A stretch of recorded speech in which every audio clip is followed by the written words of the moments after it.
Day 10, Paris 2024 Paralympic Games, and looking forward to this one, another exciting road race. We've got the men's C1 to 3 road race, followed then by the women's C1 to 3 road race. A total distance for our women today, 4 laps of 56.8 kilometres. For the men, well, it is 5 laps of 71 kilometres. Each lap is 14.2 kilometres. The suburb of Paris, well, it's in the eastern suburbs, Clichy-sous-Bois. It's played host to the individual time trials and road racing on previous days. Very much the United Nations. It is an eclectic mix of athletes from right around the world. Joining me in commentary today, Commonwealth Games road gold medalist back in Delhi in 2010, Rochelle Gilmore. And Rochelle, just looking at the weather here, idyllic conditions for road cycling. We've said it previously, the one thing athletes hate is wind. Not much today. Yeah, absolutely. That's a big positive that there's no wind. Some of the road is still a little bit wet in different parts of the circuit, especially where it's covered by the forest and the trees. However, as you say, idyllic conditions for the athletes. The temperature just right, perfect. No wind. We're going to see some exciting racing. I'm excited. Well, the athletes today, C1 to C3, so your traditional road bike, your traditional standing up setup. These athletes, those with a C1, have a high degree of impairment or disability. Those with C2, C3, a slightly lesser degree of impairment. They're all racing together, so it will be challenging for those athletes who fall into the C1 category versus those athletes with the C3 category. And that there, just a demonstration that there is zero wind out on the course. We will expect that to pick up a little bit later on the day. Well, Rochelle, most of the athletes have done the individual time trial, so they've had a look at the course. They would have gone out and trained on it. As we just look at that schedule, so those other T1 to T2 road races a little bit later on here on day 10. But the athletes have had a chance to look at the course. They'll be aware of the technical parts, the climbs, the downhills. Absolutely, and they certainly would have watched a lot of the other races as well on TV or playbacks when there was accidents and difficult parts of the circuit where it's quite hard to control these adapted bicycles. And with their impairments, sometimes they can be quite dramatic, the adaptations on the bicycle, the weight difference, transfer weight, different sides versus right and left leg lengths, things like that. It's a lot of different variations and adaptations to these bikes, which just add a little bit more difficulty. So a lot of the riders would have studied the course and corners very, very well. Yeah, nice mix of riders, Great Britain. Well, they'll have 4 riders in the bunch today, which certainly gives them an advantage. They have the ability, if they want to employ team tactics. Spain have 2 riders, and the hometown heroes of Alexandre Leuty and Thomas Perroton Darte are the 2 French riders. So they also have the 1-2 punch if they wish to use it. Always plenty of support. The crowds have been simply magnificent. And a look there at the volunteers. And these events don't occur without the volunteers, and always got a smile. So incredibly helpful. The unsung heroes behind the scenes.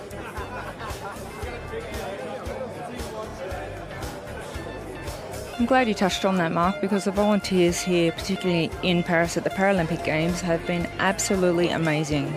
For all of the athletes, all of the staff, all of the spectators, every 100 metres on any road you are within Paris, there is a volunteer there to help you with whatever questions you might have. The 2 German riders there, Matthias Schindler and Michael Tubert, just behind him. And we do have a look at that list there, and there is Tubert, 56 years of age. And we talk about the powerhouse of Great Britain. All 4 of those athletes from Great Britain come in with real pedigree. And lovely to see Rodrigo Fernandez Lopez of Argentina alongside of Liang Weikong of the People's Republic of China. Always keep an eye too on the Japanese riders, Fujita Masaki. He'll be joined by his fellow teammate Kawamoto Shota, Devin Briggs of New Zealand, and Carlos Alberto Gomez Suarez of Brazil. Again, just demonstrating just how global the sport of paracycling is.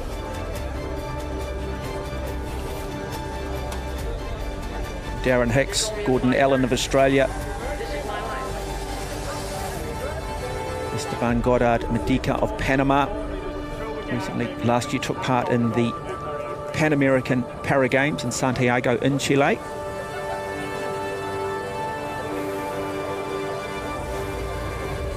One thing that always amazes me, Rochelle Gilmore, is just how relaxed cyclists do look on the start line of a road race, whether it be at Paralympic cycling level or whether it be World Tour. Yeah, and especially in the Paralympics here in Paris, there is no neutral, so the riders are particularly relaxed. Even knowing that some riders that are warmed up extremely well, it's early in the morning, it's quite fresh. Some riders could go blasting out of the gate. And as we see, the facial expressions say, look, no problem. We're very relaxed, and all the hard work's been done. And now coup de baton will take place. This is the great tradition that they had at the Olympic Games and now the Paralympic Games. A tradition that goes back to the 17th century. Mesdames et messieurs, pour ouvrir cette session à la française, comme au théâtre, place aux 3 coups pour lancer la compétition. Ladies and gentlemen, in order to open the session with a bit of French theatrical touch, it is time for the 3 coups to launch the competition.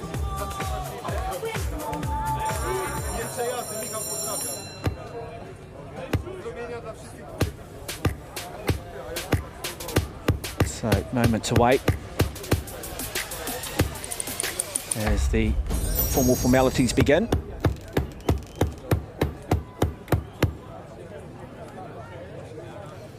Et mesdames et messieurs, nous vous invitons à accueillir et à applaudir 2 membres de l'équipe de Paris 2024 qui ont joué un rôle clé dans l'organisation des événements de paracyclisme.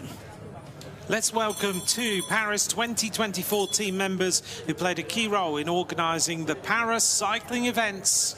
Merci d'applaudir François Gillan et Arthur Chouanière.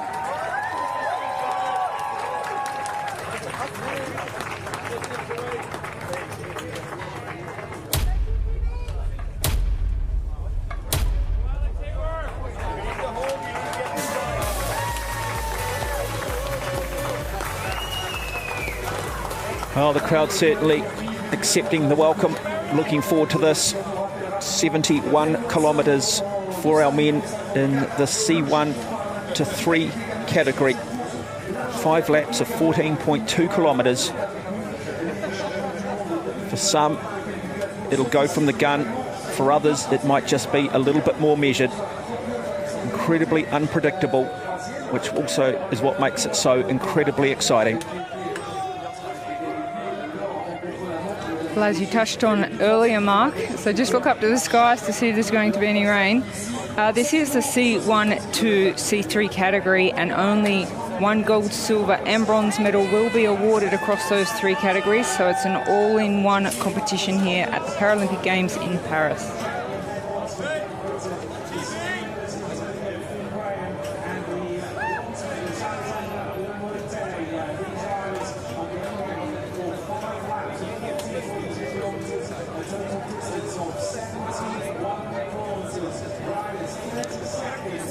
So a lot of nerves and anticipation for a lot of these riders. It'll be their first time, for others, well, got the experience. Some hoping to maybe put the disappointment of Tokyo 2020 behind them. For others, looking to try and build on the wonderful experience of Tokyo 2020. Great Britain there, Finn Graham, Matthew Robertson, Jaco van Gas and Ben Watson are the 4 riders for GB.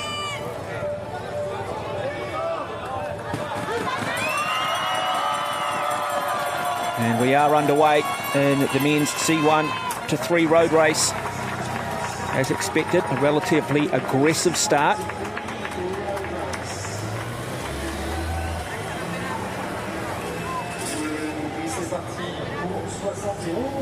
A lot of these riders will be looking to try and get into that early break. They won't want to try and miss the break. They want to try and get, I guess, with the riders, and they'll know who they are, the riders that are probably expected to be at the pointy end of the peloton.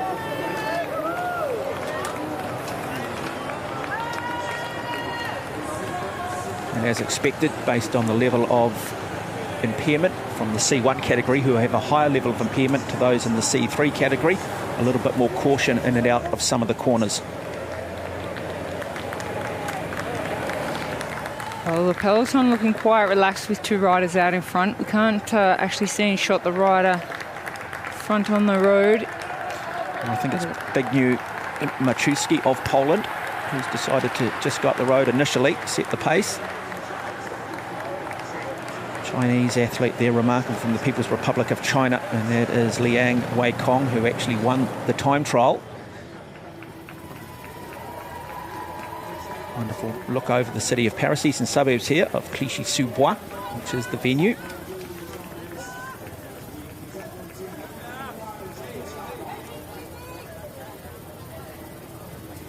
Famous Eiffel Tower in the background. Have you managed to get yourself up the Eiffel Tower?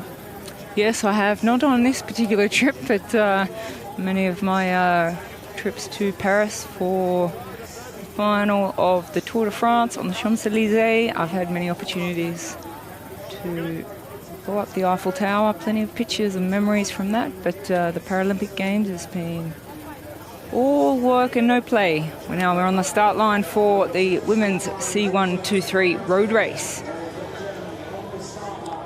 So our women today have 56.8 kilometres, 4 laps. As I always say, 3 laps of hope and 1 lap of truth. It often is the case, isn't it, where it all comes down to who can hang on in that last lap. Not a huge distance, but certainly will mean it'll just be just a lot quicker from the start. Daphne Schrager there from Great Britain, Fran Brown. We saw Rachel Timothy of Ireland perform really well in the time trial, and then Wang Zhe-mei, one of 2 riders from the People's Republic of China. Amanda Reid of Australia, Anna Beck of Sweden. The 2 Americans, Clara Brown, Jamie Whitmore. Absolutely quality field. Yeah, we're going to certainly have a very exciting race on our hands in this one.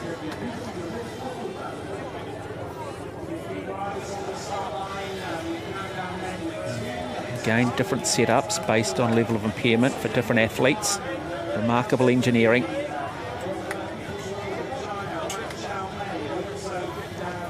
So there is Rachel Timothy of Ireland in the famous green colours.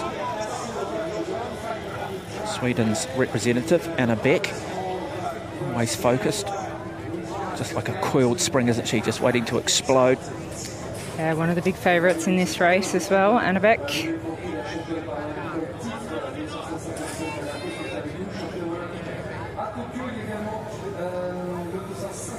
And Rochelle Gilmore, they would have had gone through their pre-race protocols. You've been there. Every athlete will be slightly different, but it's about really just trying to get the nervous system up, get the muscles loose, get rid of any soreness that potentially might be in the legs. Well, athletes generally do have OCD, which means in many cases athletes will have their clothes already set out and their meals set out and measured out, and timing programs even written out to the minute for the 3 hours leading up to a race, incorporating all of their intake of food, liquids and their race warm-up, which is quite important here because they do have quite a significant rise pretty early in the first lap.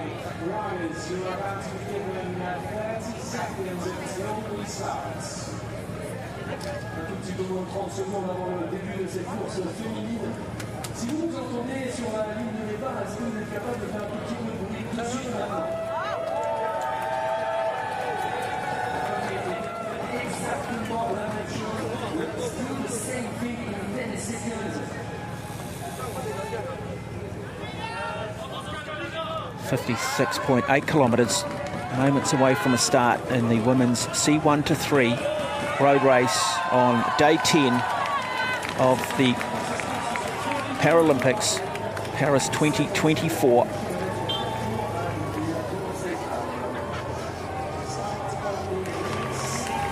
And immediately it is reasonably fierce and fast. Some of the riders just struggling off the line.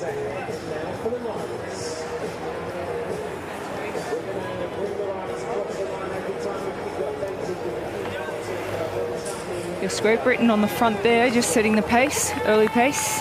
Daphne Schrager of Great Britain.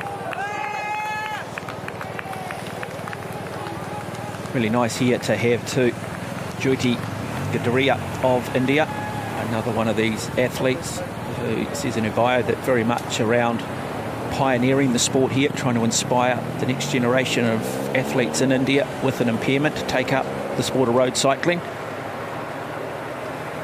And so sometimes that is the legacy for these athletes. Others, it's clearly to come here and win. For others, well, it's about a bit of a journey and taking the opportunity to build over time. But still together.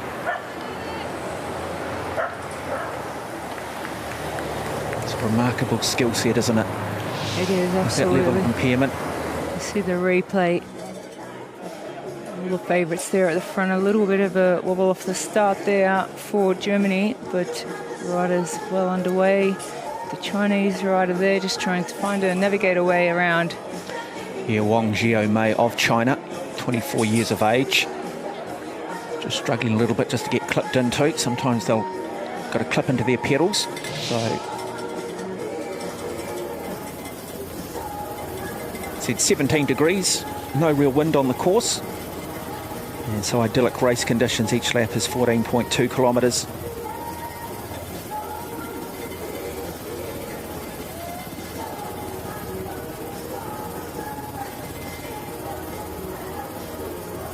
Really has been incredibly well supported, all of the events at the Games, with large crowds across all the venues.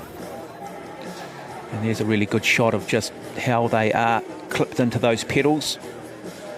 And just looking at the shoe covers there, everything is about aerodynamics. Everything is about trying to find a hundredth of a second here, a tenth of a second there, adding that up over a total race time of anywhere from 2 to 3 hours.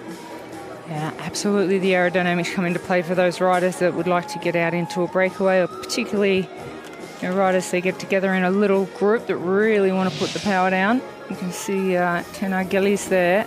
He has the camelback, shall we say. We call the blood of the wear on the back. Well, it's a completely different rule for the para-athletes. They're allowed to use those camelbacks because they are significantly disadvantaged from hydration and staying hydrated. We saw in Tokyo quite 21% of para-athletes suffered with symptoms of dehydration. Mostly just dizziness, lightheaded and stuff like that, but hydration very, very important. And it's quite humid today outside. Of course, some of the athletes too, don't always have complete motor control or the proprioception of their ability to balance, and therefore having to reach down with one arm and pick up a drink bottle versus just having that camelback is thus the reason for going with that form of hydration. But eating and drinking will be incredibly important today, and need to start it pretty much in that first lap as we continue to look over the suburb of Clichy-sous-Bois.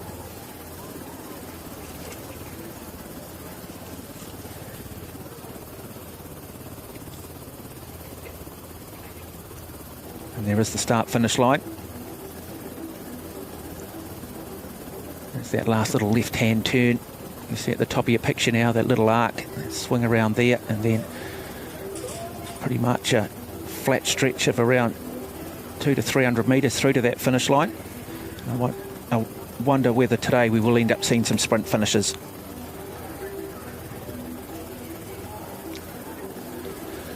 So no motorbike coverage at the moment, just a few technical difficulties, but we will have that for you very shortly. So don't go away. This will be incredibly exciting racing. We saw wonderful racing in the men's C4 to 5 and the women's C4 to 5, and we're expecting it to be no different today in both the men's and women's C1 to 3 and the women's C1 to 3. So we will bring you that motorbike coverage very shortly. But certainly do enjoy the pictures here of a hazy morning in downtown Paris. Well, it certainly builds up the anticipation and excitement for you and I, Mark, and all the spectators who are watching and viewing from home what is happening out there on the very first half of the lap. And then we will be bringing you some great excitement of both the men's and women's C1 to 3 road races.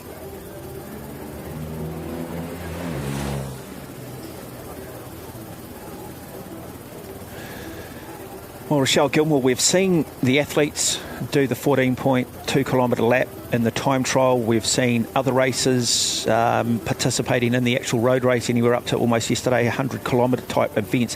What have you made of this course in regards to what it offers the individual riders, in regards to the technical components, the rises, the climbs, the downhill stretches? Yeah, I think actually from the races we have been watching, we've seen some super, super exciting racing, and that's because there's 2 slight rises in each lap. We would have called the minimal rises, but the riders that have the limitations and they're really, really struggling towards the end of the race. They're making a big, significant difference to the race, these 2 slight rises, especially the very last one that climbed up to the 1-kilometre kite, the flag with 1 kilometre to go. And then the technical corners, well, they are quite technical. There's a couple of chicanes coming into the finish and a really tight left where we've seen an undertake for a win. So the corners are presenting real big opportunities for riders to make their moves, and the slight rises, the climbs, we shall say, in the course, well, they're major parts of this circuit. So it's a beautiful circuit to view as well, you know, riding through the forest. And then when we hear the crowds, they're absolutely amazing. So they pick their certain places on the course, and it's so loud we can barely hear ourselves. So it is, I think the course has really been selected perfectly for this Paralympic Games here in Paris. Yeah, well, it'll be a wonderful day if the French could maybe grab a gold, and I guess that is the question. Alexandre Lute in the men's C1 to C3, carrying the hopes of a nation there. And then on the women's side, well, just running through that start list there, no French riders on the women's side, which is somewhat of a surprise, but certainly on the men's side. Yeah, I think also Lute, he's a very, very big chance, but Thomas Perroton-Dardet, he's in great form, 39 years of age. He's come in with great form. So in the men's race, they have 2 options there with the really strong rider of Alexandre Lute and Perroton-Dardet. He's going to have the challenge, though, isn't it? Because we talk about the ability to have numbers in the peloton, and, you know, Great Britain, well, they've got 4 men today representing Great Britain, and so they've got power in numbers. They have the ability for the 1-2 punch. They have the ability to employ the team tactics. Yeah, C3 riders, whereas France only have 2, but yeah, actually they've got more riders, 1 in C2 and then 3 in C3. And then in the men's race for France, well, they're 2 favourites, one being C3 and 1 being C2. So it is going to be extremely exciting having these 3 categories in one race. And numbers play a huge difference in the result that we'll see today. So if they ride as a nation, they ride together, well. Australia, Germany, the 2 riders, Germany, Pia Senska and Michael Tuber, 56 years of age. I mean, we'll talk more about Michael, what a history in the sport, but also Australia, Gordon Allen and Darren Hicks. You know, you never rule the Australians out in any sporting event. They just seem to find a way to get themselves on the podium. Yeah, they have had a little bit of bad luck in this road racing here at the Paralympic Games, but Gordon Allen and Darren Hicks certainly are the big hopes for Australia here, and they do have the ability to land on the podium.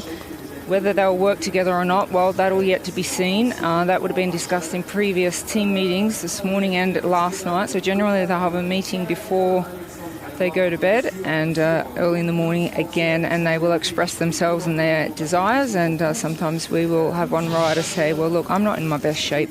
I will be a worker today. And just another look back at the start, if you've just joined us, of the women's C1 to 3 did get underway. And we're just having a few technical difficulties with our motorbike cameras at the moment, so we will bring you live coverage out on the course very shortly. But just here a really good look at how the bikes have had to be engineered to and be customised to meet the individual needs of the athletes based on their level of impairment. Well, paracycling is actually equivalent to F1 motorsports in regards to how important the machinery actually is. So the development that goes into the creation of these bikes, there are so many different elements that we will talk about throughout the racing, but the adaptations now, they're so important. They're trying to really balance the weight from amputees and riders that have different sides, weight differences, different length of legs, different length of arms, just trying to get the optimal position. So a lot of aerodynamic wind tunnel testing for these riders. I can tell you, Mark, paracycling is really, really professionalising itself in every single way possible, especially in the means of aerodynamics and the design of the machinery. The development that has gone into these bikes is absolutely amazing. And there is more of Clichy du Bois, bois meaning forest or wood. And another hazy day. But that will clear.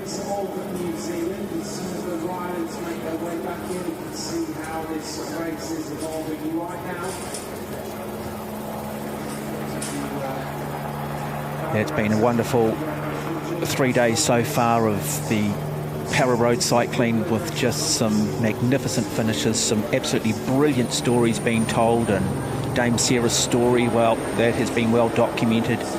Now having won 14 paracycling gold medals to go with the 5 that she's won in swimming. But I think the thing for me, Rochelle, is just the greater depth we're seeing in the fields 3 years on from Tokyo 2020, which had greater depth than what we saw, say, in Rio. And I think the legacy of a lot of these athletes is the aspiration and the message they're sending people, young people particularly, who have a disability, take up this sport. Yeah, I think you're right, Mark. The biggest difference we've seen in the last few years in development is the depth of competition. So the amount of athletes that have been introduced to the sport, maybe the inspiration from Tokyo or 4 years earlier in Rio, the depth of competition is really, really high. So I've got a helicopter up and running now. You are watching the leaders in the men's C1 to 3 road race. This is the men's race. Women's has started. And so we will try and pick up those colours of the country certainly for you. Do our best with what we are given, but there is a few little breaks, but it is still a really nice lead group of around about 10 riders at the moment. And Great Britain seem to have 3 riders in that group, and the 2 French riders in there as well. So that's exciting for the host nation. The 2 French riders, Alexandre Leyuti and Thomas Peloton Date, are the 2 French riders. Yeah, I think it's the riders of France that are really trying to light this race up from the start and make it hard. They know that they've got 3 British riders in this peloton of 10, and they will not want to take 3 British riders to the finish. So very early stages of the race, but it is France that are pacing and igniting this race. A representation in there from Canada, Japan, Spain have a rider in that group at the moment, Italy as well. So the big power nations, it is just trying to stay together here. 2 Canadian riders by the looks of it in that group, but it is France dictating terms, driving it at the front of the peloton, looking to try and put the hurt on early. So a good test of the legs. Great tactics here from the French. So 4 British riders, 3 of them in the category C3, 1 in the C2 category. What we can see at the moment, 3 of those 4 in this group. And this group could very quickly become a group of 3. Yeah, definitely France really taking up the pace. With 1 British rider and a Canadian coming across now to make 4 in that lead group of the men's C1 to 3 road race. So it's most likely to be Alexandre Leyuti and Thomas Dade of France that are really setting the pace, trying to break this race up early. Well, that will give us a better look here. You can see that group behind and just see the hurt on the face of the British rider there in that second group. Well, he's had to do a big job, and he's the only one of 4 that's managed, of the 4 British riders, that's managed to make it into that front group of 4, and 1 British rider in the 2 in the next group of 5 chasers. So they're about to come in and complete the first lap, so we will get an idea of those riders up front for you. We'll get an idea of the time splits as well. But already through 14.2 kilometres. Really good bike race beginning to develop here. Oh, look how much hard work is being put in by these riders. It is a blistering pace on lap 1. Oh, the men, they'll have 5 laps. So Thomas Date first across the line. Then it is Finn Graham of Great Britain. Alexandre Leute of France was third across the line. A second back, Alexandre Hayward of Canada. Ben Watson, the third Great British athlete in there. The two Spanish riders, Ricardo Ten Aguiles and Eduardo Santos Asensio, are in that group. And then we've got Jaco van Gass of Great Britain. Fujita Masaki of Japan. A further 8 seconds back, Henrik Marvig of Sweden, Nicholas Papangalis of Greece, Matthias Schindler of Germany, Darren Hicks of Australia, Matthew Robertson of Great Britain. So, still pretty close. 3 distinct groups out on the road. It's now a group of 4 looking to try and break free.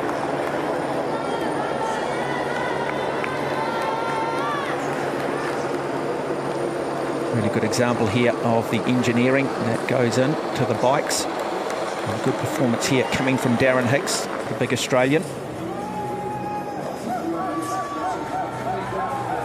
Oh, what a blistering fast first lap this has been for the men. A great job being done here. Well, Peru putting the pace down, trying to minimise that gap on the first lap. Yeah, Israel Orimas, 49 years of age, the man from Peru.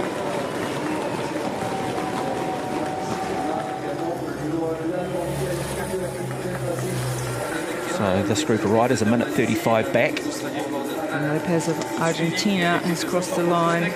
Will be the next rider to cross the line. Finish his first lap.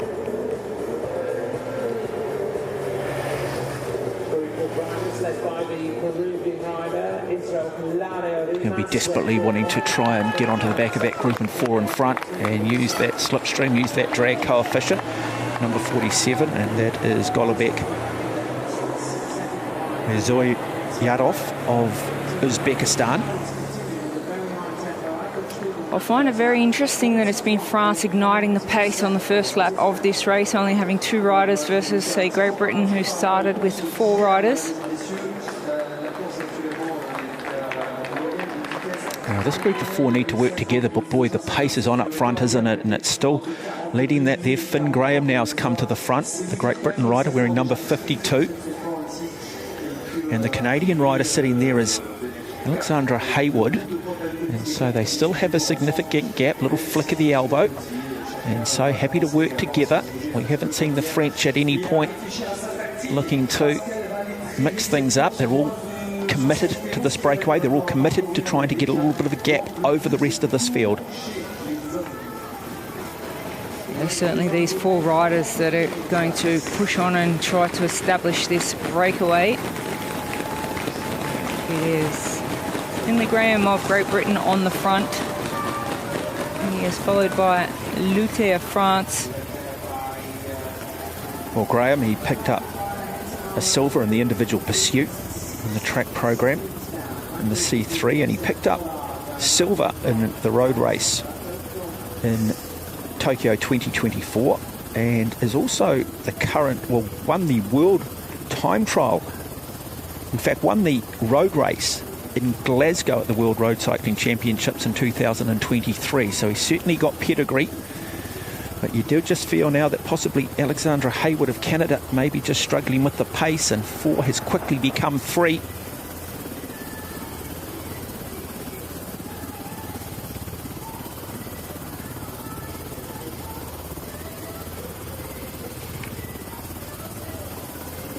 You are watching the men's C1 to 3 road race, a total distance of 70 kilometres, 5 laps.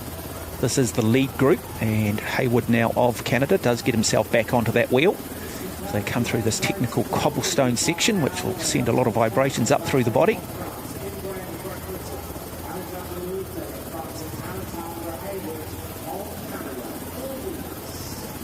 Boy, they're not mucking around, just absolutely attacking the corners.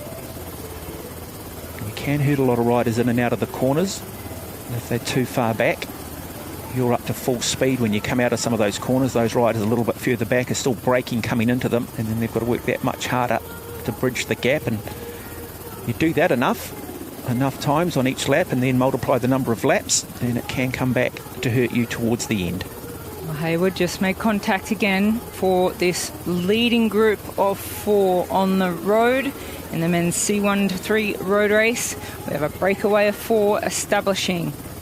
Well, France will be happy. They'll want to do the majority of the work. We won't see too much from Hayward and Graham because they're outnumbered with 2 Frenchmen, which makes it a very difficult position for the Frenchmen. That's why I said it's, for me, a very interesting tactic that they would go out for an early break, because it puts them in a position where they have to do the majority of the work, whereas there's 3 British riders sitting back in the peloton not having to do any work while the rest of the peloton chase. Yeah, one thing today, relatively cool conditions to start, but mercury will rise, and one thing they'll be mindful of is body temperature. Yeah, very important for para-athletes, the body temperature, because historically there's been a lot of problems with heat adaptation for Paralympic athletes. So there are increased risk of exertional heat illness, so that's known as EHI, and that's due to their reduced thermoregulatory ability because of their impairment. So it's so really important that riders keep their core temperature low and they remember to stay very hydrated. It has been well documented in the Paralympic Committee about the importance of hydration for para-athletes. So we've just seen Thomas Date of France leading, and now he's just rolled through and said to Alexander Hayward of Canada, you take the lead. Sitting second wheel there is the rider out of Great Britain, 1 of 4, Finn Graham. So our lead group is 4 riders. And what we usually see with a breakaway is that the 4 riders will all put in equal turns, really hard turns to establish the breakaway, try and get it out to around a minute, and then we'll see tactics starting to come into play, and that's when I think France will be put under pressure from Great Britain, Canada, just sitting on saying, hey, we've got lots of options behind us, guys, so if you want to win this bike race, you're going to have to do the majority of work. However, it is important that initially they all work very hard together to establish that breakaway. And so they are on their second lap of 5, the men's C1 to C3 road race, a total distance of 70 kilometres. And to the front of the women's C1 to C3. And they're about to come in and complete their first lap. And Jian Wangwei of China on the front, driving things at the moment. Sitting there from Sweden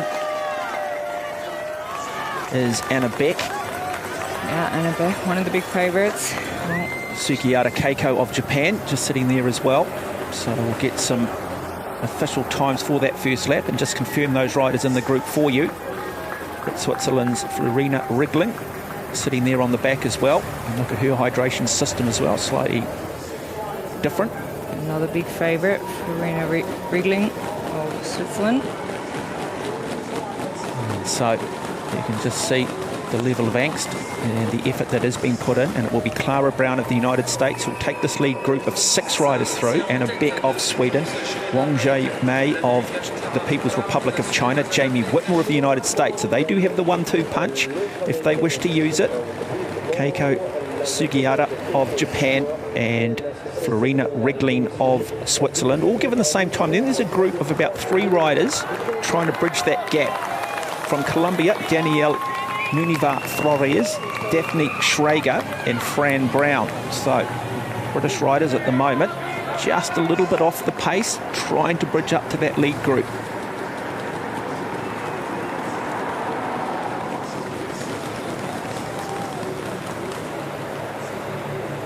Certainly though, a lot of effort being put in here by Wang Xiaomei of the People's Republic of China. Remarkable athlete, not afraid to suffer, not afraid to hurt. And she did pick up a silver in the C1 to 3 500 time trial on the track. She was 11th in the road race in Tokyo.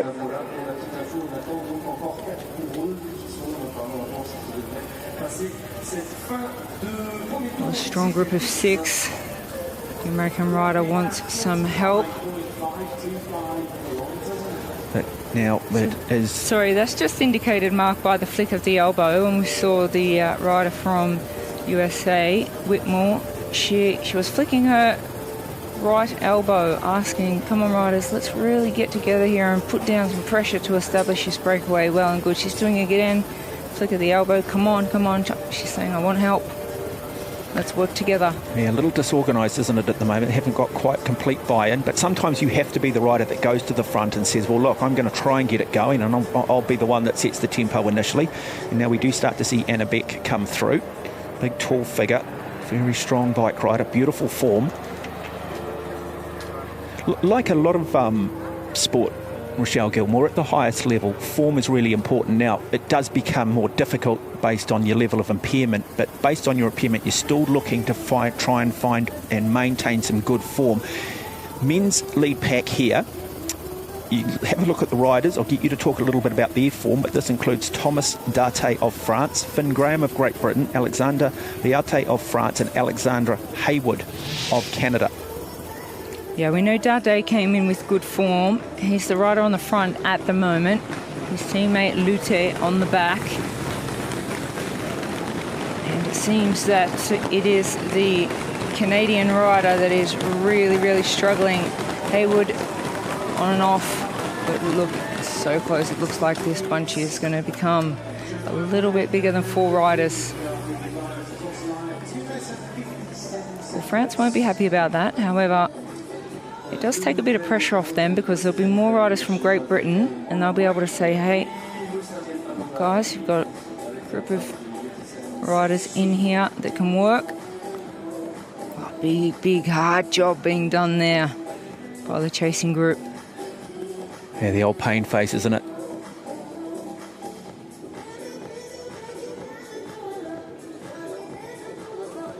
So your traditional road setup, which would have been customised based on individual impairment for some of these riders. The weight of the bikes, there is a UCI weight limit on the bikes.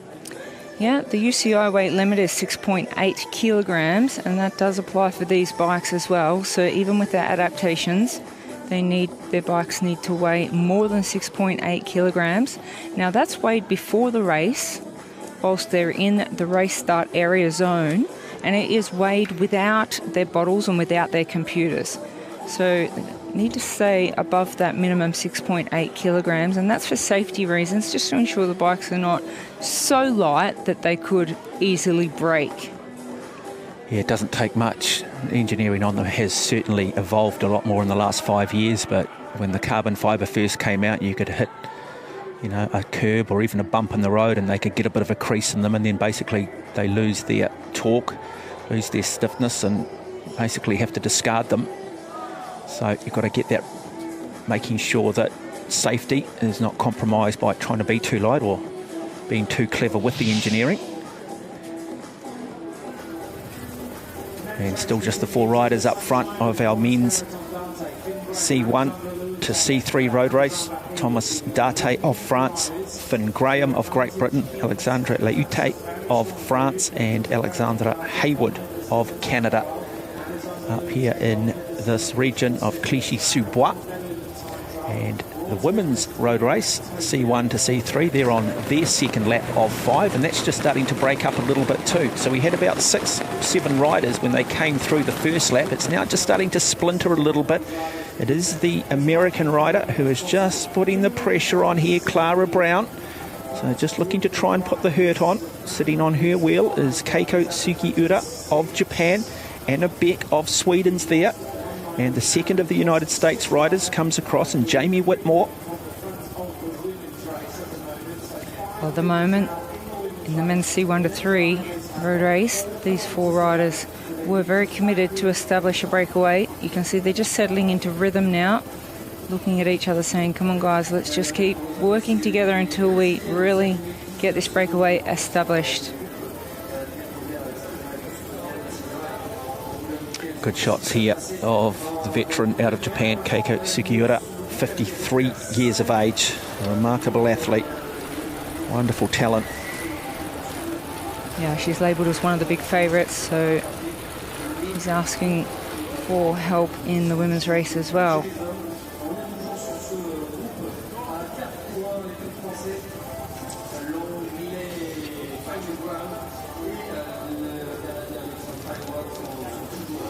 So just lapping through there, so much easier just sitting on the back wheel. In a peloton, you can save up to about 30% energy, and you will get what we call a drag coefficient. So the rider at the front is certainly working a lot harder than the rider second wheel. He's working a little bit harder than the rider sitting in third and fourth wheel. But it's all about taking your turns. It's all about sharing it. It's in their best interest at the moment to reduce the percentages in their favour, or increase the percentages in their favour in regards to the medals. And at the moment, 3 medals, 4 riders, so percentages are pretty good. Well, just talking about that riding in the slipstream out of the wind and the advantage of doing so, it is so significant in cycling, more so than any other sport, where the power output differences between the rider pushing the wind and the rider who is sitting on the wheel can be so significantly different. So we can have a rider on the front putting out 400 watts and the rider behind as low as 120 watts. So a lot of work is done by the rider on the front in the wind. These riders are very comfortable sitting on a wheel, so the closer they can get to that wheel in the slipstream, the less power outputs they'll have to use, the more energy they can conserve. Yeah, the only sport that's sort of similar, I guess, is open water swimming. You get about a 10 to 15% drag coefficient if you can get onto the feet of a swimmer in an open water race that you might see in triathlon or the marathon distance, marathon 10K swim at the Olympic Games. And if you can try and get onto the hip of a swimmer, sit in there, wash, you can also get pulled along, but again, not to the same degree as what we see in cycling. So often, in a big race, in a big peloton race, the riders that often win it, commentators are not really talking about for 90% of the race because they are patient and they make themselves a little bit invisible in the bunch. Women's C1, 2, 3 road race. And it is still Wang Xiaomei of the People's Republic of China. A little flick says to Anna Beck, come through, do some work. And Anna Beck takes up the challenge and just rolling through nice and even. And that's a key thing too, isn't it, Rochelle? Just making sure that you roll through at an even tempo. Yeah, it's taken the women a while to get themselves together in this breakaway, and they're still not completely arranged and organised. They're still hesitating. Who's going to do the work? Do we want this breakaway to be established? And that's all about just reading your competitors' faces, looking at numbers, which teams have how many riders. And contrasting form here, just looking at the form there of Keiko Sugiura of Japan sitting back there. She's got a much higher leg turnover, so she's pushing an easier gear. She prefers to ride at a higher cadence. You look at Anna Beck here on the right from Sweden, and she's a slightly lower cadence, or the number of times she's turning the pedals in a minute, so she tends to lean on a slightly bigger gear.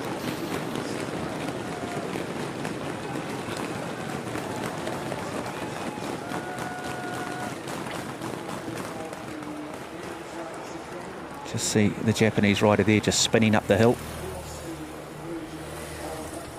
Some riders, just it's a strength thing. It's sometimes it can come down to body weight, not necessarily a right or wrong. Now a little bit of a break here in our lead group of the men's C1 to C3, and again we just see the Canadian. He's just struggled a little bit at times, has Alexander Hayward, when the pace has gone on, but it does start to come back together. Another little attack. Looks like Thomas Darte looking to try and just pick up that tempo.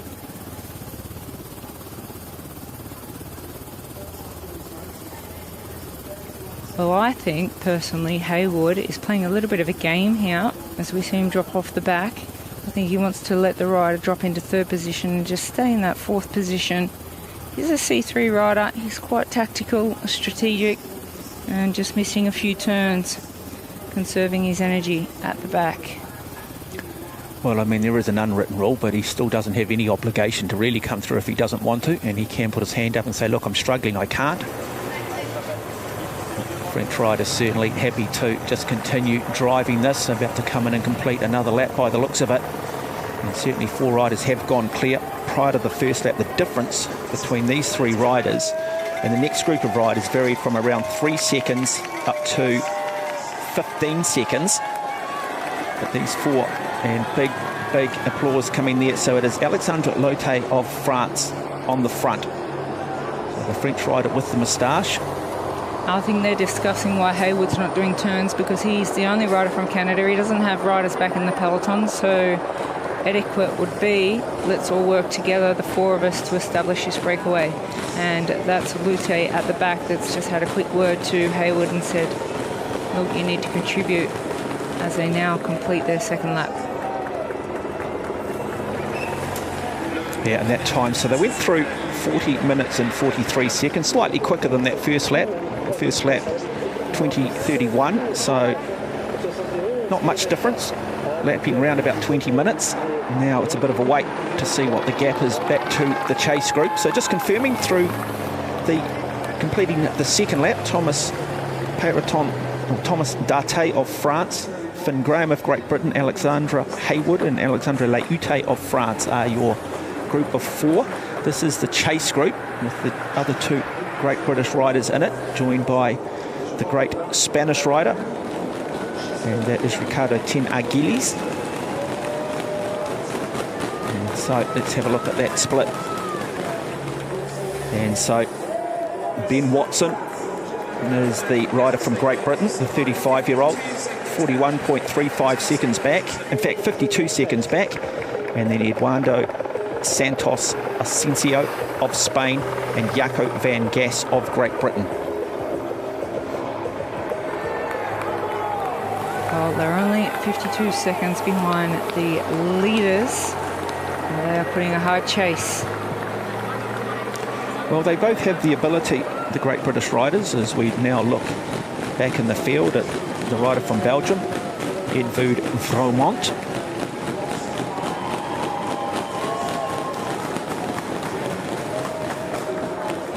And he is supported by Matthias Schindler. Darren Hicks of Australia is the next through, and then Matthew Robertson of Great Britain.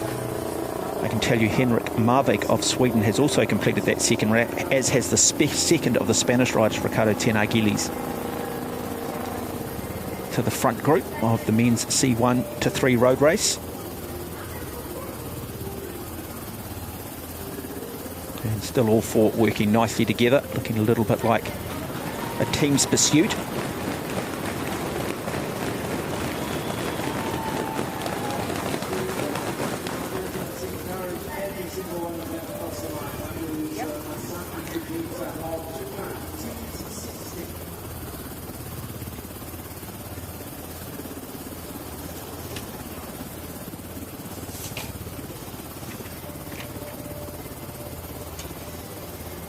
So Thomas Date of France, he picked up a gold medal in the individual time trial at the Paralympics here in Paris, 6th in the 3,000 metre individual pursuit on the track, and has won a silver at the World Road Race Championships in Glasgow last year in 2023.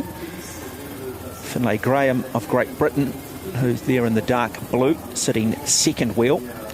He is the current, well not the current I should say, the most recent Road Cycling World Championships were staged in Rio, but last year in Glasgow he won the World Road Race Championship, and he has participated in the individual time trial on the road, picked up 6th place in that, but also a silver medal in the C3 3,000 metre individual pursuit, one of the toughest track events there is. So plenty of quality, plenty of pedigree in this lead group.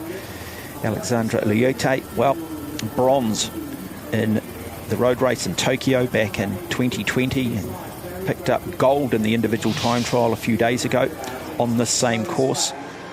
So all of the riders certainly bring some pedigree.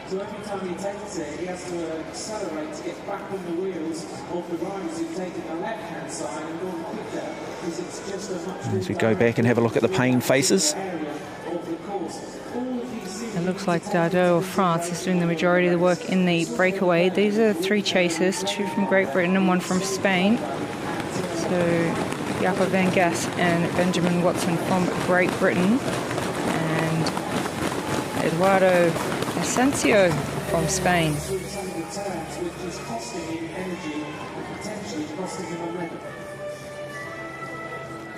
Yeah, it is a tough sport. A lot of lactic acid building up. All these riders will go through their highs and lows throughout the course.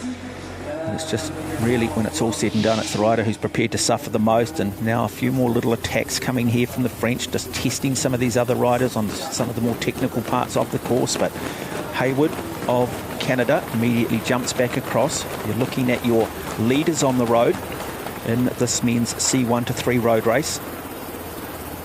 Well, it's still at the point in this road race where it's very important for these 4 riders to keep working together to keep increasing their lead. That's only 52 seconds as they pass through the last lap. They'll want to get over a minute before they start to play some cat and mouse and tactics and strategy. At the moment, it's just like a team time trial. Everyone putting in some work, taking on fluids.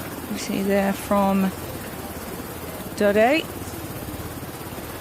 Rochelle, with the technical side of the sport, you're looking here now, these athletes clearly have a level of disability, so sometimes from a physiological point of view it is hard to get perfect cycling technique, but lovely circular motion here with the way they're all pedalling. Absolutely, they do look like, as I said, a team pursuit at the moment. They are sitting very closely on the wheels, so very well and comfortable in the slipstream. And what are they trying to achieve? And what is the perfect pedal stroke? Most people at home would simply think like, oh, you just put pressure on the pedals and it naturally comes around. But that's not the case. There are some real subtleties between an elite cyclist and maybe somebody just riding their bike on the street.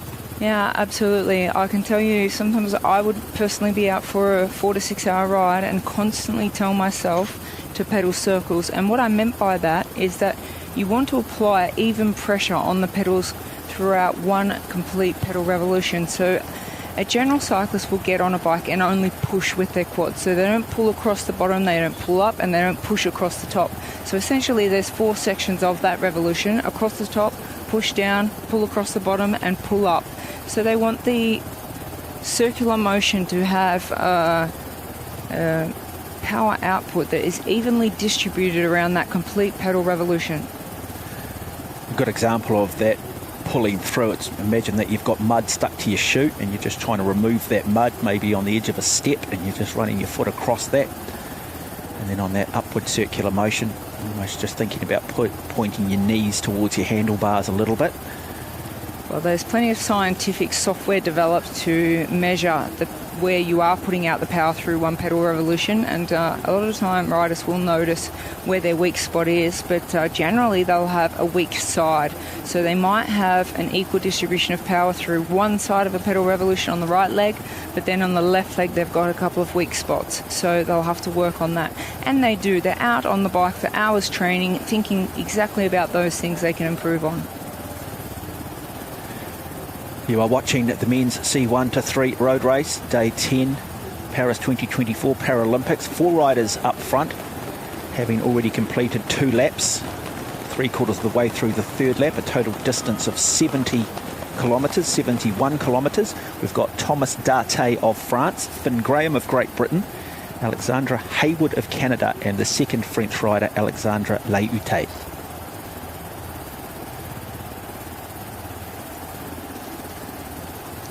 So when they come through the next time, they'll have 2 more laps to go, the men.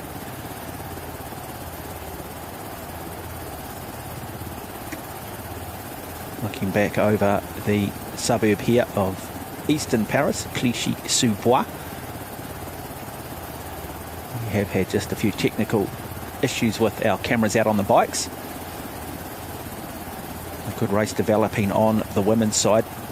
Clara Brown of the United States, Anna Beck of Sweden, Wang Jiamei of China, Jamie Whitmore of the United States, and Keiko Sugiura were that lead group, as well as Florina Rigling of Switzerland. So 6 riders, and that might have just been reduced to about 4 or 5 now, because it is the great Japanese rider at the moment, Keiko Sugiura, who continues to press on those pedals, continues to apply the pressure. The 2 riders out of the United States, Clara Brown, Jamie Whitmore responding, as is Anna Beck. But the USA having 2 riders there is a real advantage, but we have one of the riders from China, Wang, is closing that gap back down. Now they will be documenting that, though, those group of 4. If Wang Jiamei gets back on here, they'll say to the South rider, is she in a little bit of trouble? And we put her in a bit of hurt there, and she lost our wheel. At some point, we'll look to hit her again, look to do it again, and see if this time the bungee cord doesn't, in fact, snap. So really, really good women's race developing in the women's C1 to 3 road race.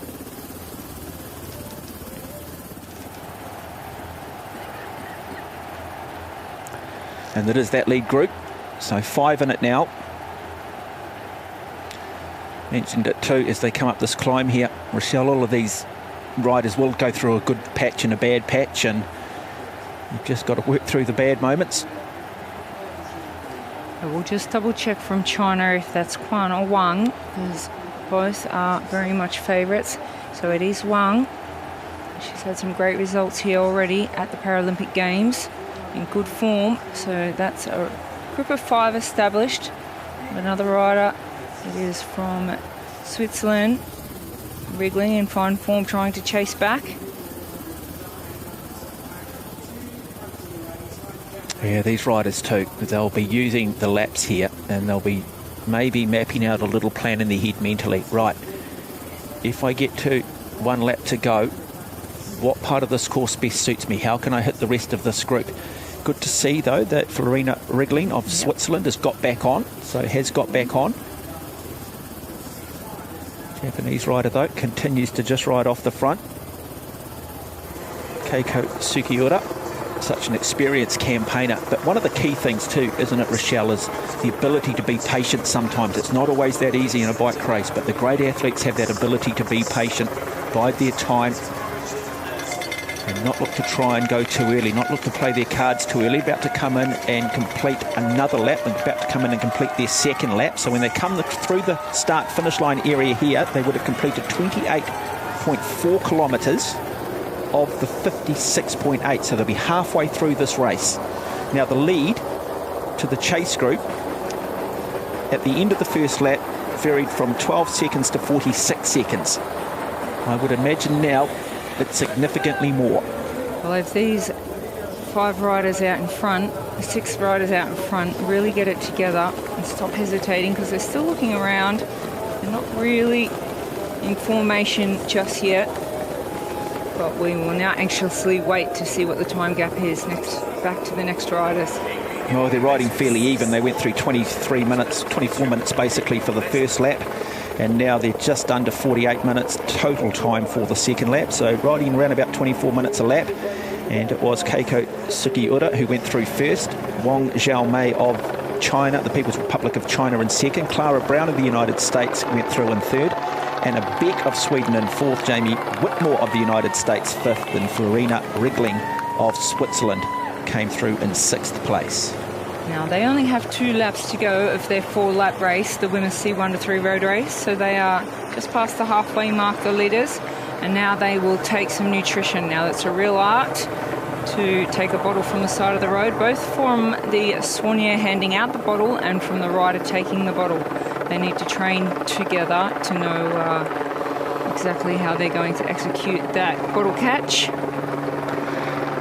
Interesting, the nutrition, isn't it? Like anything, you've got to stay fueled. You never want to start to get hungry or thirsty, because by the time you do grab your bottle and your food, you can often have a glycogen breakdown, or dancing with Mickey and Donald in Disneyland, or you can hear the piano man playing, as they used to say in cycling. Before you know it, the whole piano lands on your back, and then the entire orchestra, and it can be one of the worst feelings in the world. In regards to the nutrition that they will be taking on board, well, generally in a race of 56.8 kilometres in this case for the women in C1 to 3 road race, they will just be using gels rather than solid foods. And you'll see a lot of the riders, we saw Wriggling in the front group, that she was using the straw attached to the bike so she doesn't have to take a bottle.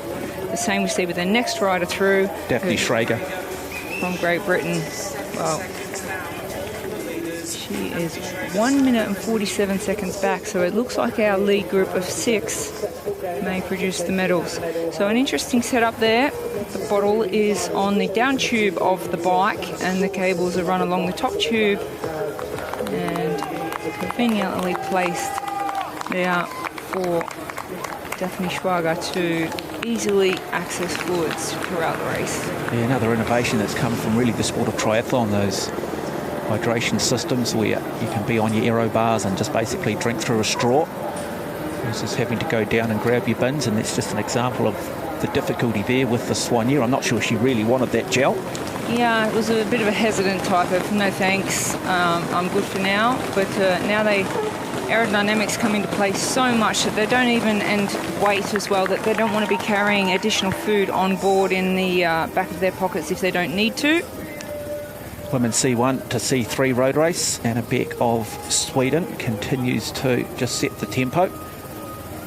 And with only 2 laps to go and an advantage of nearly 2 minutes over the next rider, it is likely that the medals will come from these 6 riders. And it's Anna Beck of Sweden doing the majority of the work. She's been super strong here in Paris. She's come in fine form.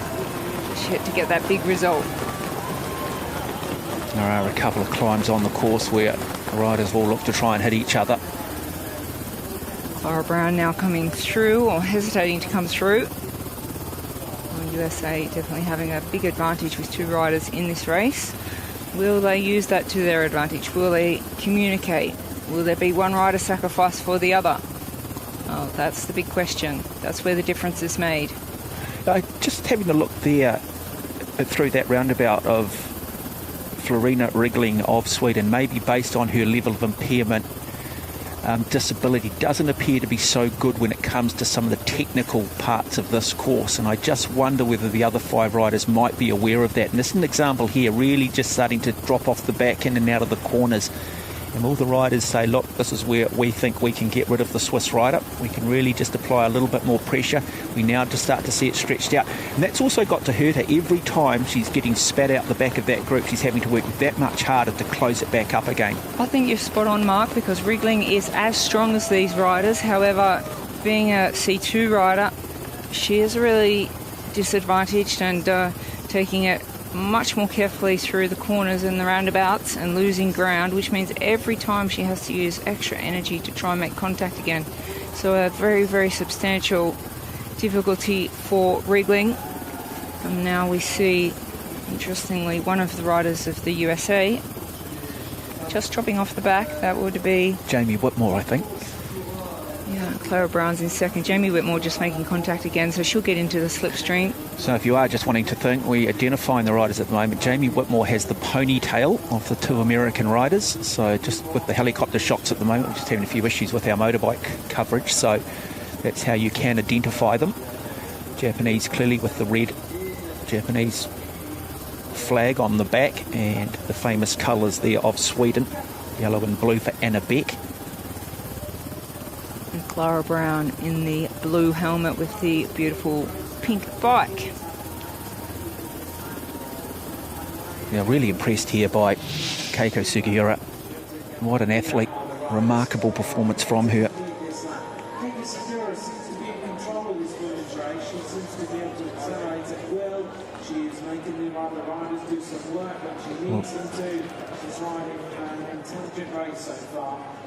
The defending champion has got some hard competition with the 2 American riders, Clara Brown and Jamie Whitmore.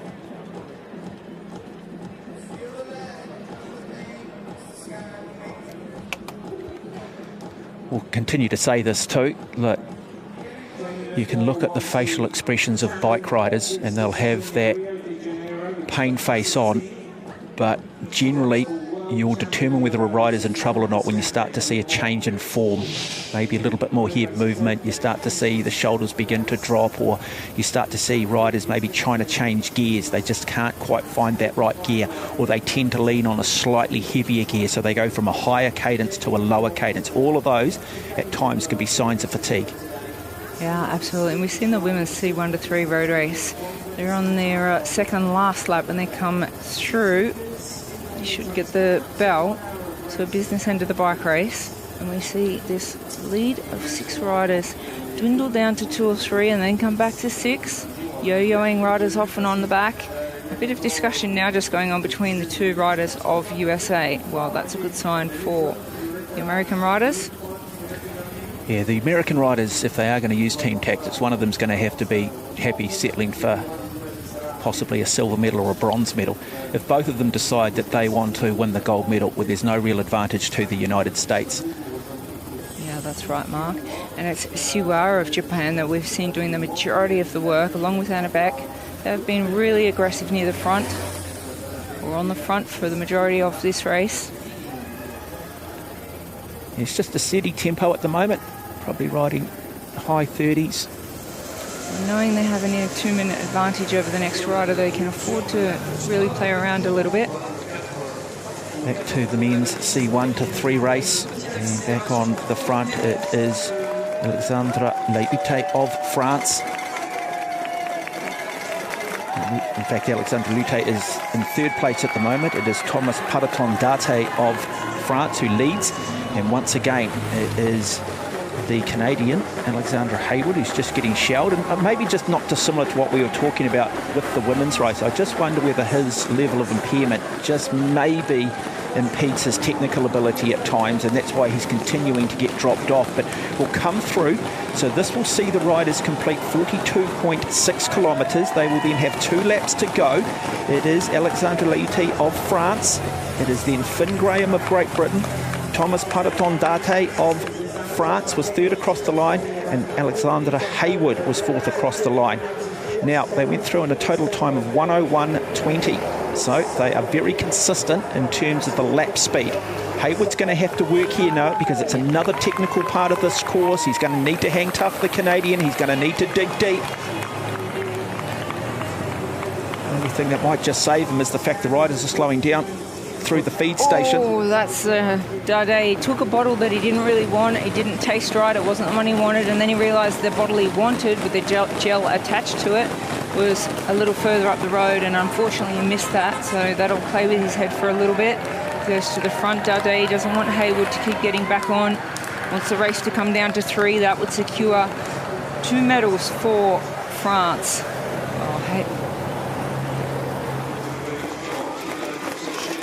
So Paraton-Date is the French rider who sits in 3rd place, as the 2 more riders have about to come down and complete 3 of 5 laps.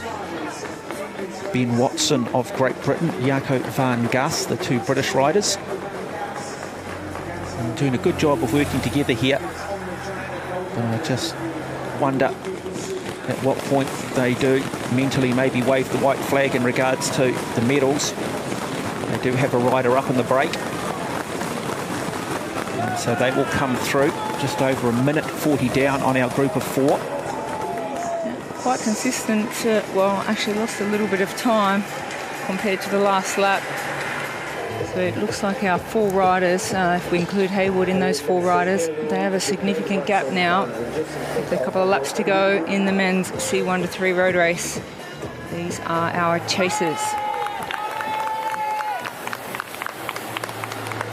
Now they'll come up to that feed station. This is where you do need to make sure you're taking drinks. This is where the exponential curve of fatigue starts to kick in. You start to get sort of 3/4 of the way through a bike race.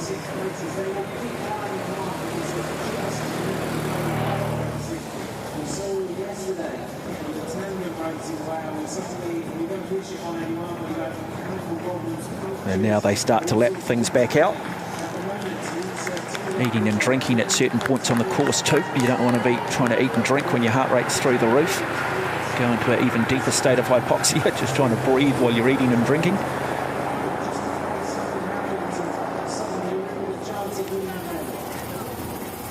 Front of the women's C1 to 3 road race.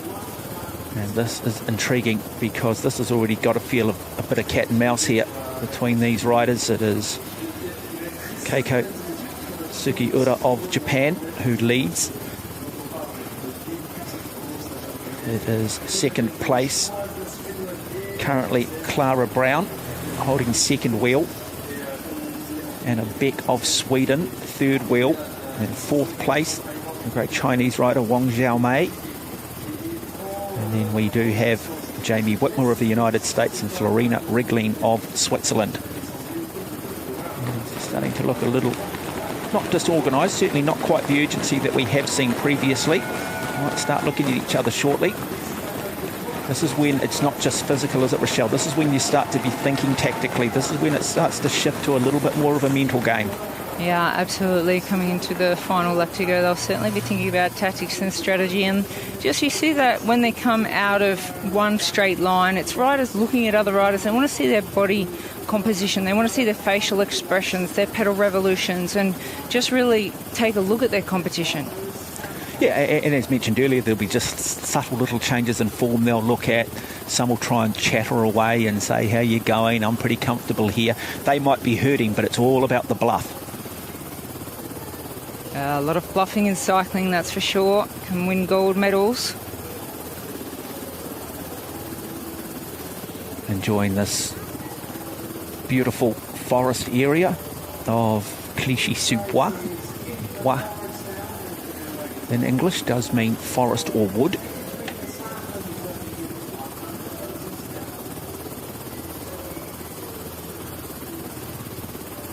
And you just see there just how much easier it is just sitting on the back with the riders. They certainly look a little bit more casual than the rider on the front doing the work, and just rolling through nicely.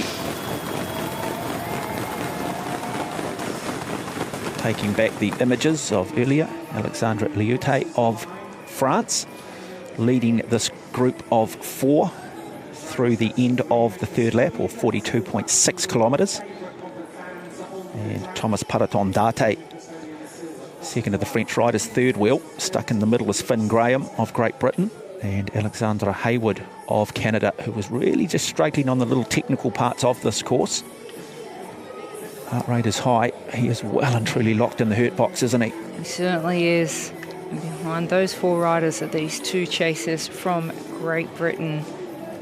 So Benjamin Watson and Jaco van Gas, they are putting in work together to try and close down that gap. Anything can happen out front if they start looking at each other and playing cat and mouse. Well, yeah, lonely place there too for Eduardo Santos Asensio. You're sort of sitting there in no man's land, no one really to help you. And sometimes it's a bit of a, sometimes you've got to sort of say, look, how many riders are behind me? How far back are they? Am I better just to sit up, drink and eat and recover, and wait for the 3 riders here in the background to maybe come through, or the 4 riders, and then join them, and then try and get them working more collectively together? Yeah, given the time gap in front, I think he's better off to wait for the riders behind and just get in a part of that group that are chasing really hard. Let's see. Very well represented there. The other British rider, so that's the 4th British rider on the road in this group, with the Australian, Belgium, Spain, Sweden. Well, it's a good chasing group, but they are running out of road. Well, the men, when they do come through next time, will have 2 laps to go. When the women come through the start-finish line, they'll have just the 1 lap to go. The women today competing over a distance of 56.8 kilometres. Our men competing a total distance of 71. So 4 laps for the women, 5 laps for the men. Total distance of 14.2 kilometres per lap.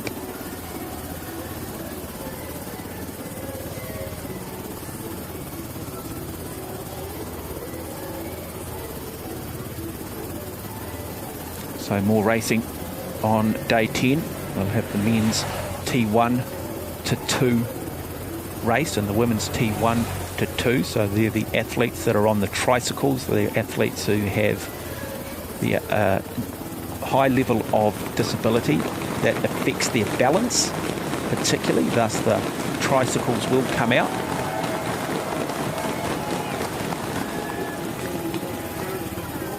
Women's C1 to 3 road race, and it is still 6 riders, and it is very casual at the moment. A lot of looking at each other. No one's really prepared to sort of just buy into anything at the moment. And so the game of cat and mouse has begun with still this remaining lap and 1 more to go.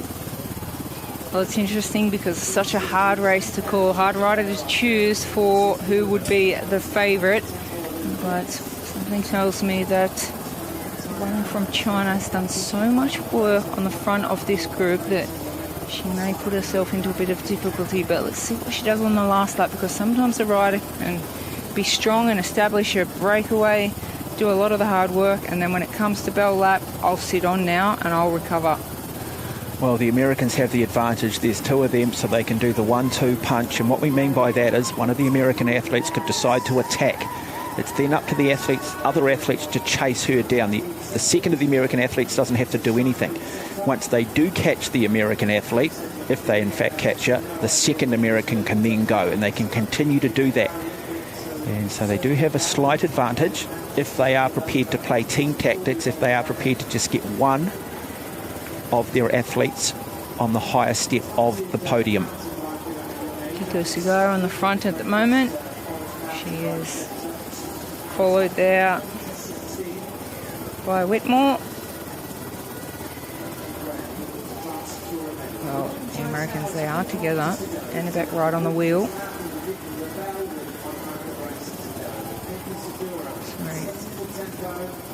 It's Clara Brown right on the wheel with Annebeck from Sweden on the wheel of the two USA riders. Just gone back for a little bit of a rest, and as we've seen for the majority of the race, Riegling of Switzerland, she's just been sitting on the back and yo-yoing on and off a little bit. Well, it is going to be a very, very exciting finish. Well, Rochelle, you won the women's road race at the Commonwealth Games back in 2010. You've raced professionally. In this situation here, I want to ask you what you would do. So we've got around about, say, 18 kilometres of the race to go, the end of this lap and one more lap. You find yourself in this scenario. What are you thinking? How would you play it? The first thing I would do, Mark, is identify who I think are the strongest riders that might go on the attack. Let's say one of the riders of the USA should go on the attack. That should be the tactic. So I'd be keeping a very, very close eye on the riders from the USA for an attack. And when you get to the bell lap, inside the last 14 kilometres, as a sprinter, you don't let anyone move. So anyone that attacks, straight on the wheel. Use the power in the legs every time somebody moves for an attack to just get straight in the slipstream onto the wheel. So identifying who those riders that might go on the attack are, staying close and attentive, and just making sure at this point of the race, when they come up to the bell lap, that you don't let anyone move or get away. You just don't let the gaps break.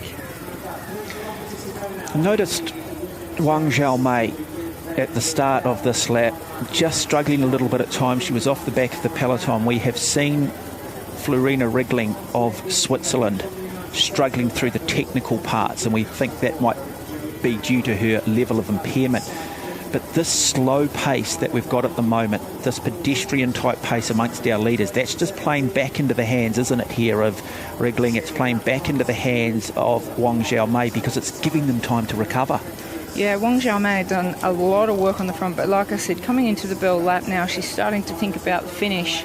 And it's interesting, we're not completely confident in who might be the fastest sprint finisher, but there is that significant climb up to that 1 kilometre go banner, so we no doubt will see a big move on that climb on the final lap. And then whichever riders are in the lead, well, there's a left-hand corner pretty close to the finish line. If it was me, I'd like to go through that corner fast because I do corner fast. If you've got good corner handling abilities, it would be a perfect place to get through that corner and power out as fast as you possibly can all the way to the finish.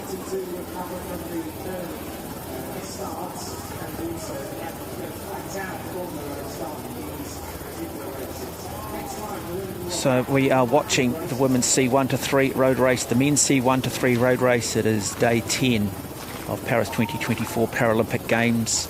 The same day, we will later on this afternoon on the same course, we will have the men's T1 to 2 race and the women's T1 to 2 race, and then the team's relay. So plenty of cycling to come here on day 10 as we look back over Clichy-sous-Bois. We are just having a few technical difficulties with our motorbikes, so we will pick that coverage up the moment we can.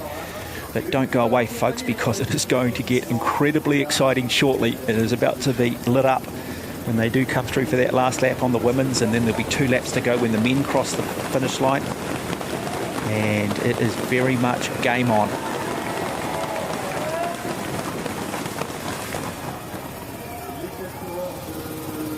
And now, okay, 3 riders. So Hayward of Canada has gone from this group, or he's hanging in there. No, 3 riders. So yeah, we've got the 2 French riders sitting there. We've got Alexandre Liute. We have Thomas Paraton-Date of France and Finn Graham of Great Britain. Now, France here, well, they have the advantage. There's 2 riders in a breakaway of 3. You would expect one of the French riders to win this, but they've got to play it tactically right. They've got to hurt Finn Graham. They can't allow this to come down to a sprint.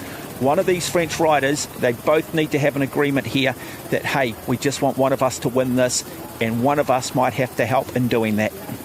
Well, it could backfire for the French. It's a very difficult position because Finley Graham, he can say, look, guys, you've got 2 against 1 here. You can do all the work. I'm just going to sit on. But he's not. He's doing his quick little turns and pulls over. Well, he's already picked up a silver in the individual pursuit at these games, and he got a silver at the road race in Tokyo. He was the world champion in 2023, just 24 years of age, so he knows how to win. We know that he's got the experience. He's got the top 2 inches. He'd be tactically very smart as well. I think Finley Graham's a really great endurance rider as well, so he won't mind the distance of 71 kilometres. And as we see, most of the work will be done by the French riders in this breakaway. The one advantage the French will have is clearly the public will be on their side. Mind you, there are a lot of Great British fans around the course, so we're just starting to see a little attack. Not really an attack, but immediately we see Finn Graham go across and jump on that wheel. Well, the best tactic for the French actually would be to keep attacking, just 1-2, attacking, and making Finley Graham have to chase each of those attacks. Whilst they're riding like this, they're giving Finley Graham a free ride, what we call in cycling, just to sit on the wheel. And the longer they do that, the better for the British rider Finley Graham. So Alexandra Lute, the rider on the front, number 39. I think I can pick that up, number 39. As we go back now, they're about to come down and they'll get the bell lap, our women's race. So this is where it comes to. We talk about the total distance here of being 56.8 kilometres. Well, it's 42.6 kilometres of hope, and now it comes down to 14.2 kilometres of truth. 6 riders, 3 medals up for grabs, about to complete their 3rd of 4 laps. Keiko Sugiura of Japan allows Wang Xiaomei of China to come through. Anna Beck of Sweden there in the blue and the yellow, the 2 riders out of the United States. Clara Brown and Jamie Whitmore. On the back from Switzerland, Florina Riggling.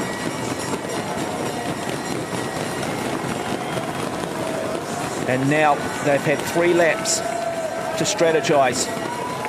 They know this lap now. Who plays to their strengths, who looks to exploit the weaknesses of the riders around them. They go through in a total time of 1 hour, 13 minutes and 5 seconds.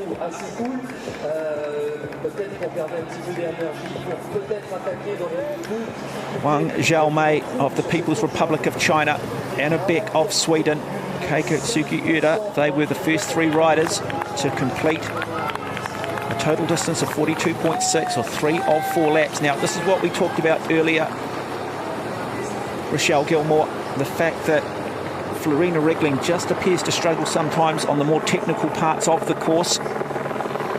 She's helped, though, by the feed station where the pace will just naturally drop off. So really interesting, even with just 14.2 kilometres to go, still grabbing food, still drinking, still eating. Yeah, really important time now because during the lap they have those 2 significant climbs, so it's very hard to eat and drink, so it's very important right now. One of the riders from the USA there, not so happy. I think it was Whitmore there, just a bit frustrated to have missed the feed. So Whitmore and Brown just having a conversation there about the tactics and strategy coming in the final lap in the last 14 kilometres. I like this move here from Florina Riggling. If she does have a weakness on the technical, then lead. Go to the front so that by the time you get through that part of it, at worst you're just off the back of it. No different to when you are maybe not a hill climber and you've got a big climb coming, be towards the front of the peloton at the start. Always make sure you've got some gears you can work through. And so by the time you get to the top of the climb, you're on the back or just off the back. Oh, Clara Brown moves to the front. That may have been an instruction from her teammate Whitmore. please do some work, pick up this pace, keep a steady pace, try to stop those attacks from going. It may be the rider of USA, Whitmore, that has power in the legs for the sprint. Every race is different. You can have a different feeling, but if it is Whitmore that's feeling good for a final finish, he would have said to Clara Brown, please move to the front, keep this pace steady. It's Anna Beck of Sweden on the front, as we now see the rider from Japan. She's one of the big favourites, Gigo Siguara. She sets the pace now. Oh, we are really getting down to the business end of the bike race in the women's C1 to 3 road race. They're on their final lap.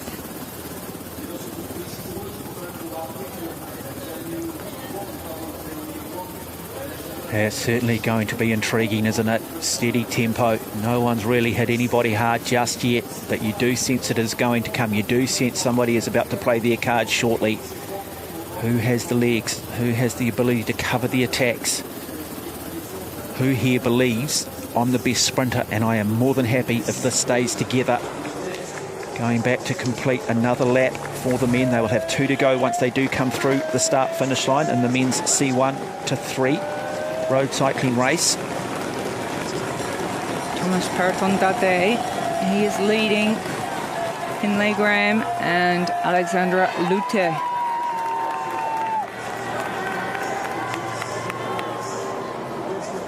Yeah, they do have that wonderful French crowd to support them too. Need to control the adrenaline, make sure that they don't get too carried away. Don't want to go out there and put an exhibition on just yet. Adrenaline will pick you up, but also bring you down. Well, we'd expect the French rider Lute to attack, I was going to say, and he's trying to make it quite hard now for the British rider, Finlay Graham. And he picks up the speed. So they went time of 1 hour 22 minutes and 8 seconds. So slightly slower lap, that one, from what we've seen through the first 3 laps. So they will have 2 more laps to go.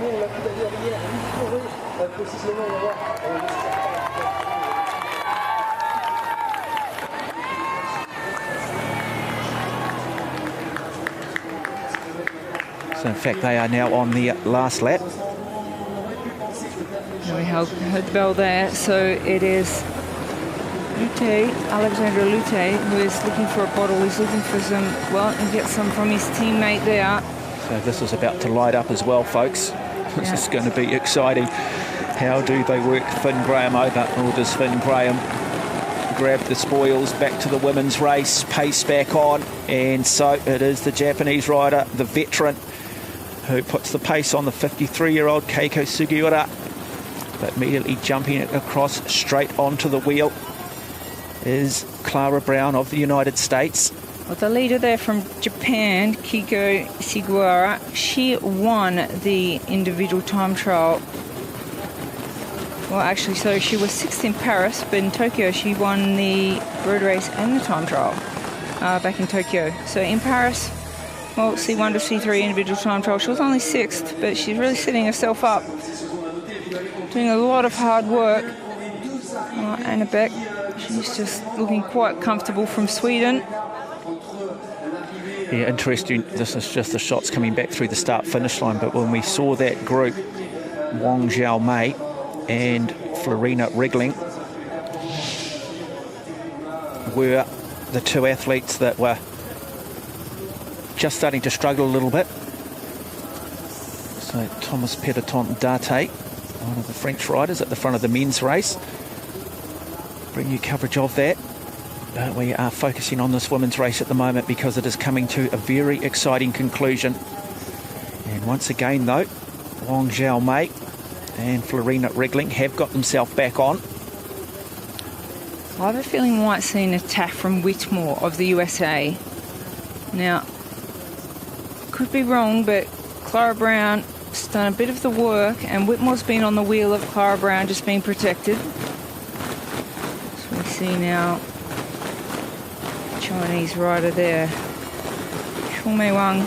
She moves in to divide the 2 riders from the USA. Oh, it's all cat and mouse now. It's all games. It's all looking at each other. But look at the cadence of Whitmore. She looks comfortable. So So Whitmore sitting currently about fourth wheel, the second of the Americans in the black helmet, USA down the shorts there. Her fellow countrywoman, Clara Brown, towards the front in the dark blue and pink bike. Often that is the best way of identifying, look for something different in the way their bikes or shoe colour perhaps. It's very much what track and field commentators will use, and sometimes the 5,000 and 10,000 metres, particularly when you have a lot of athletes from one country. Look at the shoe colour. Just looking purely at body composure, I feel Whitmore and also Anna Beck, she's got big ambitions here as well for a medal. Yeah, Anna Beck, big tall figure, isn't she? Plenty of power. Still, you just almost feel nervous watching them. At what point does somebody look to attack? Who is prepared to have a go? Well, the roles have been reversed now with the USA riders, with Whitmore leading Brown. So they will have less than 10 kilometres of this race to go.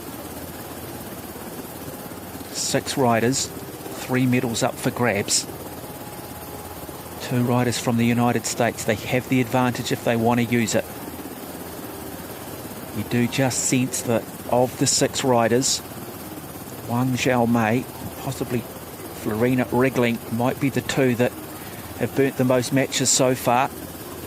Or are they simply bluffing at times on this course and creating the impression that perhaps they are in a little bit more difficulty, really knowing that they're doing it quite comfortably? We've spoken a lot about bike racing, the ability to bluff. We really do need to keep a close eye on Wang Xiaomei, because in this category, she won the individual time trial here in Paris at the Paralympic Games. Men's C1 to 3 road race through the cobblestone section. Large crowds picking up Alexander Leute and Thomas Peloton-Date. Finlay Graham in the middle there from Great Britain. This is coming down to be an exciting race. It's so interesting that we haven't seen the French riders attacking 1-2, putting pressure on Finlay Graham. Finlay Graham's had quite a relaxing ride, armchair ride we call it, sitting on the wheel out of the wind. Now we see some conversation. Alexandra Lute says a quick word to Thomas Peloton-Date of France. Well, now they're on the climb here, and so we're just starting to see a little bit of pressure here being applied in this women's C1 to 3 cycling road race. And it is Clara Brown who is just looking to dance a little bit on the pedals. Has gone to the front there, but immediately Anna Beck jumps straight on her wheel, sitting back. Jamie Whitmore of the United States. Now a little bit of a move up the side here from Anna Beck. And she applies a little bit of pressure to see what damage she can do to the riders behind her. Interesting to see there that Whitmore decides to do a bit of the climbing out of this seat. Yeah, I think she's really setting herself up. She's in and out of the seat. She's had Clara Brown in front of her, just looking after her a little bit. Finlay Graham just giving the legs a little bit of a stretch on the final lap as well. Thomas Peloton-Date, number 51, 39-year-old. Keeps a good, honest, even tempo up through the streets here of Clichy-sous-Bois. And they will come through this technical part of the course, and then they will also approach that climb.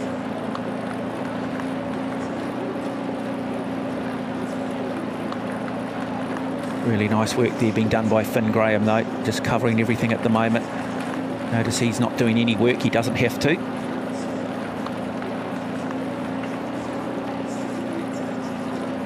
A beautiful position for Finlay Graham of Great Britain to be in.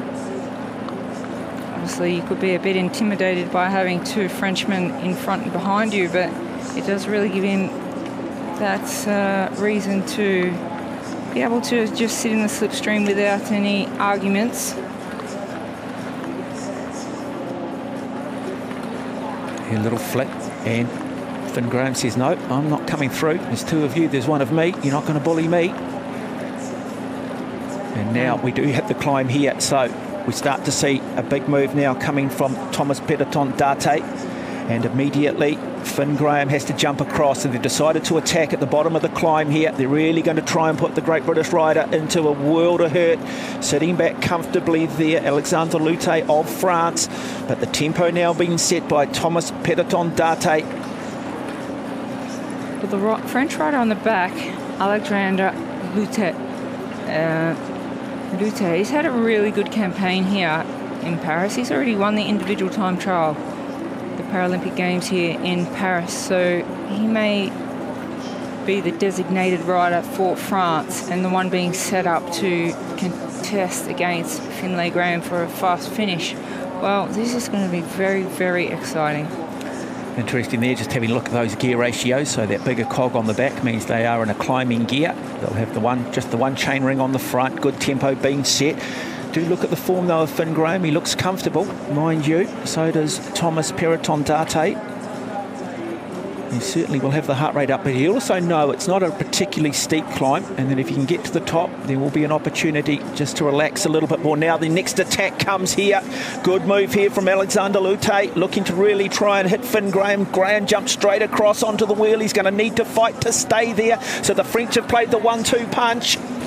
Well, this is what Lute had to do this. He had to use, he knows from his raw data that he has the power. He won the individual time trial here in Paris.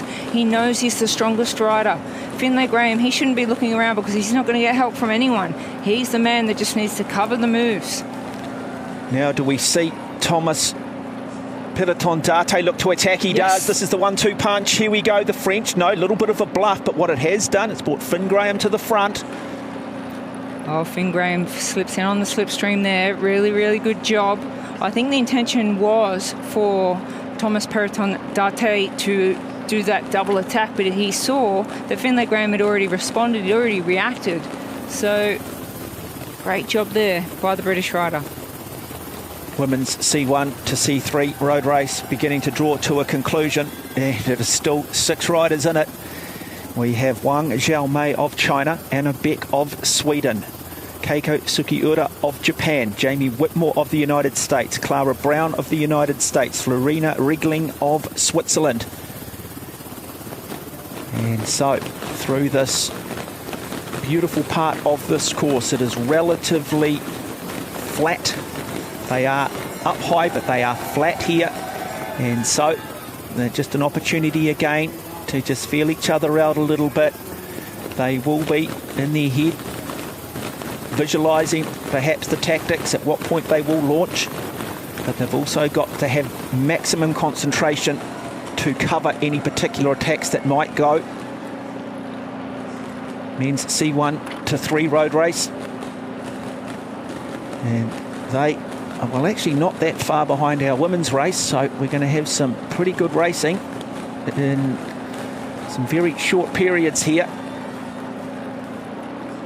You do just sense, though, this might just come down to a bit of a sprint finish. Well, surely Alexandre Lute of France on the back, he's going to have another big attack, another go. We can see Finlay Graham just doing up the shoes, the boa, so he's got aerodynamic covers over the top, but he's just twisting those dials to tighten the shoes up a little bit. And it is now the big attack that comes. Finlay Graham, he was ready for that. He'll be ready for any move from now on. He'll know that he cannot let either of these riders get a gap. Well, they need to hit him again, though, don't they? They can't just go one. They're starting to run out of road. It needs to be a 1-2 punch consistently. Finlay Graham, jump across, get on the wheel, only for the next French rider to hit him again. At some point, does he wave the white flag? The danger is that the Frenchmen end up damaging themselves in the process. Fascinating tactics being played out here in both the women's and men's C1 to 3 road race.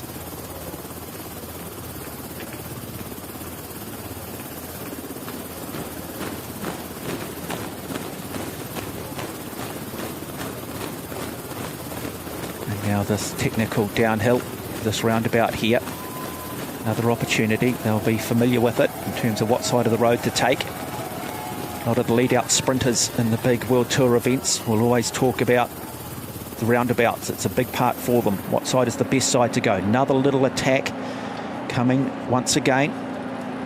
Well, it's Thomas Peloton-Darté setting the pace on the front. Alexandre Luther France on the back. Well, he's the man that keeps setting himself up for big attacks, trying to drop Finlay Graham of Great Britain.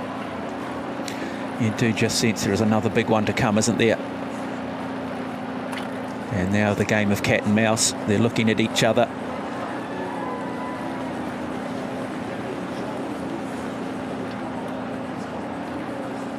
They would be disappointed if one of them didn't win gold. Two riders and a breakaway of 3. Well, I can tell you they're running out of road, and they've not really... I think they could have taken advantage of the fact that they had 2 riders by doing the 1-2 attack a little bit earlier to put more pressure on Finlay Graham. However, a sprinter smells the finish line, it gets closer and closer. Your ability to cover those moves, it gets greater and greater. It's just a mental game. Well, they'll come out of the trees very shortly. Our race leaders in this women's C1 to 3 road race. It's 6 athletes, there's 3 medals. They all have a resume. They all have won on the biggest stage. Who will add gold medal to their CV? Who will win arguably the most prestigious prize in paracycling, the Paralympic gold medal? Well, we have pointed out from China that Wang Zhengmei, purely on data and power outputs, she should be one of the stronger riders, as well as the big favourite, Sugiura of Japan. Well, you look at the 2 Americans too, Clara Brown. I'll go back to that. C1 to C3 road race, and still the pressure continues to be applied by Alexandre Luther. Thomas Peloton-Darté of France, 3rd wheel. Finn Graham.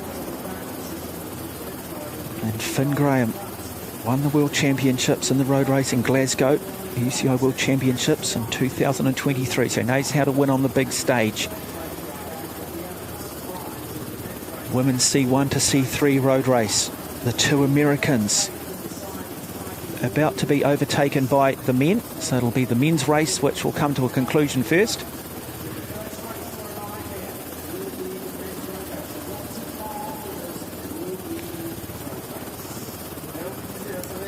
Boy, what an exciting finish, what a dramatic finish. Can Finn Graham do the unthinkable? Can he find a way to tip the 2 Frenchmen up? 6th in the individual time trial. He won silver in the 3,000 metre individual pursuit on the track. So we know he has the power to jump across in regards to any attacks that might happen. Now, they've got him where they want him at the moment. They've got him on the front. So the French have done a good job here in terms of Finn Graham now having to be on the front. Doesn't have a rear view mirror. They've got the 1-2 punch. He's constantly having to look over his shoulder here. The moment he looks and then looks back, they can attack him. What point did the French go? Here goes the first big attack now. And it will be Thomas Peloton-Darté by the looks of it. Immediately, though, Finn Graham looks to jump across the wheel through this technical part of this course. Thomas Peloton-Darté on the back. It is Alexandre Luther who leads. And now another big attack goes in. One little climb before the finish line. One last chance. Otherwise, more than likely, we will go to a sprint finish. And then, do you put your money on Graham, who is an individual pursuit specialist, who therefore, we know, has the ability to put out maximum power through the echelons?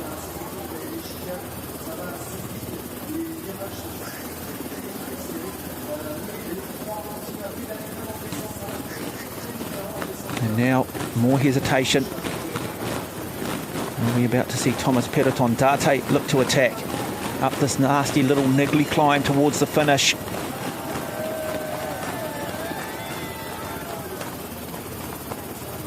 Just under 2 kilometres remain. So Finlay Graham can hold on to the wheel up the climb to the 1 kilometre to go. flag, he might be feeling quite confident. That was an interesting move. He wants to see what both of these riders are doing. Oh, he's a smart bike rider, isn't he, Finn Graham? And now looking to try and ride him off the wheel. Going up is Alexandre Lute, really trying to put the pressure on. See if he can ride him off his wheel, which is never easy to do, but it's also setting a really good tempo here for Thomas Perroton-Date to look to try and attack. Use the slipstream of the British rider and then look to launch across the other side of the road, perhaps. He's going to have to go shortly, though. If he's got anything left in the legs, it's because Lute, he is the individual time trial gold medalist from Paris. He has the strength and the power, but Finlay Graham, well, he was silver in the individual pursuit on the track. Here he goes. Thomas Perroton-Date of France. Now, that was a big attack that Finlay Graham was not able to respond to. Well, Alexandre Lute has gone. He is in a bit of difficulty. So it is Thomas Perroton-Date now who carries the hopes of his nation. So the more than 15,000 Frenchmen around this course on the edge of their seats, the more than 68 million at home on the edge of theirs. And so we are down to 2, but an opportunity with it just slowing up now, possibly for Alexandre Lute to try and get on the back, but I think he is well and truly popped. I think he's accepted the bronze medal. So 2 riders now for the gold and the silver. It is France versus Great Britain. What a race we have on our hands here. This is really, really exciting, because if all the work is done by the Frenchmen, there may be a big counter-attack coming at speed. They're inside the 1 kilometre go mark now. It is the business end of the bike race. Well, wouldn't this be remarkable if Graham can upset the 2 French riders? He's got the opportunity. He's a remarkable track cyclist, is the young man from Great Britain. He has already been a world champion in the road race back in 2023 in Glasgow. Silver in the individual pursuit. So he knows how to suffer, he knows how to hurt. We know he's got peak power. He's in the prime position, sitting on the wheel here of Thomas Perroton-Date. The home crowd will be starting to lift the French rider. They will be starting to go mad. You can sense the occasion. It's going to come down to a sprint finish. In the background there, you can see Alexandre Lute. He's accepted the bronze medal. It is Finn Graham who is in the pole position. He is sitting second wheel.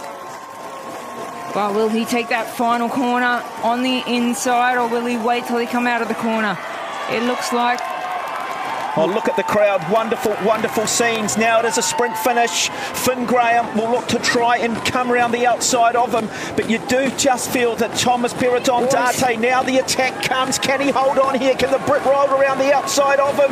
Wonderful performance. Who's going to pick up this gold medal? Settlebacks, France versus Great Britain. Finn Graham by the looks of it, but immediately getting into a slipstream is Thomas Perroton-Date, but gold will go the way of Finn Graham in a tactically brilliant display in one of the great races. It'll be silver for Thomas Perroton-Date. It'll be a bronze medal for Alexandre Lute of France. What a sensational ride by the British. And here comes the sprint now for 5th position. Sorry, 4th position. It's 3rd to Lute. It's the women's race. And it's... The winner comes... Might be Japanese. Japanese. So Japan picked it up. Sukiyara Keiko has won the women's race. Well, she came in as a huge favourite. Sukiyara. Florina Regling of Switzerland has picked up the silver. Clara Brown of the United States has picked up the bronze. And coming across the line, it will be Anna Beck and Jamie Whitmore.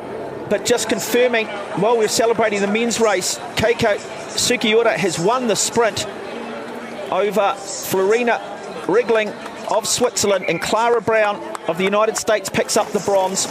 Well, that was an interesting sprint finish from the women's race. And now coming down, Alexandra Haywood, who was in part of this break for much of it and just couldn't quite manage it with a lap and a half to go, but a gutsy, courageous performance from him. Really good from the 27-year-old to finish 4th, receiving the plaudits and the accolades that he so thoroughly deserves.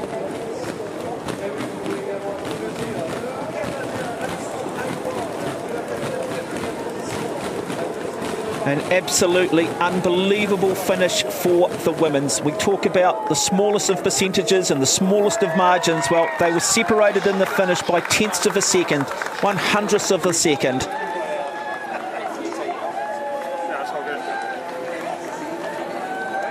And there is your Paralympic gold medalist, Finn Graham from Great Britain, wins the men's C1 to 3 road race.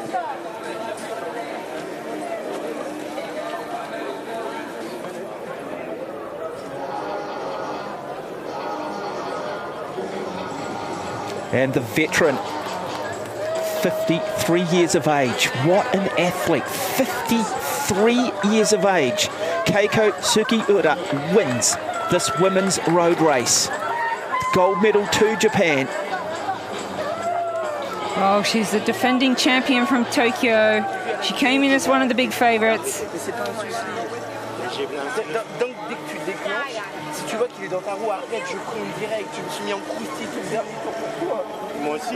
Mais t'as vu comment j'ai attendu là? Well, passionate discussion between our two French riders, Thomas Peloton-Date and Alexandre Lute. And now our two more members of the Great Britain cycling team, Jaco van Gas and Ben Watson, coming down to finish their 2024 Paralympic competition. They will finish 5th and 6th. Will they sprint between themselves? Number 54 is Ben Watson. Number 53, Jaco van Gas.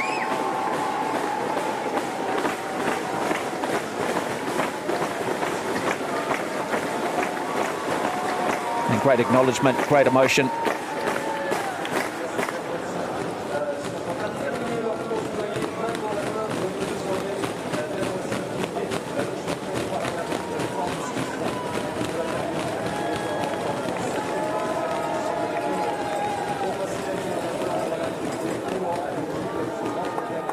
And so crowd certainly enjoying it. More of our women's C1 to C3 race. And we will have Daphne Schrager of Great Britain.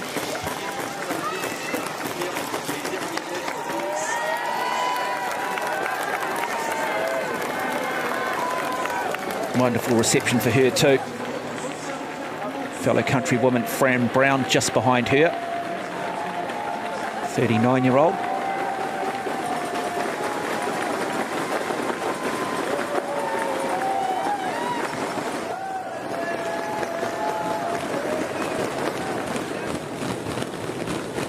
That's what we want to see all the way through to the finish line, leaving nothing out there on the tarmac.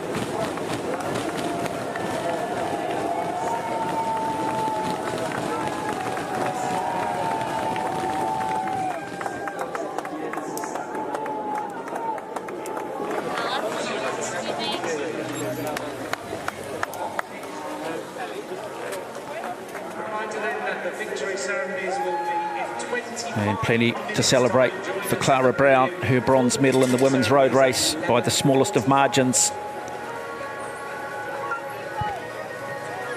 6 riders in that break, only 3 were going to get medals. But perhaps this might be the real surprise story, the silver medal to Florina Rigling, who at times looked like she was in a bit of difficulty, but somehow found a way and will be forever a Paralympic silver medalist. Now Wang Xiaomei of the People's Republic of China coming down to finish her Paralympic paracycling campaign at these games. Taking a bit of a spill there too, you can just see there, so she has hit the tarmac. But great to see the courage under adversity, the courage rising above it to come down and finish. Very good performance from her. She was part of that leading group and was one of 6 riders in contention, but then did take a wee stumble, so she will be disappointed. But what a quality bike rider. Maike Halschberger of Germany finishing. Oh, she's absolutely enjoyed her time here at Paris. The 2024 Paralympic Games. had a heavy schedule, and she's enjoyed every moment of it. Our crowds have been wonderful, supporting all of the athletes. Remember that some of the athletes will have a higher level of impairment in this race over others. And more of our male athletes finishing their race. And Matthew Robertson of Great Britain crosses the line. Edvard Vromont of Belgium. And Eduardo Santos Asensio of Spain. Matthias Schindler of Germany also finishing. And now Sweden's Henrik Marvik comes down. And doesn't he look delighted? Wonderful performance from him.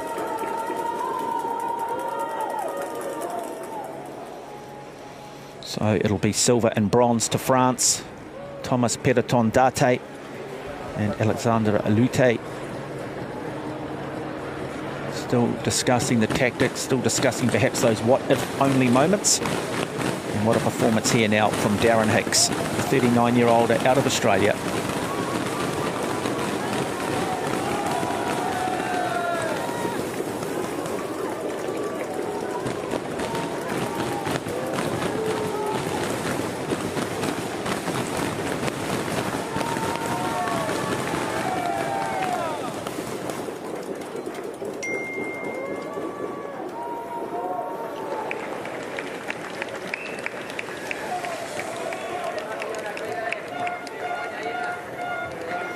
Victory ceremonies to come for both the men's and women's.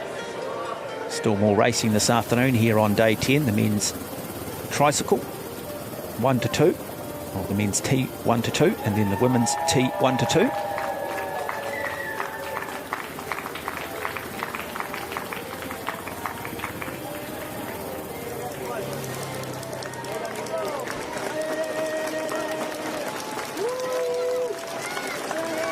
This is a really, really encouraging performance for the athlete out of India, Jyote Gabaria. She talked about just wanting to be a pioneer, show the way for other athletes in India with disabilities.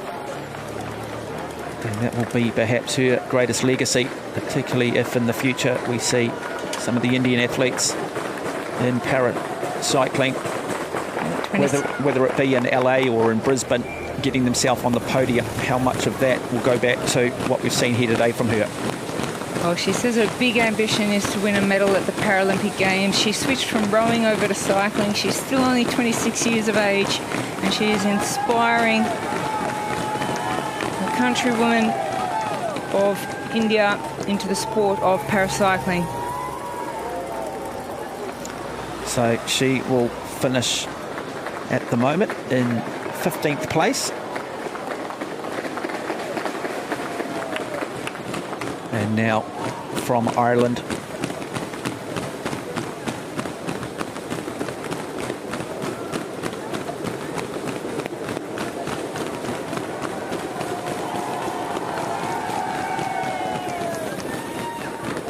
so Rachel Timothy of Ireland crosses the line.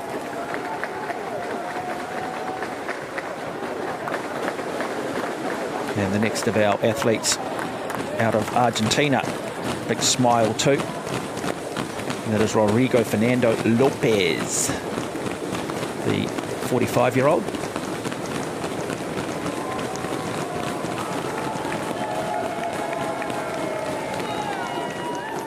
With the Camelback, the hydration system.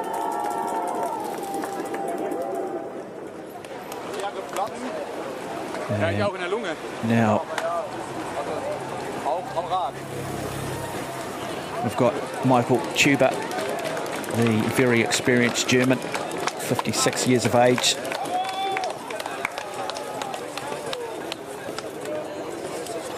He has already won himself a gold medal in the time trial.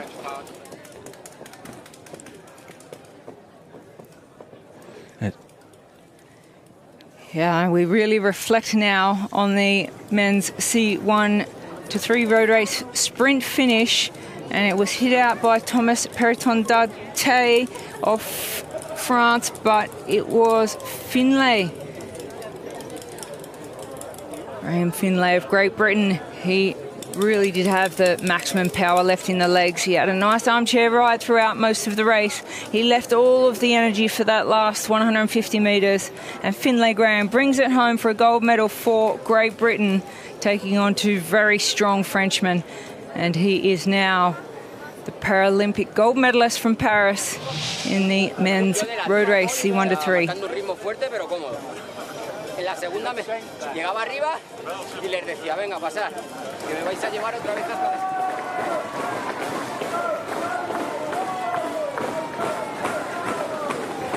And so more of our riders coming down to finish this race.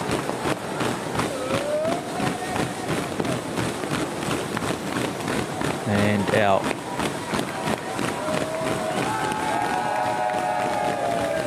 great round of applause. Japan's Chateau Kawamoto. In fact, Masaki Fujita was the athlete that crossed the line.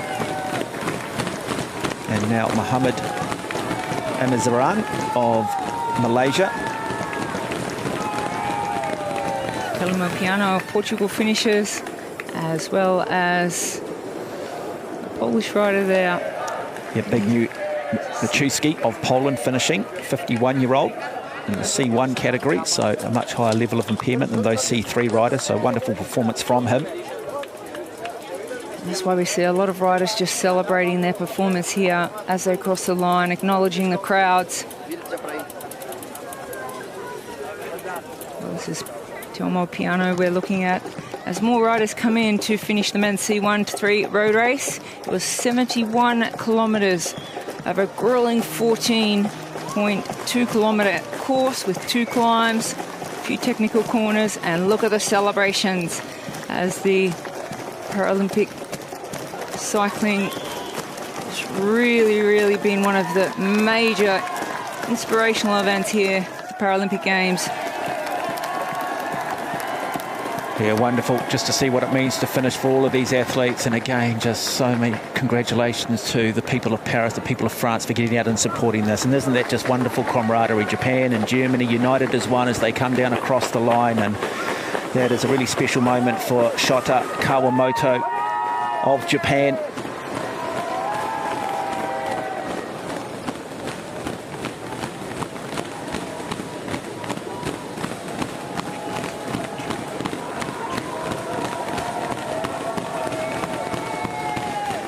And so there we go. It is Michael Tupper of Germany who finishes, and Shota Kawamoto of Japan. So 19th and 20th place for those two fine gentlemen.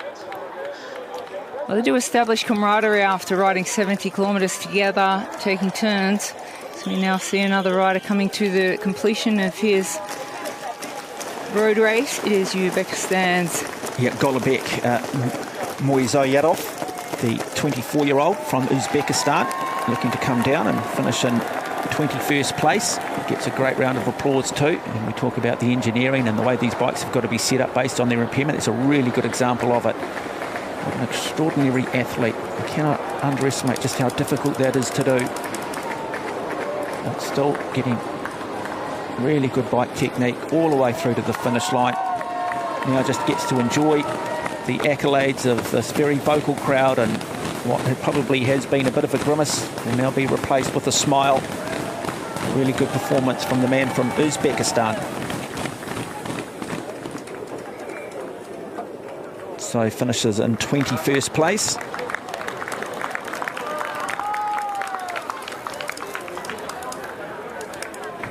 Now his victory ceremonies will come off the back of the conclusion of this race for both the men's C1 to 3 road race and the women's C1 to C3 road race. Portugal's Telmo Pinal having a chance to reflect with family and friends. As we go back and now have a look at this women's race, and what a finish that was. Keiko Sugiura just launches the attack. and just hit them incredibly hard. Florina Regling there on the left of Switzerland just lunges at the line and gets it narrowly over Clara Brown of the United States. So Sugiura, she is Paralympic champion. She defends the title. Florina Regling of Switzerland, the silver. Clara Brown of the United States, the bronze. What an inspiration. 53 years of age, and look what that means to her. Yeah, she to back up from Tokyo and defend your Paralympic Games road race C1-3 title. It's actually a phenomenal performance from the 53-year-old. Shan Wong Wei is our next athlete coming down into the finish line.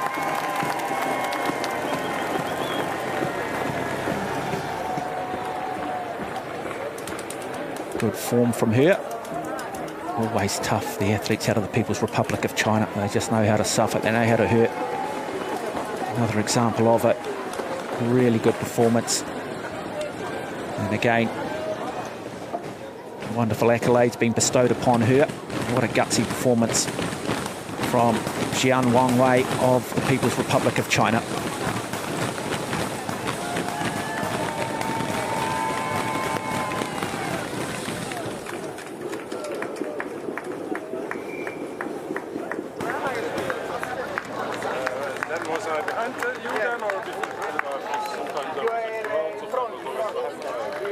French very passionate about their cycling, very educated on the sport.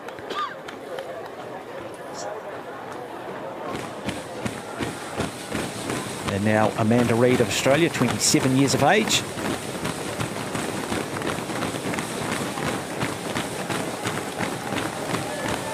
So she has been a 5-time world track champion in the scratch and the omnium road cycling. Maybe doesn't quite have the endurance at the moment. And the Brazilian athlete, Sabrina Custodia da Silva, not too far away.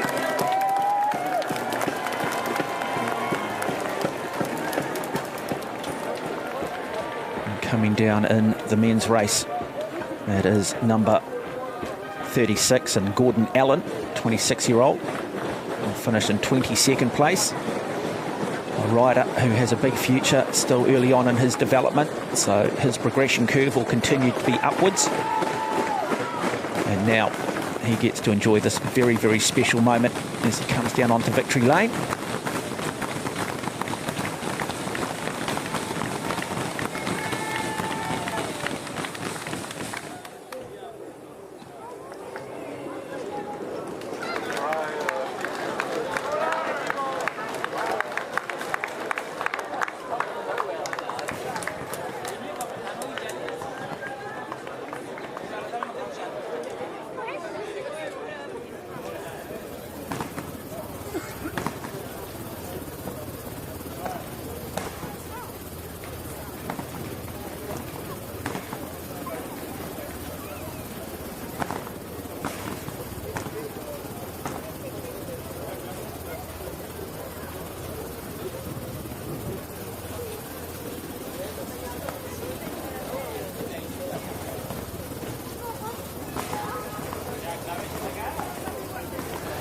Well, alongside of me, Commonwealth Games road race champion from 2010, Australian great Rochelle Gilmore. 2 remarkable races. Give us your summation of what you've seen. Well, it was very interesting in the men's 71-kilometre C1-3 road race, where there was 2 Frenchmen and the British rider Finlay Graham for the last couple of laps. And I really think the French, I mean, they did all they could with, you know, 1-2 attacking, but we could see they were so disappointed with the end result.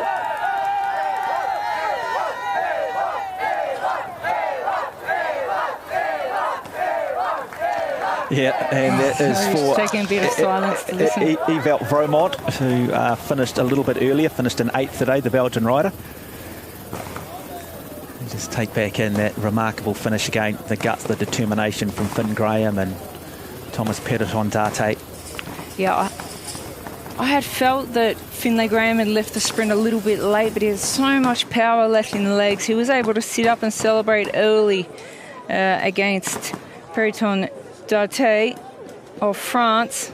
Well, whilst the celebrations go on for Finlay Graham, he did ride a superb tactical race and comes away with the gold medal for Great Britain. Well, this man did a great job to come in 4th position as well. And that was Alexander Hayward of Canada. Just congratulations there to Finlay Graham. And coming in 5th and 6th position, Ben Watson and Jaco van Gas. They've had a fantastic Paralympic Games here in Paris. They congratulate each other. They know that their countrymen's taken the gold. They're celebrating a wonderful day on the road and absolutely exhausted at the same time.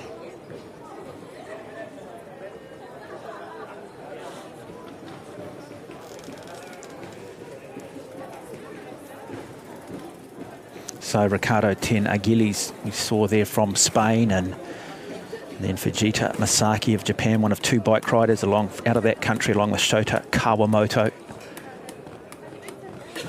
Always so gracious. And that's what it's primarily about. Look at the camaraderie here.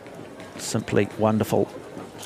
The displays being shown by Michael Tuba and Shota Kawamoto. Friendships that will last forever, very much the spirit of the Paralympic Games.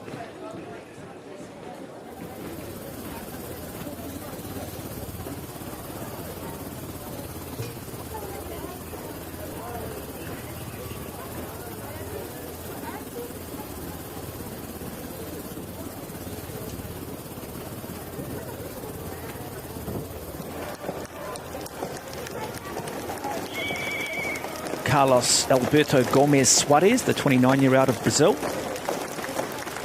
coming down to finish in 23rd place unofficially.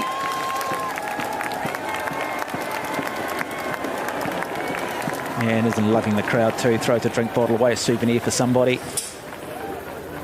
And we'll bring it home all the way through to the finish line.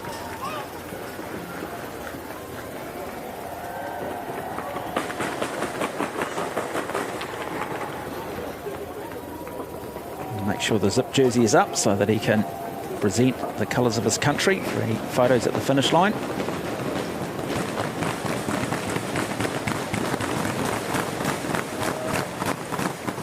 And Brazil, of course, just symbolic of the depth now in para road cycling. Really, really good performance there from Carlos Alberto Gomes Soares.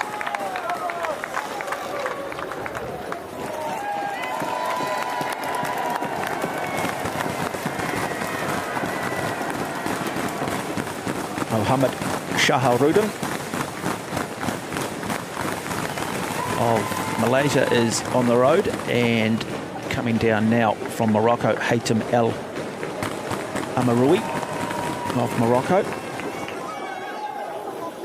So those two would have shared much of this course together and hopefully share a special bond from this day forward because of the experience they've just had to endure.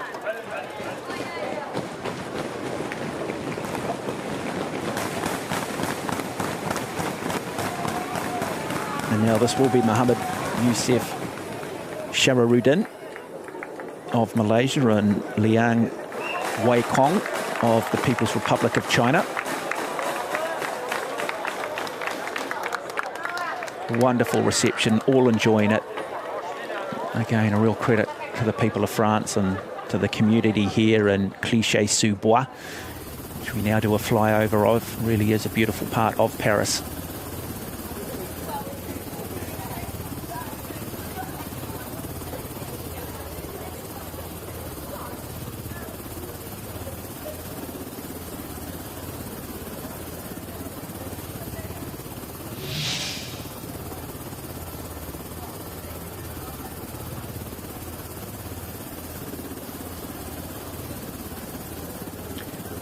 What an amazing sprint we had in the women's C1 to 3 road race. It was Tokyo's defending champion that took the win. It was the rider from Japan, Kiko Sugiura. Well, yes, you can't believe it. At 53 years of age, back-to-back Paralympic Games gold medalist in the road race. Well, she celebrates a wonderful victory. The emotions, well, that explains it all. And, well, the USA, they missed out on the gold and silver, but came home with Clara Brown's in bronze. Well, that was a fantastic ride. Men's C1 to 3 road race, those results are official. Finn Graham of Grayton picks up the gold medal. Thomas Perroton Date of France the silver. Alexandra Lutte of France the bronze medal. So 2 French athletes will stand on the dais. A really gutsy performance from Alexandra Hayward in finishing in 4th. Well, the 2 Germans, Ricardo Tenangilis and Eduardo Santos Asensio, 9th and 10th. Really good performance too coming from the Greek athlete Nicholas Papangalis, finishing in a time of 1:56.08.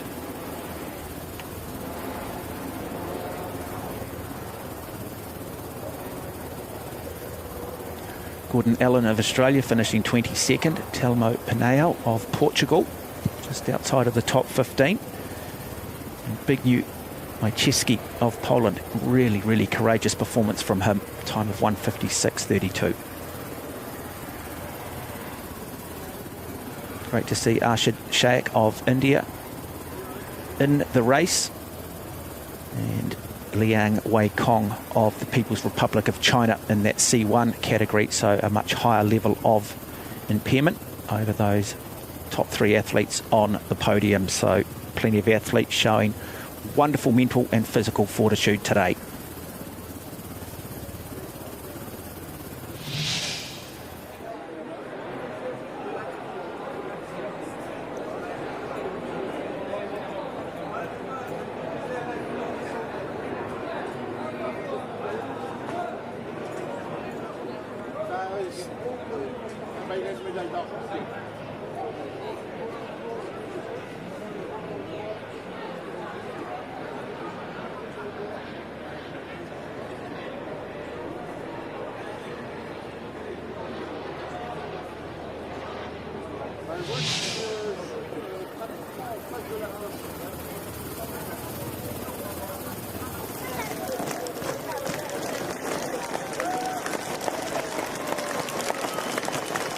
Sabrina Custodia da Silva of Brazil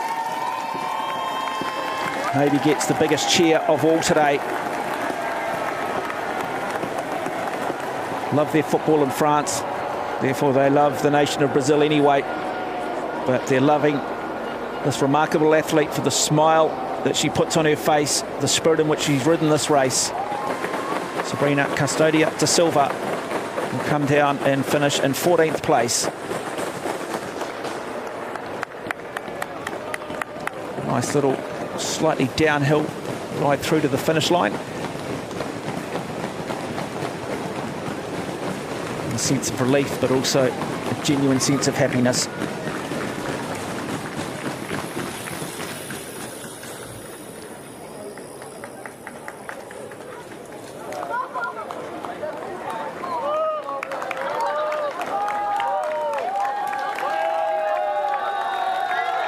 Oh, what delight and satisfaction to have completed the women's road race. 200-3 category here in Paris. She is just absolutely delighted. Loves the crowd encouragement as well. Just a really nice look to it, the engineering on that bike to allow her to maximise her ability to cycle based on her impairment. And we keep saying that this is what the sport does. It drives innovation. It actually helps people with a disability, with an impairment on a day-to-day basis, as we just go back and confirm now the women's C1 to 3 road race. So Sukiura Keiko of Japan is your gold medalist. Verena Regling of Switzerland, your silver medalist. Clara Brown of the United States, the bronze medalist, finishing in 3rd. Really good performances from Anna Beck and Jamie Whitmore, who were very much in the fight for most of the race.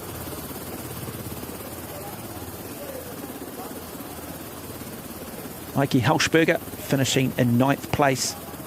Fancied Australian Amanda Reid, more of a track specialist, finishing in 13th. Rachel Timothy of Ireland, also a very gutsy, courageous ride today from her.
une nouvelle fois, mesdames et messieurs, vous pouvez applaudir très fort l'avant la Palame. La cérémonie va démarrer dans quelques instants. Thank you very much to Dr. Palais. Women's C1 to 3 road race. Just confirming those results. Keiko Sugiura of Japan, your gold medalist. Florina Rigling of Switzerland, your silver medalist. Clara Brown of the United States, your bronze medalist. Wang Xiaomei of China rounding out our top 8 with a time of 1:44.38.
Mesdames et messieurs, la cérémonie des vainqueurs de la course sur route femmes C1-3. Ladies and gentlemen, the victory ceremony for the women's C1 to 3 road race.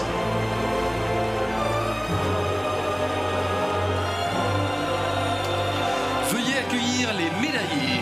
Please welcome the medalists. Medal victory ceremony for the women's C1 to 3 road race. The medals will be presented by Madame Anna Gripper, membre du comité directeur de l'Union cycliste internationale. UCI Management Committee member. Accompagné par Accompanied by Monsieur Renato Di Rocco, vice-président honoraire de l'Union cycliste internationale. UCI Honorary Vice President. Médaillé de bronze représentant les États-Unis d'Amérique. Bronze medalist representing United States of America, Clara Brown. Wonderful performance from the American, a breakthrough performance for Clara Brown. The 28-year-old picks up the bronze medal.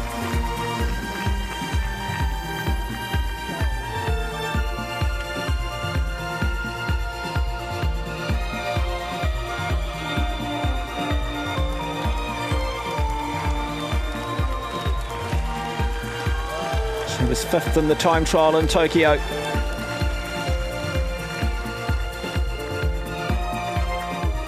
Today, it's a bronze medal in the road race. Clara Brown of the United States, your bronze medalist.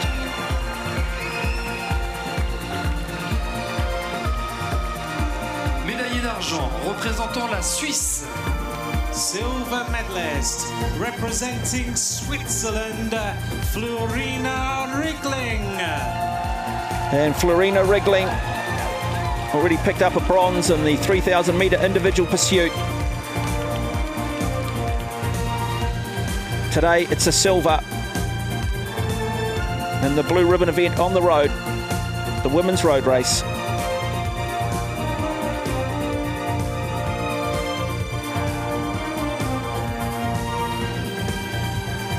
Florina Rigling of Switzerland is your silver medalist.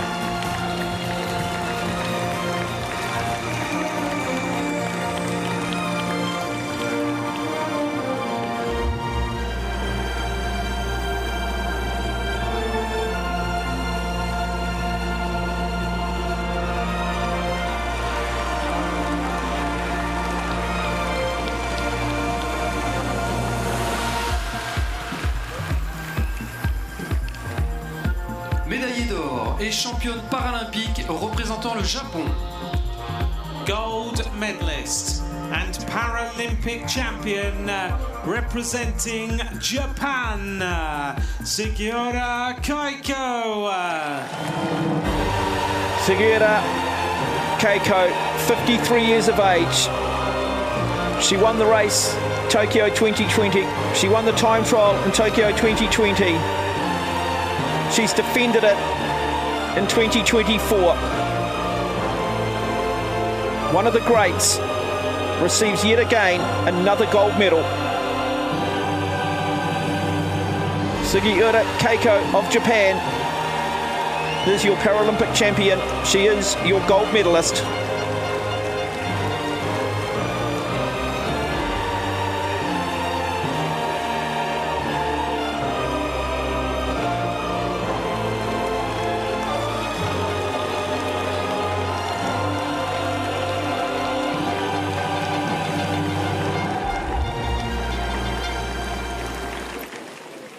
Mesdames et messieurs, si vous le pouvez, veuillez vous lever pour l'hymne du Japon. Ladies and gentlemen, please stand if you are able for the anthem of Japan.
Wonderful moment for Sugiura Keiko of Japan.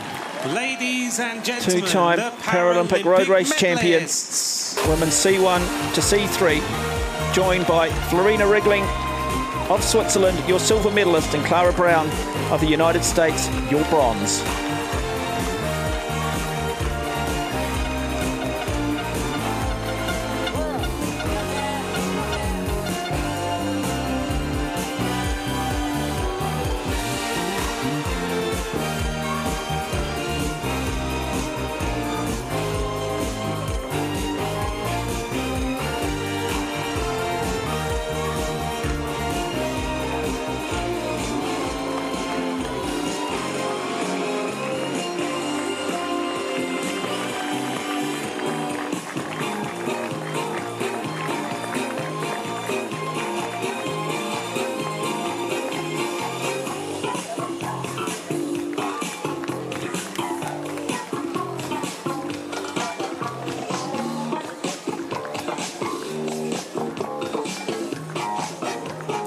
Confirming the results of the men's C1 to 3 road race. Finn Graham of Great Britain winning the gold medal.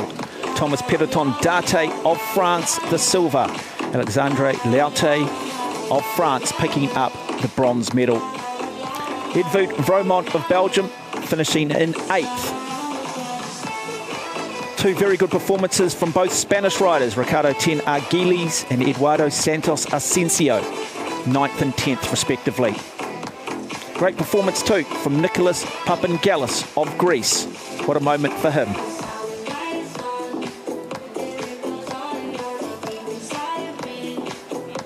Telmo Pinal of Portugal finishing in 17th. Gordon Allen of Australia finishing 22nd. And great to have Brazil's Carlos Alberto Gomes Soares on the start line, finishing a very respectable 23rd.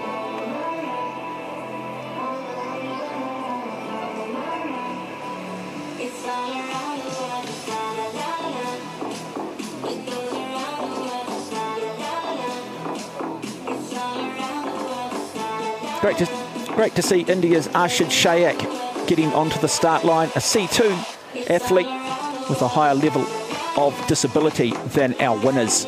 Esteban Godold Medica, well, carrying the flag for Panama, a very good time of 2:08.22.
Mesdames et messieurs, la cérémonie des vainqueurs de la course sur route homme C1-3.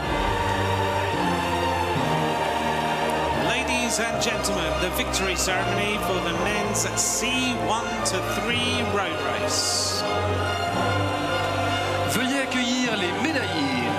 Please welcome the medalists. Victory ceremony for the men's C1-3 road race. Les médailles seront remises par The medals will be presented by Madame Claire Revenu, directrice générale des Jeux Olympiques et Paralympiques chez Coca-Cola France. General Manager, Olympic and Paralympic Games, Coca-Cola France. Accompagné par Accompanied by Monsieur Alain Nguyen, directeur délégué du système d'information des Jeux de Paris 2024. Paris 2024 Games Information System Deputy Director. Médaillé de bronze représentant la France. Bronze medalist representing France, Alexandre Léoté. Bronze medal to France's Alexandre Léoté. He was World Road Race Champion in 2023. He picked up bronze. Paralympic Games Tokyo 2020. He backs it up today. Wonderful performance from him. Alexandre Léoté is your bronze medalist.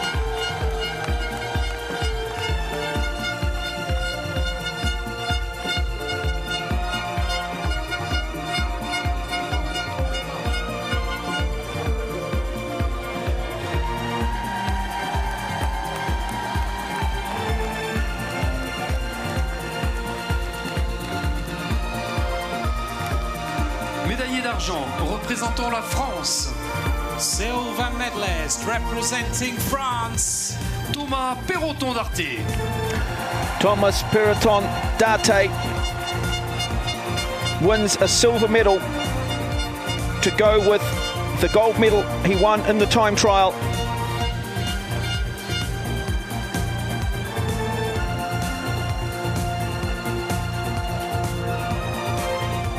Wonderful tactical display from him.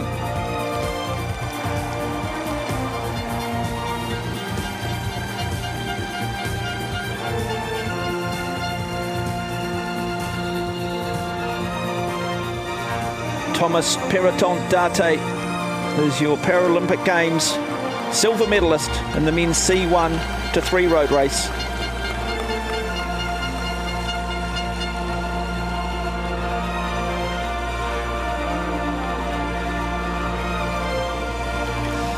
médaillé d'or et champion paralympique représentant la Grande-Bretagne.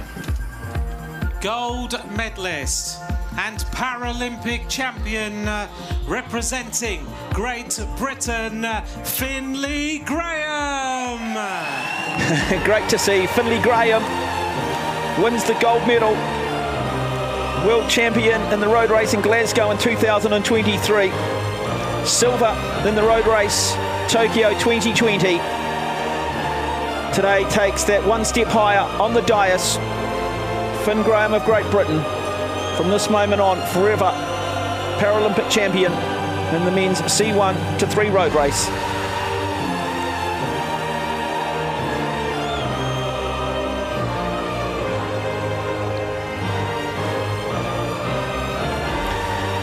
Finn Graham of Great Britain is your gold medalist. Mesdames et messieurs, si vous le pouvez, veuillez vous lever pour l'hymne de la Grande-Bretagne. Ladies and gentlemen, please stand if you are able for the anthem of Great Britain.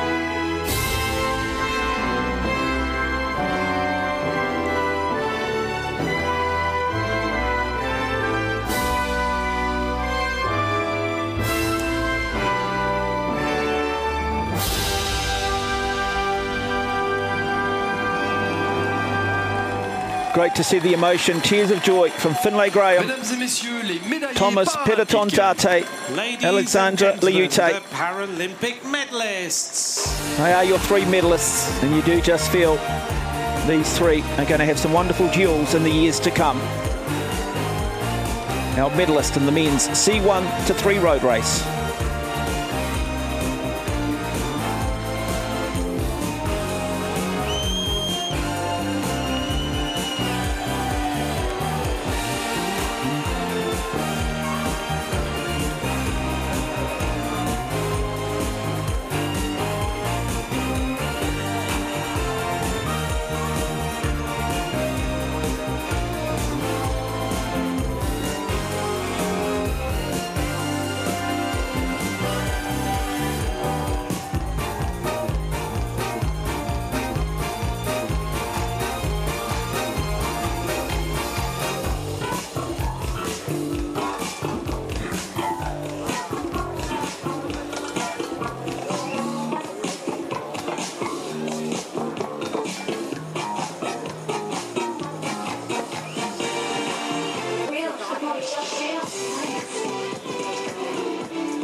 Ce sera le retour de la bande à Paname. En attendant la reprise des courses, on vous le rappelle, la course homme T1, T2 à 12h45 et la course femme T1, T2 également cette fois-ci à 12h50. On se retrouve donc d'ici 40 minutes environ pour la reprise des courses. En attendant donc la bande à Paname vous accompagne.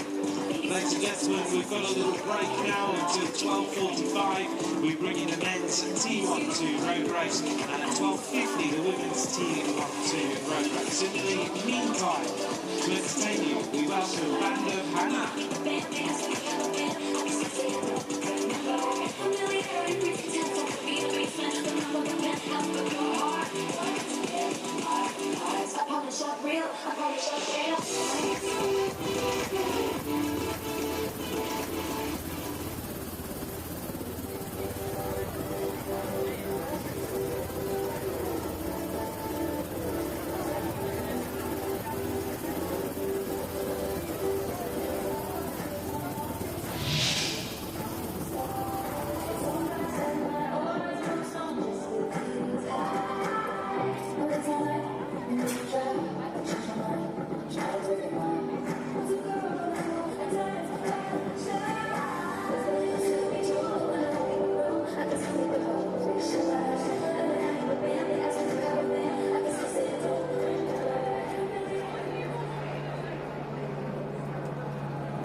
a la recta en donde deja de pedalear.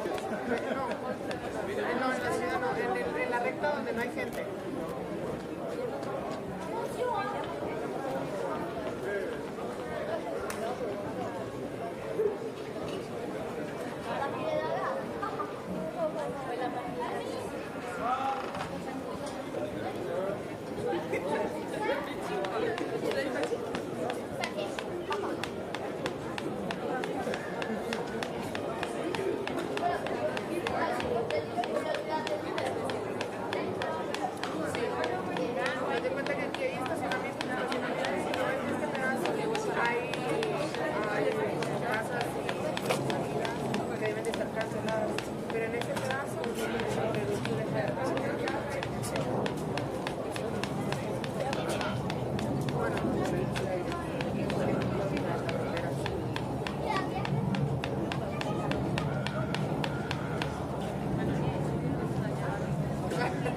Eso es de todo.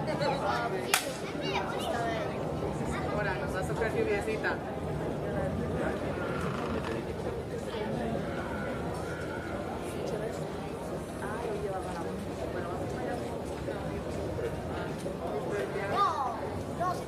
Ah, creo que me quería mojar, no hay problema.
Yo ni chamarra, ni imperiales, nada.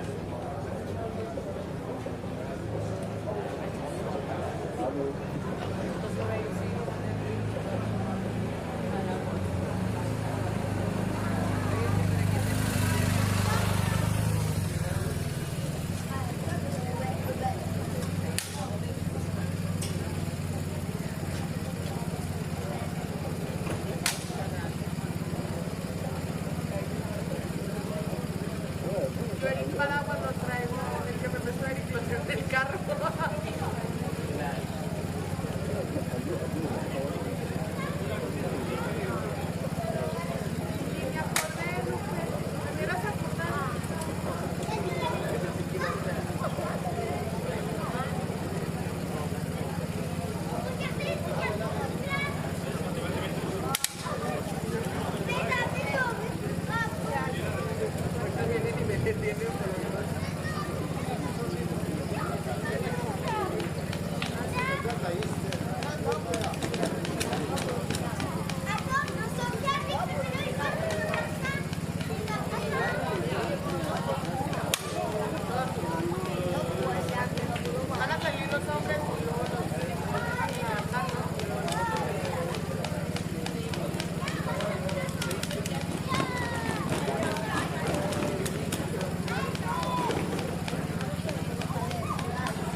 C'est juste que ça commence à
Et attendez que je sois rentré.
Y eso que sí estoy ciego.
Clichy-sous-Bois in the eastern suburbs of Paris, and it is the venue for the paracycling road disciplines here at Paris 2024 Paralympic Games.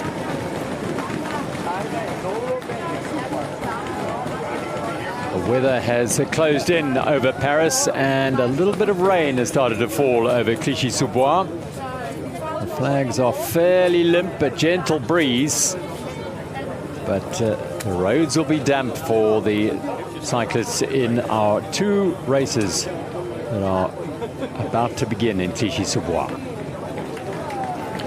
Cloudy skies, it is warm at 20 degrees. That breeze out of the south at 7 kilometers an hour is not going to be too much of a factor for the riders as they tackle the 14.2 kilometer course around Clichy-sous-Bois. It's been a wonderful venue for the road events here in Paris. 2 climbs per lap, one early on at 5 kilometers and the second inside the final 2 kilometers of the lap, challenging the riders as they reach the finish line of each lap. Small arrondissement is Clichy-sous-Bois, around 3.95 square kilometers in the heart of the Seine-Saint-Denis department.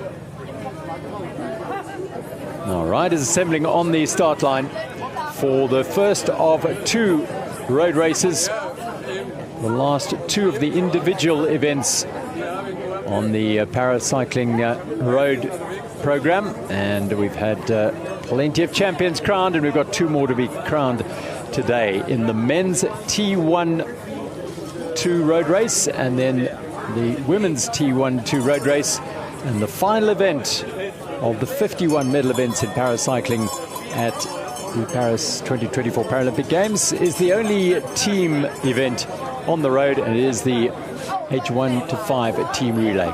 Fascinating and highly entertaining. We've got a great afternoon of cycling ahead of us.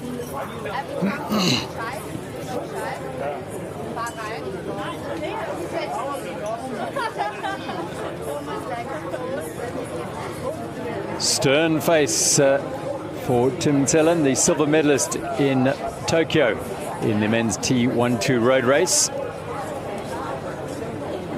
All focus. The discipline here is very, very competitive, all the way down to a 5-time world champion, Giorgio Faroni of Italy.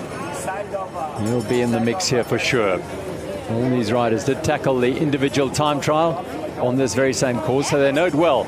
But the rain will be a factor. Our first of the last 3 events on the paracycling road discipline is the men's T1-2 road race. They'll be tackling this road race in fairly challenging conditions with the rain falling. They'll be doing 3 laps of the 14.2 kilometer track.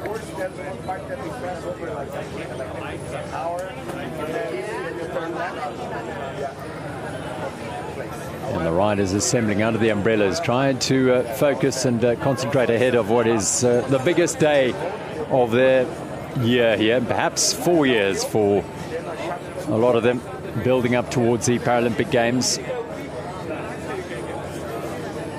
12 riders, 8 are T2 category and 4 T1 classification.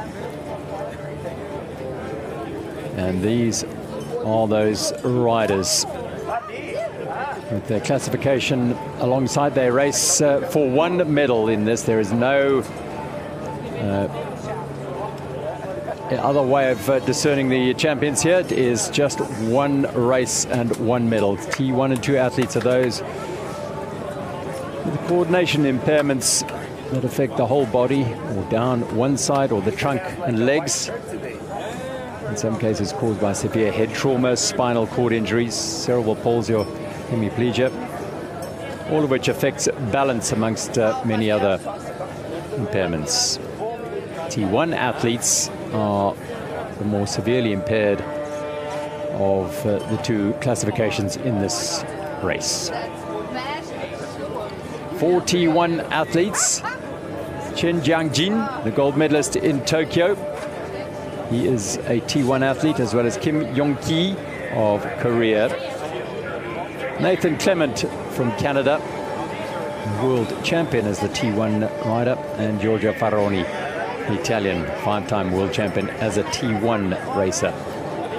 At the UCI Para World Championships, these riders will race in their own classifications, so there will be a number of riders who've won world championships in T1 or T2 in this race.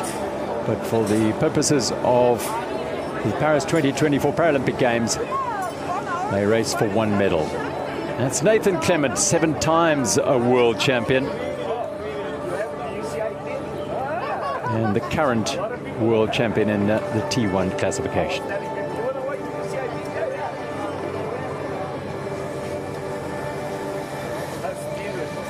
Always a tense time ahead of the start. They look skyward, and the rain continues to fall. Not heavily, but enough to make conditions very tricky indeed for these riders. Hence, perhaps the look of tension and concern on the faces of some of the riders. The roads do become slippery. There's a small cobbled section, and they will want to be very, very careful in particularly cornering on the course. There are some very fast downhills with left-hand corners at the bottom.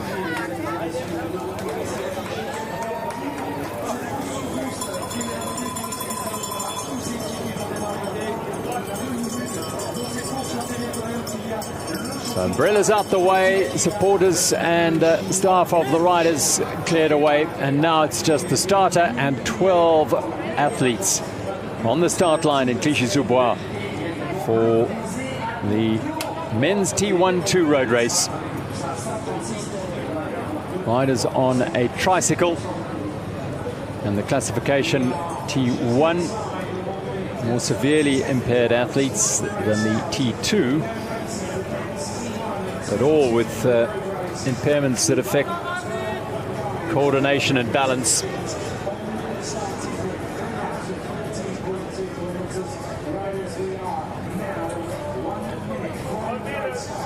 So 1 minute to the start of the men's T12 road race.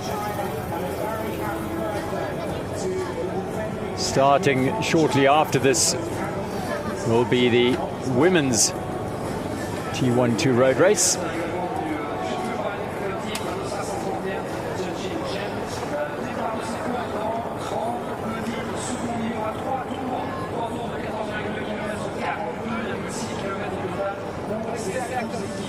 Last moments to focus and concentrate now for these athletes.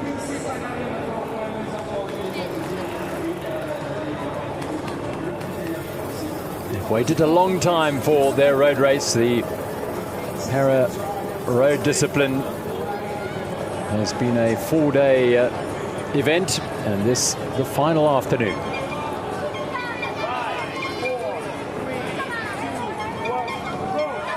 Twelve riders head off on the men's T12 road race at Clichy-sous-Bois on the final afternoon of the para road cycling discipline here at Paris 2024 Paralympic Games.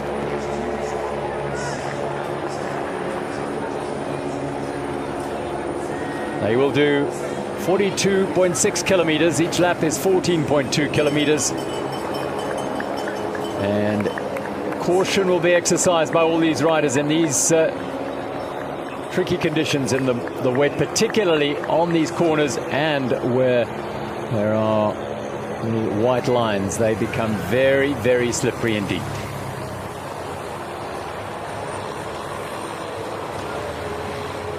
So making a move very early on from the United States, Dennis Connors. He's the current T2 world champion. In this field, we have 8 athletes classified as T2, and then 4 the more severely impaired T1 athletes in this. They are racing for 1 medal. The defending champion is a T1 athlete, Chen Jianjin of China, just tucked in this group, and he celebrates his 38th birthday today. Can he bring home a gold medal on his birthday?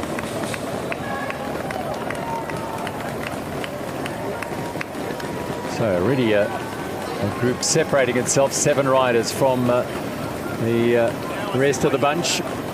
Connors on the front with Belgium's Tim Sellen, the silver medalist in Tokyo, behind him.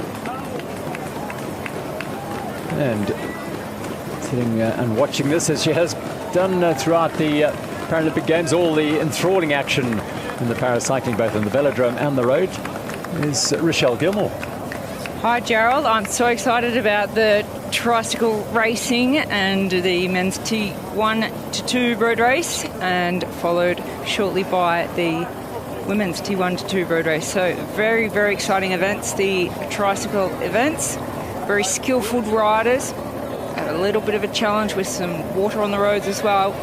But you can see the cornering, how they really do need to do a lot of training at high speeds through the corners to be able to handle these tricycles. They are amazing pieces of equipment.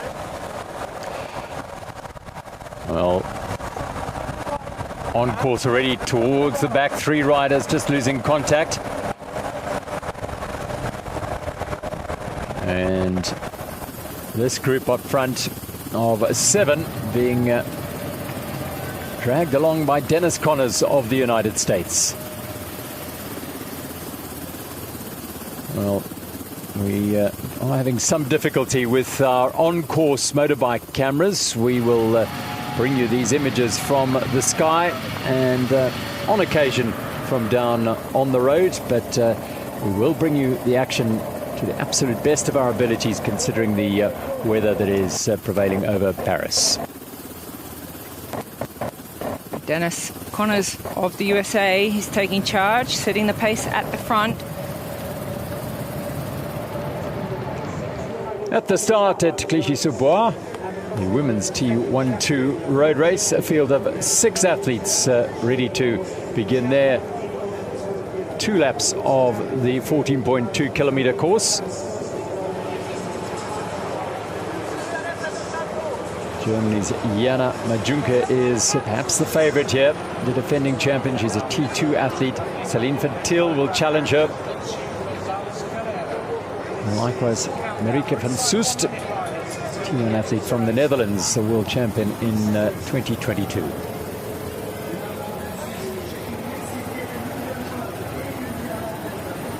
Athletes Emma Lund of Denmark, Dulce Maria Gonzalez Guerrero from Mexico, and Pavlina Vejudova of the Czech Republic.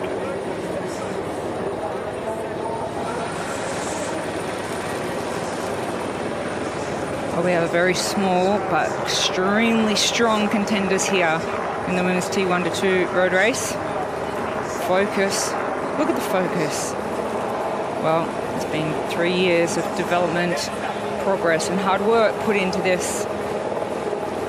See, look at the skies. The flag drops for the last of the individual medals to be decided on the roads around Clichy-sous-Bois, the Paris cycling road discipline here at Paris 2024 Paralympic Games.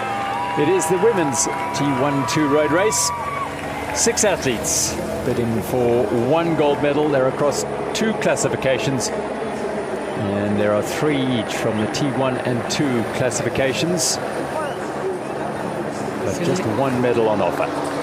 Celine van Til of Switzerland takes out the front of the bunch and sets the pace. And she is one of the T2 athletes, as we see on the back. The Mexican rider, T1 athlete, with a slightly greater impairment. Oh, look at this from the USA on the front of the men's T1 to 2 road race. It is the world champion from Glasgow last year in 2023, Dennis Connors. Yeah, the Pan-Para champion as well. He won in Chile in 2023. We will bring you those images from around the course and from up above, as to the front is Juan Jose Betancourt Quiroga, bronze medalist in Tokyo. So a lot of the real contenders already making their presence felt here. Chen from China is at the back of this group, which is now 6 strong. He is the defending champion. Just in front of him is Austrian Wolfgang Steinbichler. And then it's the Belgian, silver in Tokyo, Tim Zellen.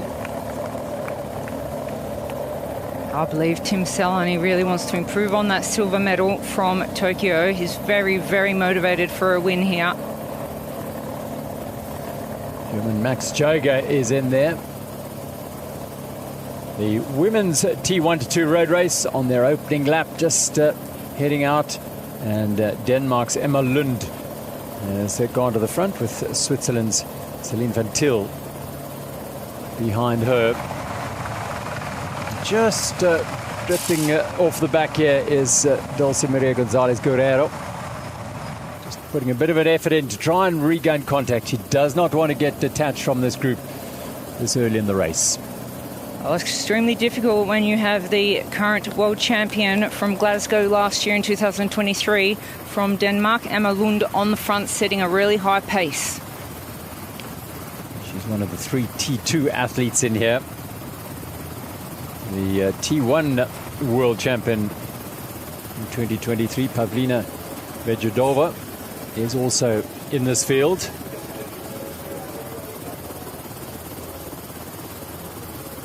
And they will make their way around these streets, these slightly damp and slippery streets on 2 laps of this 14.2 kilometer circuit. The gold medalist in the time trial, the individual time trial in the opening day of competition here was Marieke van Soest of the Netherlands. Celine Van Til was second in that. The men's T1-2 road race. This lead group all still together and setting the pace on the front. Well, I wonder if they'll share the workload. It is Juan Jose Betancourt Quiroga from Colombia. Twice a world champion in the T2 category. He was 8th in 2022.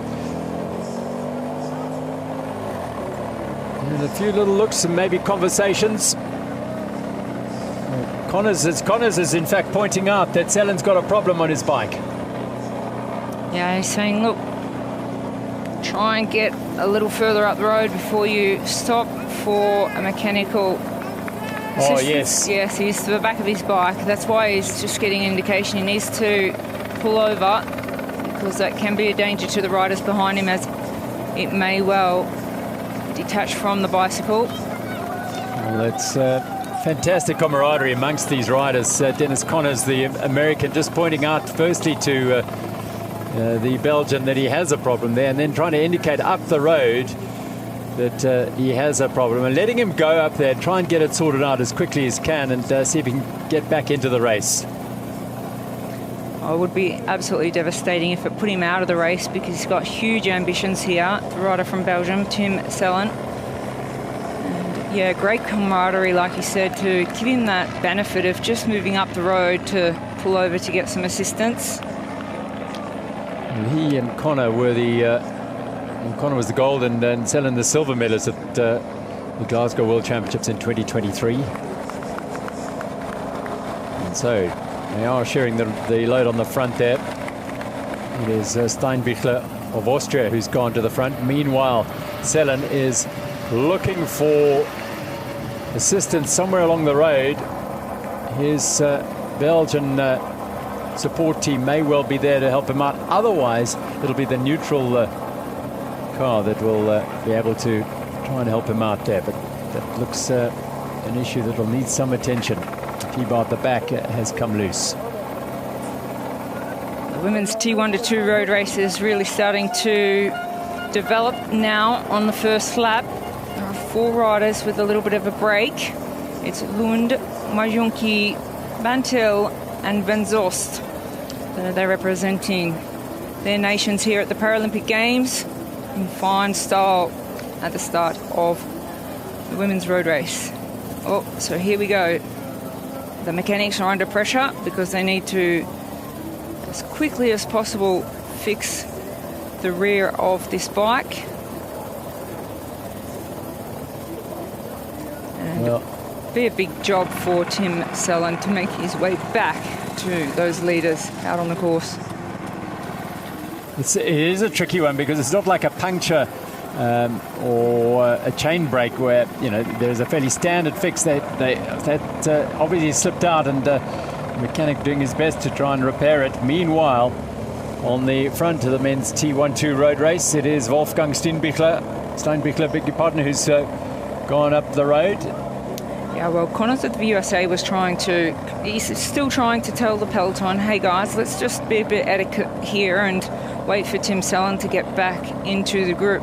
Whereas other riders are saying, hey, it's the Paralympic Games here, we have an opportunity. It's not our fault there was a mechanical to the bike. It should have been all looked over last night and this morning and double-checked, triple-checked.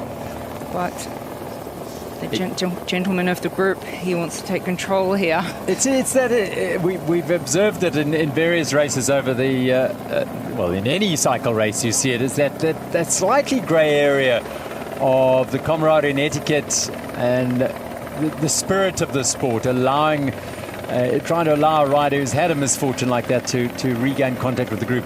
The other side of it is, as Rochelle has pointed out, part of the sport. Women's T1-2 road race, and these 4 riders now on the front. Switzerland's Celine van Til is the rider just ahead of the double gold medalist from Tokyo, Jana Majunke of Germany, and then Denmark's Emma Lund, the world champion in the T2 at the moment, and the Netherlands' Marieke van Soest, gold medalist in the time trial, sits at the back of this group. They have separated themselves from the other riders in this race, Dulce Maria Gonzalez Guerrero of Mexico and Pavlina Vejovodova. And Soest just yo-yoing off the back of this group. Yeah, it's hard to tell, isn't it, early in the race, if these riders are just playing it safe or if they are struggling physically, energy-wise, muscular strength. Whether they're just leaving gaps for safety reasons, but certainly no holding back from the Swiss and German at the front. A little bit of conversation going on there between the Danish and the Swiss rider. There are 2 distinct climbs on this route, and the one comes leading up to 6 kilometers, and then the second one, arguably the harder of them, is a little bit shorter, but does get a bit steeper at around 4.8, 4.9% gradient in the last 2 kilometers of the lap, and then it flattens out as they go through the start finish. They'll do that at the end of this lap, and then they'll be on their final lap. 28.4 kilometers for the women's T12 road race, 2 laps of the course. Well, lovely to see spectators out there despite the weather.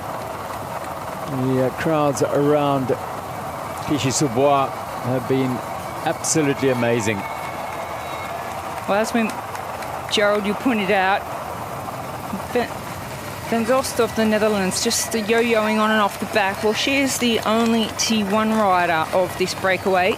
So we have 3 T2 riders and the rider from Netherlands T1. So balance and coordination are a little bit more impaired for the rider from the Netherlands, Van Zost. The men's T1-2 road race, they go through the little chicane, and this is a very fast downhill with a left-hand corner at the bottom. Connors was on the front there, but he's just ceded that position. And this is the leading group in the men's C1-2 road race in the forest. And we will have these images from the air. Unfortunately, the weather conditions have made it difficult to bring regular images from on the road on the motorbikes. But our crew on the ground and at the venue will do absolutely everything in their power to bring you the very best images throughout these races. Sometimes the weather is the final arbiter when it comes to some of these issues.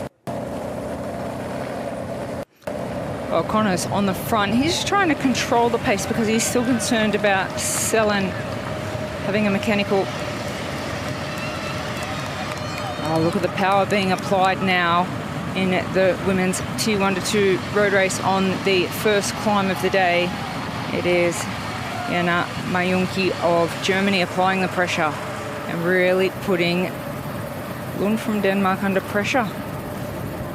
And that'll be a strong ride because Lund is the T2 world champion, sitting at the back here, and just in front of her now, Marika van Soest has managed to get onto the back wheel of Celine van Til of Switzerland, but a really good effort from Jana Mayunki, the German. Well, and yeah, Emma Lund just making her way back on the climb, as you said, world champion from last year in Glasgow 2023. Well, she fights her way back to this group of 4 leaders in the women's T1 to 2 road race. They're on one of the tough climbs, and it looks like Emma Lund is trying to make her way around the Dutch rider just to put herself in a little bit of a stronger position. And as we said, Van Zos being a T1 rider of this group. We're about 5.5 kilometers into the first lap of 14.2 and a total distance of 28.4 kilometers. These conditions, I mean, if they were cars, racing cars have different tires, would they have different tires and pressures for the rain?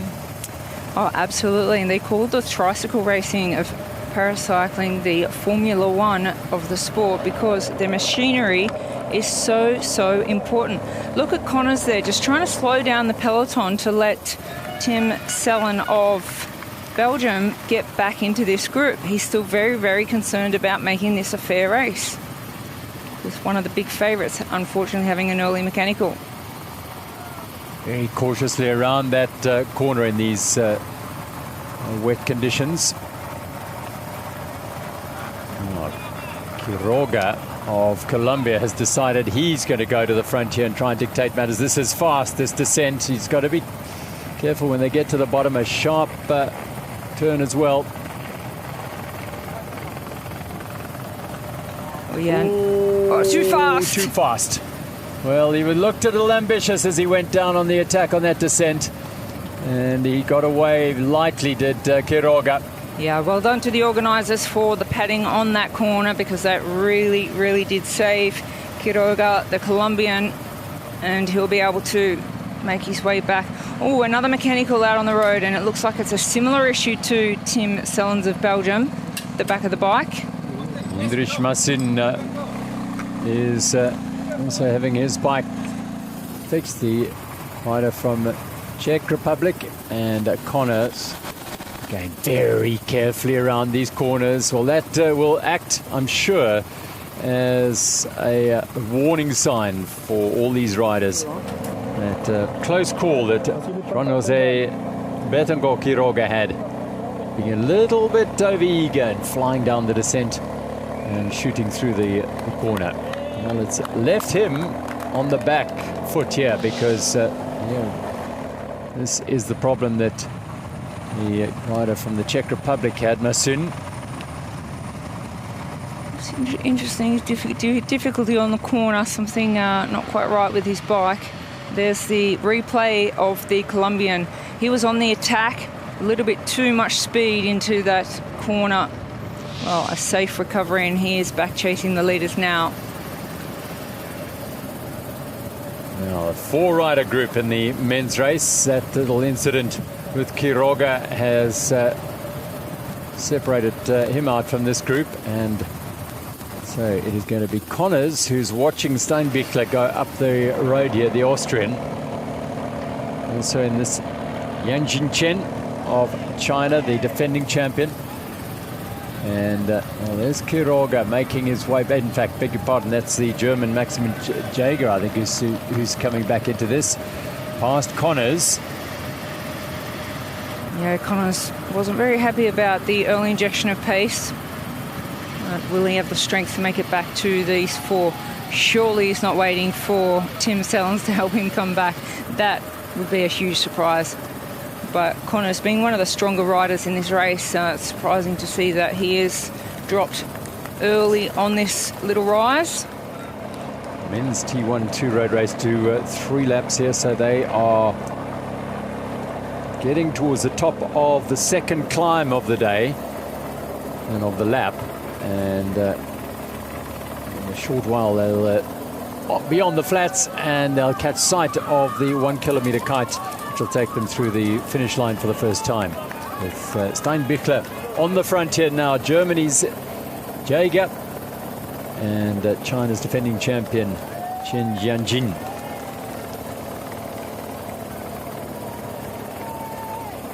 A bit of a battle going on the chase here. I wonder if Connors is going back to even help Quiroga. They've gone under the 1 kilometer kite there, and he's giving Quiroga a little bit of a tow towards the top, and now the Colombian says, I can go, thank you. And he gets on the front. Well, either that or he's not having a great day, Connors, but we'd be very surprised if that's the case. He's certainly shown himself to be, whether it's nominated by the others or his own appointment, but he seems to be the captain of this group, having trying to dictate the way it's gone about. But he's dropping off a little bit as Quiroga's working hard to try and link up with this group here. Well, that's a good recovery from the Colombian after that scary moment. So 3 riders in the lead group in the men's T12 road race as they're coming around to complete their first lap of 3. Very cautiously, these bikes can tip over fairly easily if they get the balance wrong, and they all negotiate their way around this corner, no problem at all. Steinbichler, then it's Chen Jianjin. In fact, he's in the third wheel here. It is the German Max Jaeger, second wheel. And the chase is on from the Colombian Quiroga. Yeah, certainly no waiting around, is there? From the big Austrian man, Steinbichler. He is really putting the pace down, along with the German Maximilian Jaeger. First lap of the men's T12 road race completed. And it is a group of 3 on the front. Wolfgang Steinbichler, Max Jaeger and Chen Jianjin. 4 seconds behind them, Juan Jose Betancourt Quiroga and Dennis Connors of the United States, 11 seconds back after 1 lap of 3.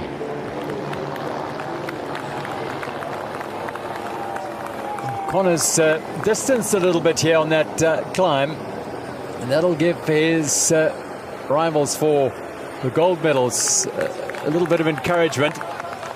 Powerful American Connors. Yeah, well, there has been 1 year past since he was the gold medalist in 2023 in Glasgow. Connors, the rider from the USA. So we would be surprised if he is being dropped. He's 39 years of age. This is the rider from Czech Republic, Jindřich Masin, who had the mechanical. It didn't seem to take too long to sort out, and he is now going to come through in 6th place in the men's T12 road race after 1 lap. Behind him, the likes of Nathan Clement, the Canadian, Giorgio Faroni of Italy. Selen as well. Well, good to see Selen back chasing. He's got his bike fixed.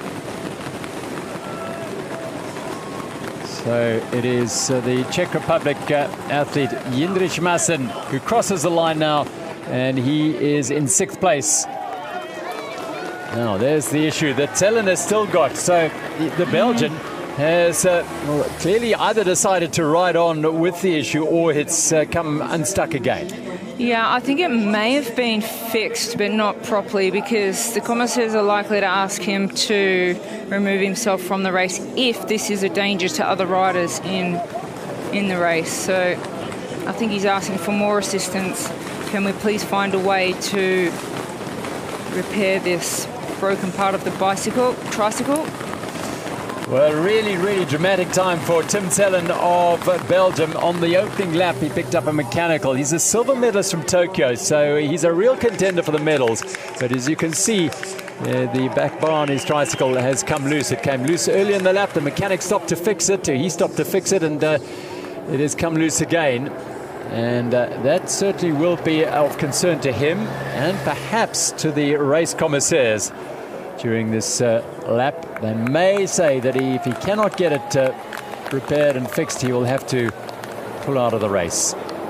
Yeah, well, it really is a safety issue because that bar there is to prevent the other riders. But they are talking about a way that they can come in now. He'll have a stop with his team mechanic, and the team mechanic's going to use that very strong sticky tape he has in his hand, ready to seal that. Well, whatever works. Let's hope it does for Tim Zellen. This is a moment of drama in this men's T12 road race. Well, after one lap, he was already significantly down, 2 minutes and 25 seconds. So he's just lost some more time to these leaders, which means it's nearly an impossible task for the Belgian rider Tim Zellen over the next 2 laps to get his way back. And when that happened, when it was picked up, the issue he had, it was on that first climb. Women's T12 road race, and it's still a quartet of riders on the front here all together, just about, as they negotiate their way around the right-hander and head down the hill. It's Germany's Jana Majunka, the defending champion, and on her wheel, very close, is Switzerland's Celine Van Til. Yeah, Celine Van Til and Jana Majunka of Germany seem to be the 2 strongest riders at this point of the race. Van Til was the silver medalist behind Marike van Soest in the individual time trial. Emma Lund at the back here, she was the bronze medalist, so there's plenty of quality in this lead group. Remember, these riders are a blend of classifications 1 and 2. And the classification 1, whoopsie, and Van Soest just manages to save it before the barriers, unlike Quiroga a little bit earlier. So Van Soest does well. That's a very tricky little chicane that the riders have to deal with.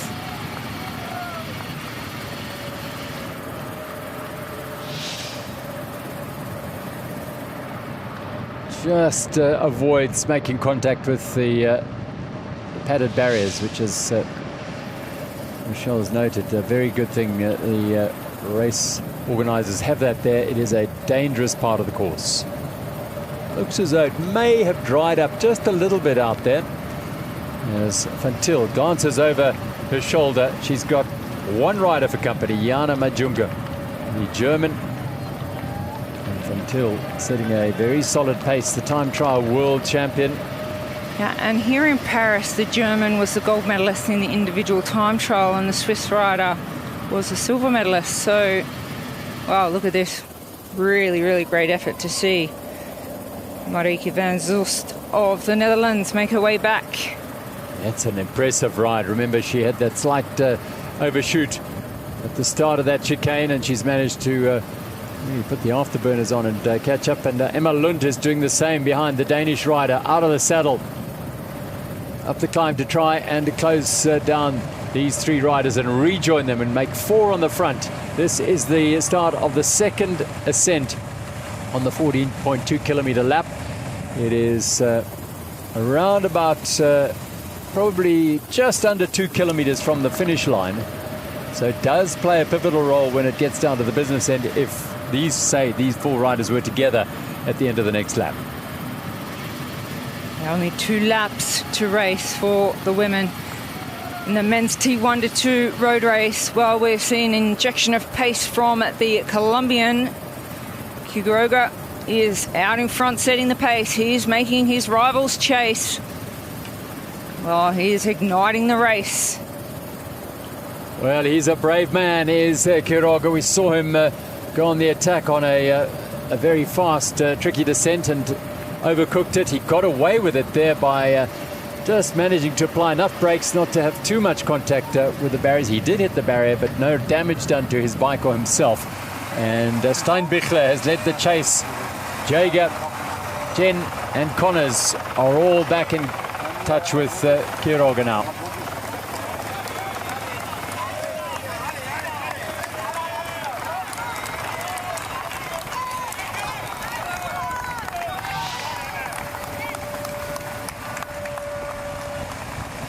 The leading trio after one lap, led by Wolfgang Steinbichler, and it was Max Jaeger and Chen Jiangjin of China. And after one lap, they were all together, 4 seconds ahead of Quiroga, who's now in this group here. And Dennis Connors was 11 seconds off the group. Now he's with this group. A strong group of 5 riders in the breakaway in the men's T1 to 2 road race. After completing one lap with 2 laps to go. Well, they're inside, halfway around the second lap. It's a 12-rider field, and the back of the field has just gone through the finish line. Kim Yong-gi of Korea, 7 minutes and 12 seconds down with Martin Hegelund of Denmark. So that's the gap to the back of this field. Also still trailing former world champion Giorgio Faroni in the T1 category. In the women's T1 road race, it is the German Jana Majunke, the gold medalist in Rio, who continues to go on the front. She and Céline Van Til, the 33-year-old Swiss rider, have sort of shared the workload at the front. Van Til, a former equestrian, before she had an accident and suffered her impairments. She did go to the Rio 2016 Paralympic Games as an equestrian rider, finished 13th in the individual championship G3, beg your pardon. He's on the front here. Van Til started competitive paracycling only in 2022, and here she is leading the road race in the women's T1-2 classification as they approach the finish line at the end of their first lap.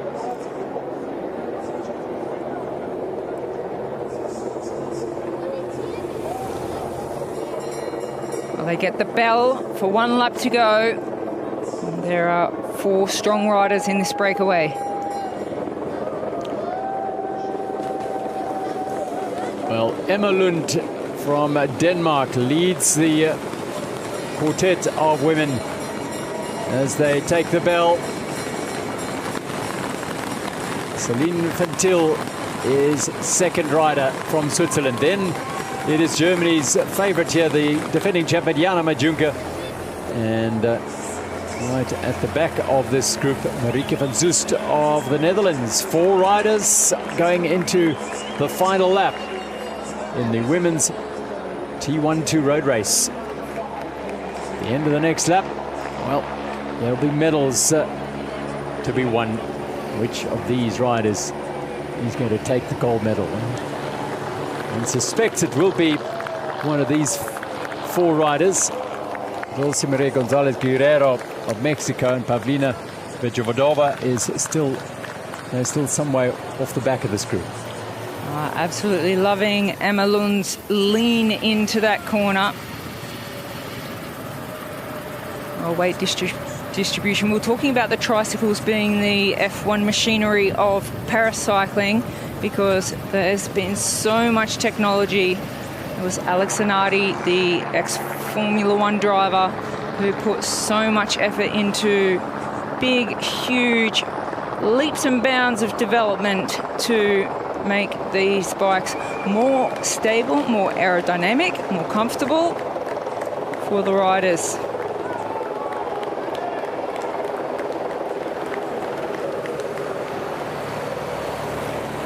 Well, she's a tenacious rider at the back of this group, Marieke van Zust.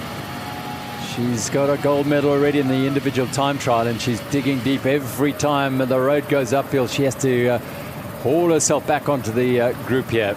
The Junker and Van Til and Lund are all T2 riders, so slightly less of an impairment than Van Zust. The men's T1-2 road race. Well, now it's 4 riders at the front of this group, so they've shed a couple of riders. Connors is one of those who's been dropped from this. Yeah, big surprise if Connors is doing it tough.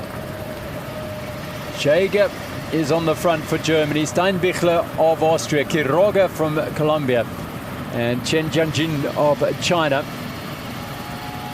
Jager and Steinbichler, they look like the two strongest riders. The Colombian, well, yeah, I like the look of him though. I like the way he's going about it here. He's a bit of an unpredictable rider. He's tucked in third wheel there. And well, Maximilian Jaeger of Germany, a T2 rider, with Steinbichler likewise a T2. The women's T1 road race on their final lap, and Celine Van Til is doing a lot of work in this race. We'll find out if it's too much, because she has been on the front for much of this race. Emma Lund of Denmark is behind her, and then it is the German rider Majunka, and just pulling herself back onto the tail end of this group, the determined, tenacious Marieke van Soest, T1 world champion in 2022 in both the road race and the time trial. Started out as a para swimmer. Leading the women's race after one lap. Going through the bell lap, it was Emma Lund, Celine Van Til, Jana Majunka and Marieke van Soest. Four riders. Magnificent effort from Van Soest of the Netherlands. She is just fighting around this final lap of the women's T1-2 road race to stay in contact. Being the only T1 rider of this group, she's doing a magnificent job just to hold on to the back of three very, very strong riders. Young and old roadside, braving the weather and getting out to support these riders in the women's T1-2 road race. Majunka looks as though she's going to put a move in here on the climb, first climb of this final lap. Moving aside and going to the front, seeing if she sort of got ahead of Lund in that little surge. She just manages to put a gap to Lund, but she's taking it very carefully around this little chicane. I think Majunka knows the danger that is posed by Celine Van Til, the 33-year-old from Switzerland. Started out as a para-athlete and in fact managed to qualify for Tokyo as a sprinter, Celine Van Til. But just before the Tokyo 2020 Paralympic Games, she had a nasty fall at a meeting in Tunis, and she stopped competing in athletics. Then she went to triathlon, which of course introduced her to the tricycle, this bike, and she decided, well, you know what, the bike is actually where I want to be, and has focused now on the paracycling disciplines. As I said, just started 2 years ago, and is making a really, really good fist of it here in Paris. Until already a silver medal in the time trial. She's actually told her story on her way back to life, as she called it, after the trauma of her accident and rehabilitation, and now competitive racing. The men's T1 road race, we're back to 5 riders, having been down to 4. Dennis Connors has made his way back in. So this is going to be a very interesting second lap of 3 for these men. Quiroga of Colombia sits on the front. He's done some work. Connors has done some work. Steinbichler has done work on here. So has Max Jaeger. The one rider who's not contributed here has been Chen Jianjin of China. Perhaps the others are saying, well, it's your birthday. You don't have to do anything today. He turns 38 today. Women's race, 4 riders just yo-yoing a little as Majunka and Van Til over that little pavé section.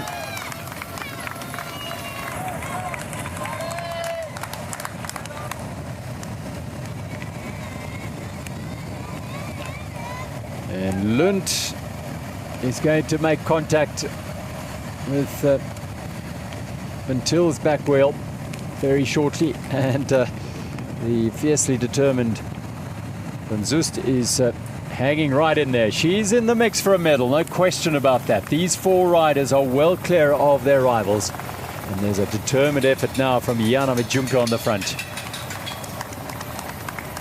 But Van Til is sticking to her like a limpet. Yeah, absolutely. There is a real strong rivalry between those two women from Switzerland and Germany. They are applying the pressure at the front and trying to take advantage of the difficulty that we're seeing Van Zust take through the corners, having less balance and coordination than the other three. The men's T12 road race, 5 riders. Betancourt Quiroga on the front for Colombia. Max Jaeger, Dennis Connors, and it's Steinbichler and Chen at the back.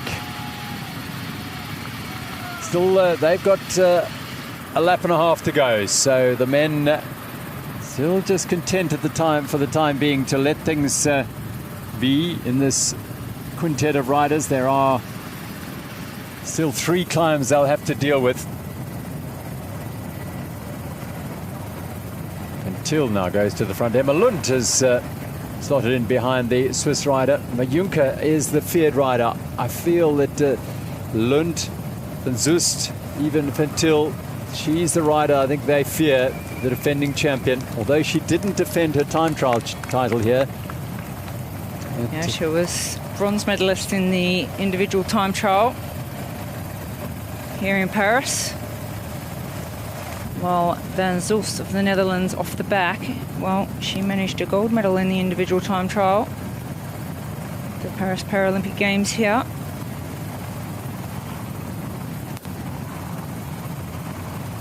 So certainly 4 very, very strong riders in the breakaway of the women's T1 to 2 road race on their final lap.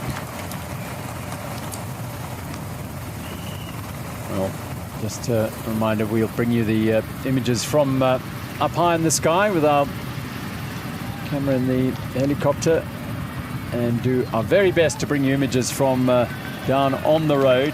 Unfortunately, the inclement weather around Paris is mitigated against us bringing you regular solid pictures from the motorbikes on the road, but I think we're getting a really good impression of the way these races are unfolding.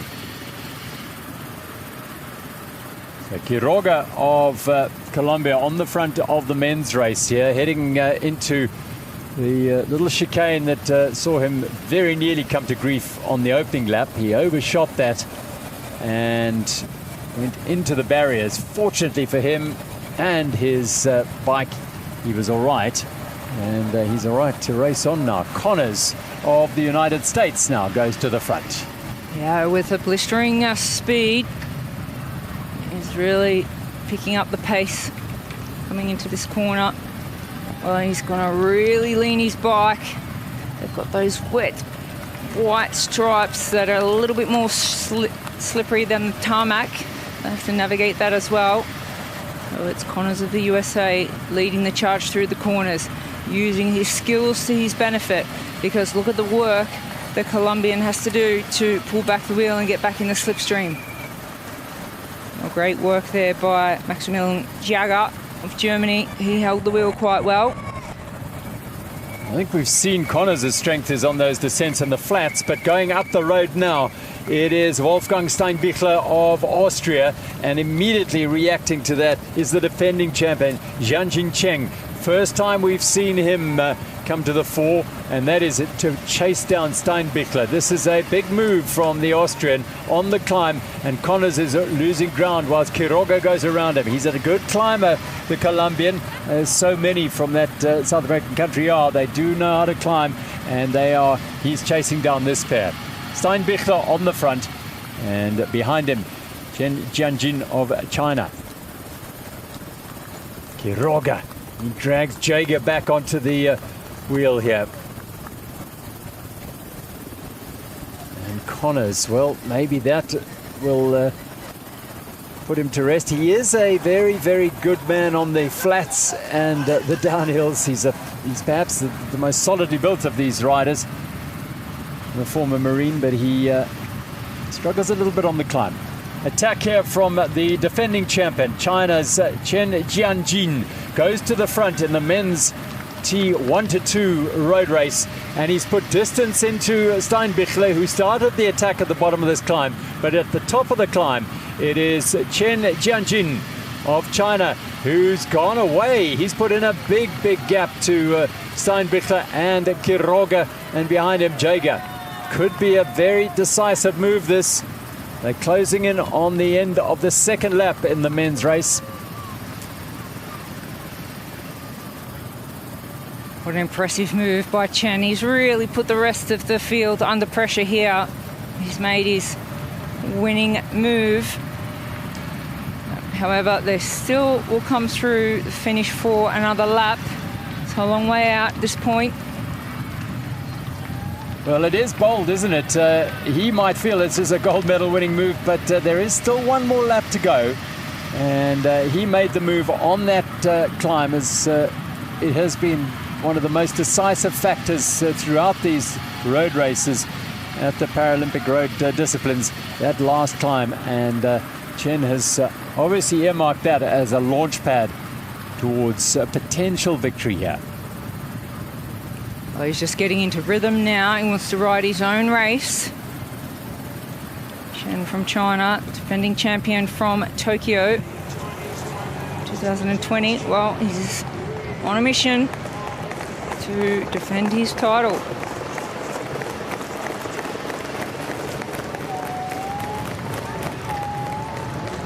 Leans into the left-hander. Very quickly on the pedals to accelerate out of the corner, just utilising. This is a benefit of being out solo, that you can take your own line, you can be on and off the pedals, you don't have to worry about riders in front of you or behind. So he is making his big move now. It's all or nothing, and he's putting 100% into this breakaway. Closing in on the end of the second lap of the men's T1-2 road race. It is the defending champion, Chen Jianjin of China, who attacked on the climb, approaching the finish line, and has put a gap into his chasers. It could be decisive, because that is a significant lead going into the final lap with three riders. Wolfgang Steinbichler, Germany's Maximilian Jaeger, and behind him it is Colombia's Juan Jose Betancourt Quiroga. Those three are chasing the man up front. They've got 19 seconds of a deficit at this stage. This is the leader in the men's T1-2 road race. Chen flies through the support zone. A word of encouragement from his People's Republic of China team, and away he goes. The women's T1-2 road race is on the final lap, and still four riders in the mix here. Emma Lund of Denmark, Celine van Til of Switzerland, Jana Majunke from Germany is the defending champion, and the T1 rider Van Zust at the back from the Netherlands. Majunke from Germany sitting in third position. Well, she looks well poised, doesn't she? She's keeping an eye on her competition. She's conserving energy by being in the slipstream. We will most certainly see an attack from one of these riders. They're in the final lap having a lot of conversation. Yeah, there's a lot of talk going on out there. Van Til has done a huge amount of work in this race on the front. Lund has done a fair share, and so has Majunke. So it's going to be you feel the final climb is going to be the decisive moment again, as it has been in so many races here at Paris. Well, from the top of that final climb, you see the 1 kilometre to go flag, and then it gets technical, so very difficult to pass riders. So I really do feel the winning move will be made on that last climb. Well, Is this a winning move for Chen Jianjin of China? I believe he's confident. He's in rhythm. He is looking good. He's got high pace. He knows there's 3 strong riders chasing behind. However, he will have the confidence of also already picking up a gold medal in the individual time trial here in Paris. So it would be a second gold medal in Paris for Chen of China. He is out on a mission. Oh, here are his chasers, and they are working well together. They know they've got a huge task on their hands. Germany, Steinbichler, and then it's beg your pardon, Austria, Steinbichler, Jaeger, Quiroga, and in 5th place at the moment, Connors of the United States.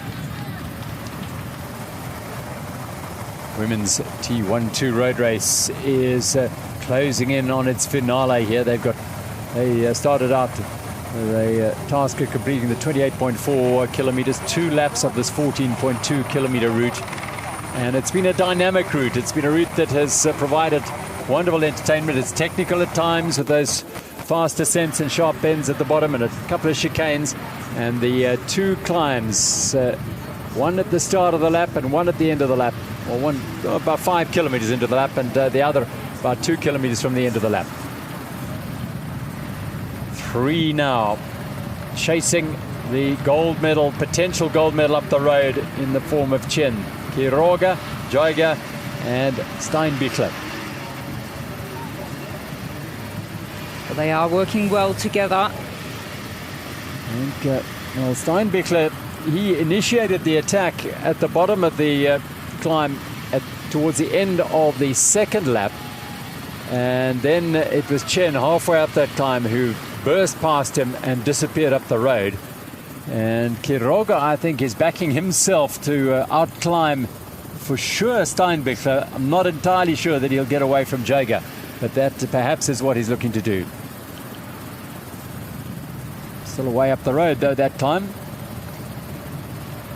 And wonderful to be able to see the trees reflected in shadow on the road, suggesting and showing that the sun is making an appearance here in Paris, which is very welcome on the final day of the para road cycling disciplines. It's drying up nicely in that sunshine. Betancourt, Quiroga leading the chase back. The women's T12 road race. Well, they're getting very close to the business end of the bike race now. They are inside the last half of the final lap. And they just have to, these roundabouts, they can go either way around it, and the volunteers guiding both riders and bikes.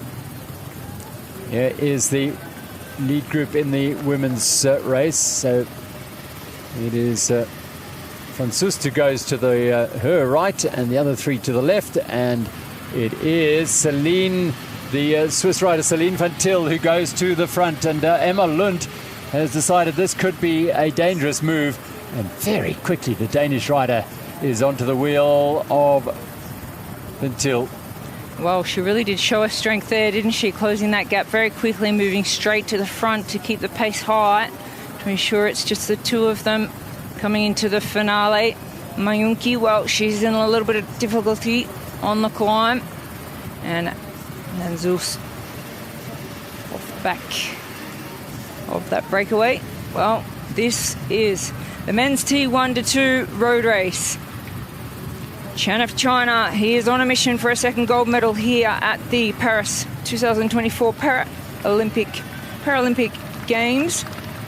Well, he is in his zone. Well, he made the break at the tail end of the 2nd lap. He's got 10 kilometers to hang on for now. He's got the climb to deal with, and then he can this first climb and then the second, and he's got to then contemplate the thought of another gold medal here, back to back. It will be in the road race, having won at Tokyo 2020 Paralympic Games, and that'll be a worthy way to celebrate his birthday. The women also in the T12 road race. They are on their final lap as well. Only 2 laps for the women, 3 laps for the men, and Emma Lund controlling things at the moment on the front. We certainly have a race on our hands here in the women's T1-2 road race, with 4 riders who have managed to stay together. A couple of attacks have broken up a little bit, but it keeps coming back together. Just testing the legs, keeping an eye on each other now. It starts to be a bit of cat and mouse coming into the finish. Well, Chen in the men's T1-2 road race is extending his lead out on the road, because there is quite a distance back to 4 strong chasers. Yeah, these for something, well, they'll have to, someone's going to have to try something here if they want to prevent Chen from having a ride to the gold medal. Well, the gold medal is very much up for grabs in the women's T1-2 road race. Emma Lund, Celine van Til, Jana Majunke on the right-hand side, the German. And at the back of this group, it is the Dutch rider Marieke van Soest. She's the only T1 classification rider in this group. The other 3 all T2s. T1 are more severely impaired than the T2 races. They're all racing for 1 medal. Yeah, Van Soest, she has a little bit more difficulty with coordination and balance, as we can see when it comes through the corner. She has to work very hard to get back on and into the slipstream. She does have raw power. When it comes to data, she's one of the strongest riders, but the skill of getting around these corners and having to work extra hard to get back on makes it quite difficult for the Dutch rider Van Soest. Inside 3 kilometers to go. A little chicane negotiated by Emma Lund on the front for Denmark in the women's T1-2 race. The men's T1-2 race, well, it's in the hands of this man, the defending champion. He is in control of the gold medal right now, Chen Jianjin of China. He just needs to keep it going on now the dry roads of Clichy-sous-Bois. Well, in the women's T1-2 road race, it's coming very close to the finish, and we have a huge fight on our hands. We've seen the 2 strong riders from Switzerland and Germany fighting it out. Van Til of Switzerland, yeah, she's been so strong throughout. Majunke of Germany and Lund of Denmark. Another cautiously negotiated corner, and they're out of that, and Van Til has got a little bit of a gap on Majunke.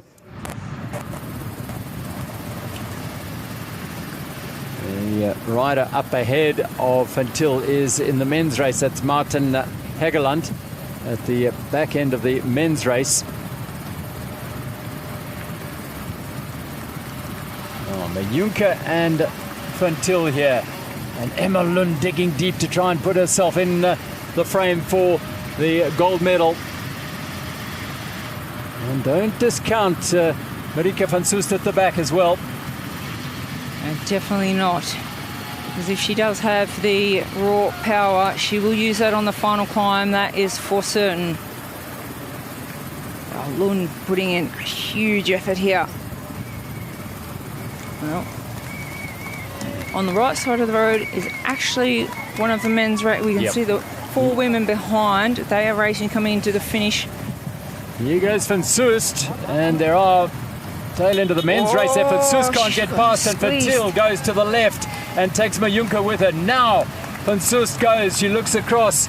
This is the power of the Dutch rider. She's been battling to stay on terms on all the climbs, but look at her go now. This is fantastic. Marieke van Soest. Well, she had to use this incline with her brute power to go to the front and make her move, and that's what she's done. Only one rider able to stay with her at the moment. That is the Swiss rider Van Til. Oh, Van Soest, can she drop the Swiss rider? Majunke of Germany making contact again. Van Zyl. She won't take pressure off the pedals now. She has to all-in effort to the finish. And the top of the climb is just about there. They'll be going under the 1 kilometer kite very, very shortly. And an attack on this final climb has given Marieke van Soest an opportunity to race for gold in this T12 women's road race, but she won't have it her own way. Celine van Til of Switzerland sitting on her wheel there. Then it's Majunke, and ranging up on the left in the Danish colours, it is Emma Lund. It is anyone's gold medal, this, in the women's T12 road race. Absolutely anyone. Lund now. She comes into the frame. Van Soest is tiring, but Lil is there.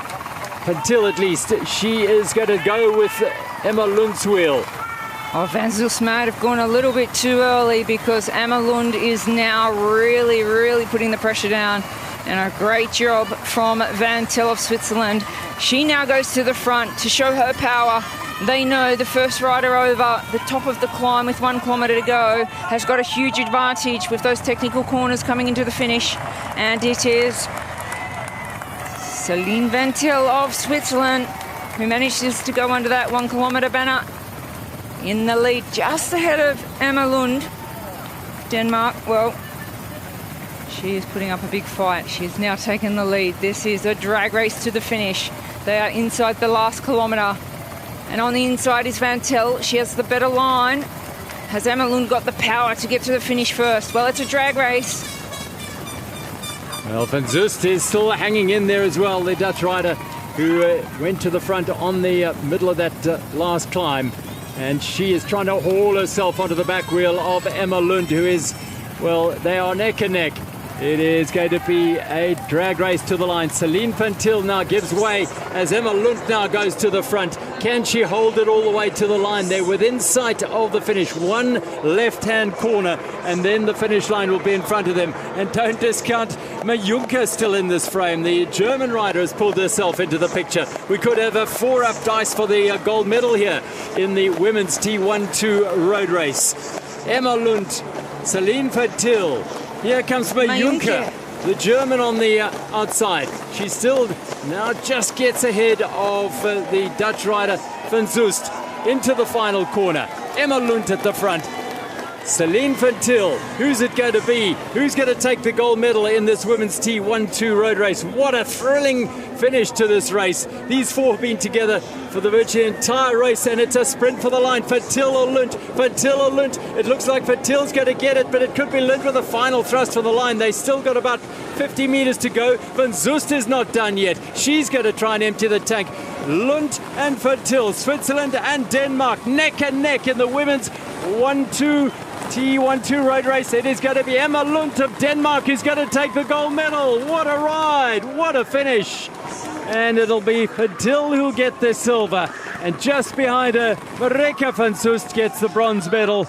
And Jana Majunke of Germany, beaten by 8 seconds in an absolute thriller.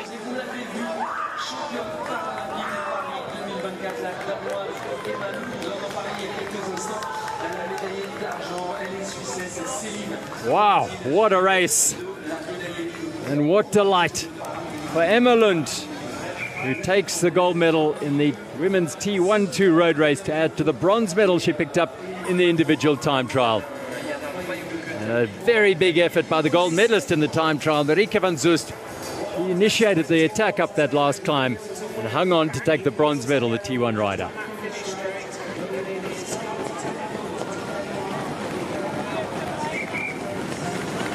Well, tenacious riding from Emma Lund, acknowledges the support and the fact that she is the gold medal. Emma Lund in the women's T12 road race in Paris in 2024.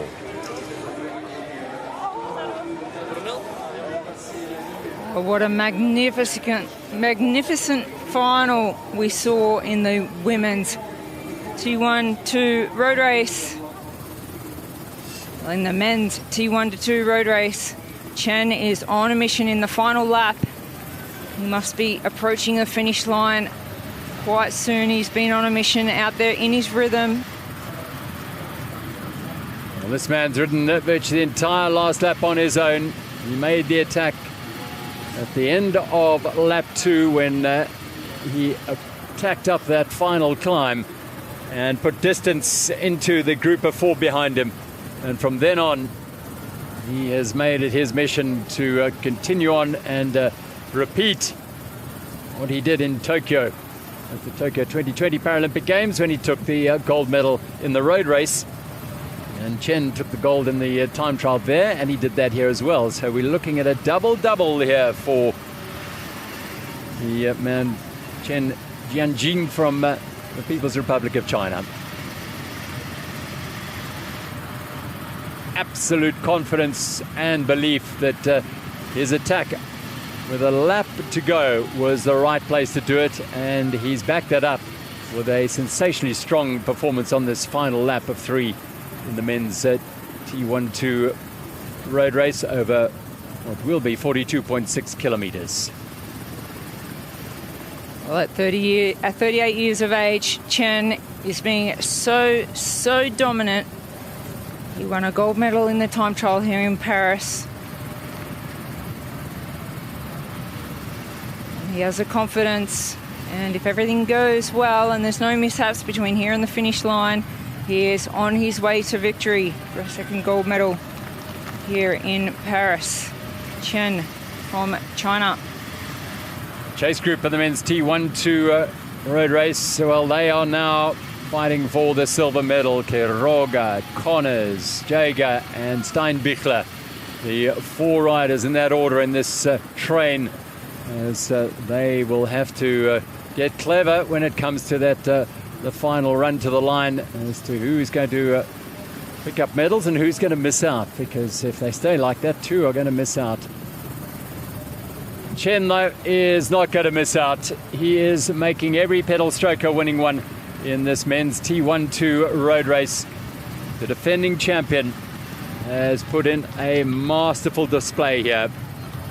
He made sure he stayed out of the wind over the first lap and a half, and then put his nose in front when it really mattered, and that was up that last climb on the second lap. And that was all he needed to do to put himself right in the frame for a second gold medal. And this final lap has been nothing short of superb. Never quite sure of how far back the chasers are. Well, I think this group of 4 are now consigning themselves to racing for the silver, because Chen is a long way up the road. Quiroga has done a lot of work here. Connors sitting on his wheel. He's yo-yoed back and forth as Dennis Connors. And then Jaeger and Steinbichler, who was 6th at the World Championships and 6th in the time trial here. Technical sections towards the end of this lap. A look over his shoulder by Chen out of the saddle here. He will tell you that you never know how far back they are. When is this race won? It's won when you cross the finish line as the first rider.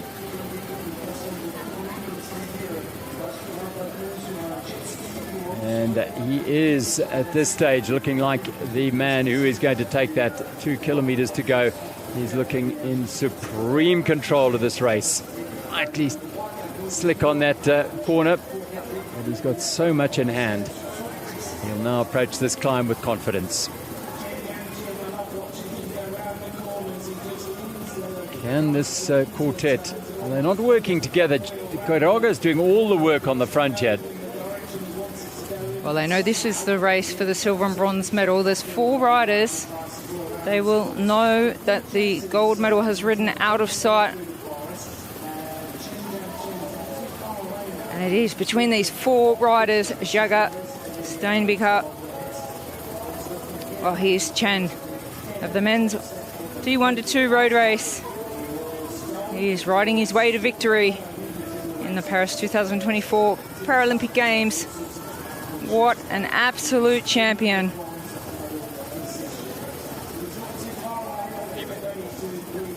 People's Republic of China have made enormous strides in paracycling over the last 10 years, particularly in the velodrome, where they have some absolute superstars, and they move it up 4 gold medals there, but they are certainly bringing riders to the fore as well on the road, and this man, Chen Jianjin, is one of those. An absolute star. Final climb, he's got 1 minute and 37 seconds over the chase group. Well, you'll feel that he would have to either have a mechanical or completely blow up if he's to lose his grip on that gold medal. Well, he'll certainly love this moment when he can see that red kite at the top of the climb. He'll know from the motorbike the information that he has a lead of 1:37, so he can just pace himself. No need to go into the red, no need to take any risks. It is these 4 riders racing it out for the silver and bronze medals. Quiroga's been rampant every time he's got on the front. He loves to attack the Colombian, and Beto Quiroga is ahead of Dennis Connors of the United States. Jager of Germany just in third position of that chase group. This is Chen leading, riding his way to Paralympic Games gold medal. The defending champion from the People's Republic of China. It is Chen on fine form here in Paris. So it is the final lap of this men's T12 road race, and well, there were 12 riders who had eyes on gold, and after a lap and a half it was down to 5 riders in a group, and after 2 laps it was just 1, and it is this man, the defending champion, who's again showing that he is the dominant force in the T12 category. He is a T1 classification rider, but he won the gold medal in both the time trial and the road race in Tokyo at the Tokyo 2020 Paralympic Games. And he then backed it up with a gold in the individual time trial here in Paris, and an attack on the final climb on the second lap of 3 put him in position to race for gold here again in Paris. And it is Chen Jianjin of China who's going to ride his way in towards the finish line and take the victory. As one of the finishers in the women's race, Pavlina Vejadova, crosses the line in the women's T12 road race. It is the victory to the birthday boy, Chen Jianjin of China. He now knows with about 50 meters to go, the gold medal is his again. A truly superb ride. An attack on the final climb on the second lap put him in position. It gave him the advantage going into the final lap, and he's shown complete belief and confidence to take a second consecutive gold medal and a second one at these games. The winner of the men's T12 road race and the gold medal, it is Chen Jianjin of the People's Republic of China.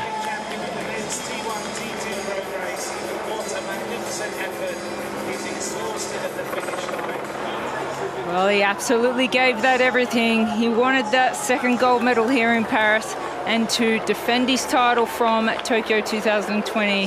What a champion. What a reception from his support team as well.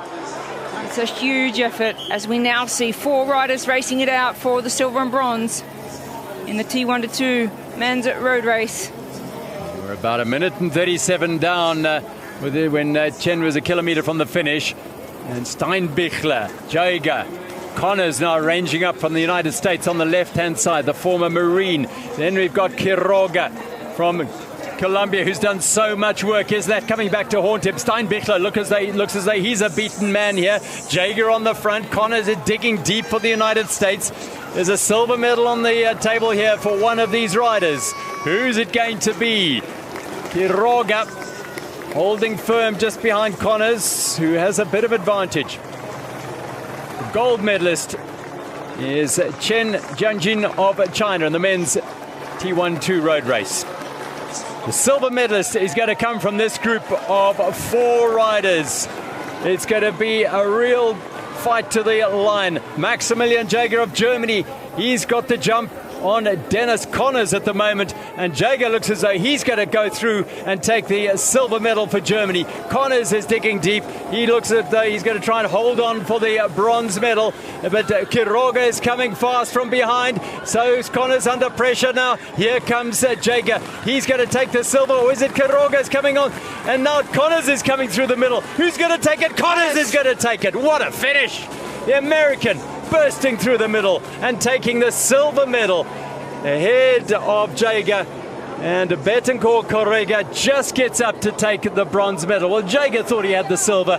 He loses out on all the medals and finishes in fourth. What a race!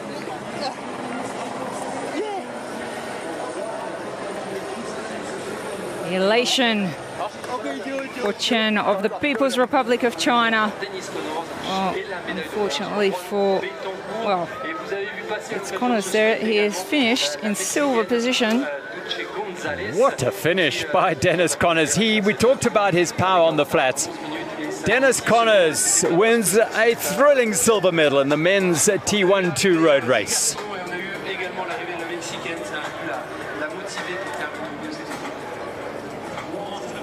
He suffered on the climbs. He hung in there on the climbs. He knew he had the power on the flats to outsprint the climbers, and that's exactly what he did. Found his way between Jaeger and Quiroga and put his wheel in front when it mattered. What a powerful sprint from Dennis Connors of the USA to take silver. He really did come from far behind with a lot of speed to just take that silver medal. Unbelievable sprint there in the men's T12 road race. Such an exciting finish.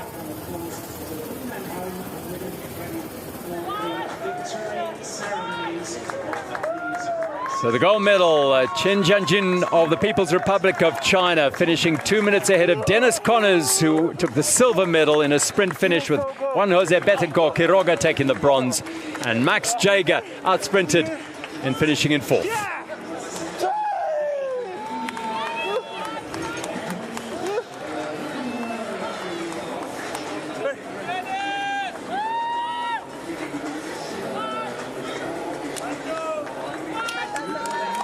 Well, absolute delight for all these riders. I don't think Betancourt Quiroga knew. He was so close in that sprint, he wasn't sure.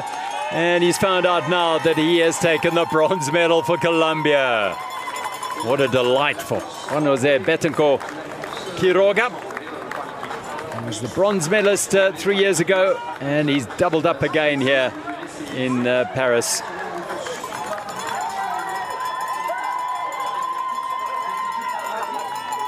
World champion in the T2 classification in 2021. But this means so much for Juan Jose Betancourt Quiroga. Well, it's been a tough day for Tim Sellen of Belgium. Silver in Tokyo. He had a mechanical issue on the very first lap. It has been repaired, but it needed a second look at it. And he's rolling home now, Sellen, and should come home in 6th place.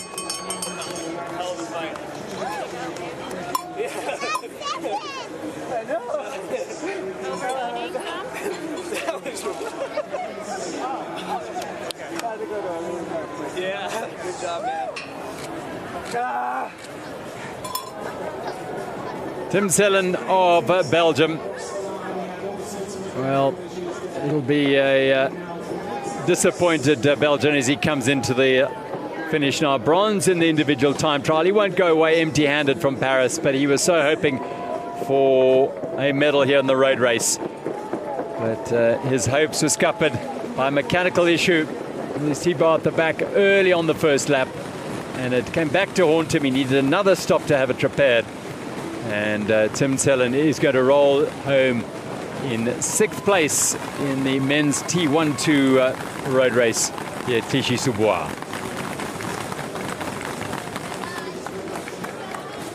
Considering all his mechanical issues, 6 minutes and 17 seconds down, and that happened, his issues happened right at the beginning of the race. I feel he may well have been in the mix. Tim Sellen of Belgium, 6th in the men's T12 road race after mechanically played issues during the race.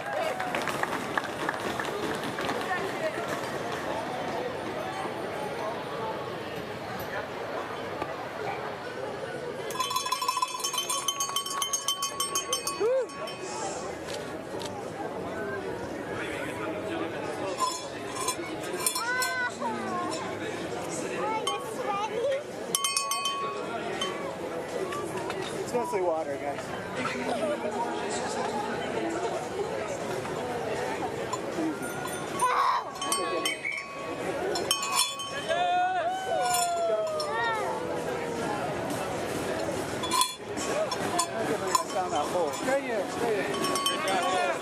A family affair for the Connors family, celebrating a remarkable silver medal for Dennis Connors. At one stage, he looked out of the medals within the last kilometre, but he dug so deep, knowing he's got the power to outsprint, and he did. There were no match for the gold medalist in the men's T12 road race. Chen Jianjin of the People's Republic of China. 1 hour and 15 minutes of pure class from the defending champion. Oh, wasn't this an exciting sprint for the silver medal? A remarkable ride by Connors. He had to make his way past Gonzalez Guerrero in the women's race and then out of the saddle in the sprint. The power of the man.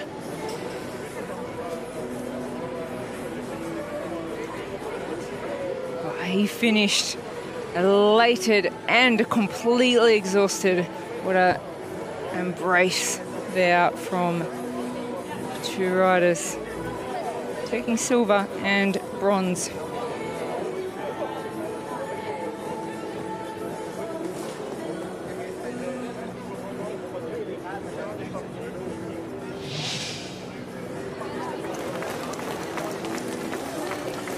His way to the finish. Another rider who had mechanical issues today in the men's T12 road race, Jindrich Massin, and he's relatively new to this sport, and he's a chemist by profession, and he will be delighted at having completed his first Paralympics, 9th in the time trial, and he's improved on that here in the road race. Jindrich Massin lost a lot of time on the elite group. He was 1:43 down after one lap, and he finishes now in 7th place. Jindrich Massin.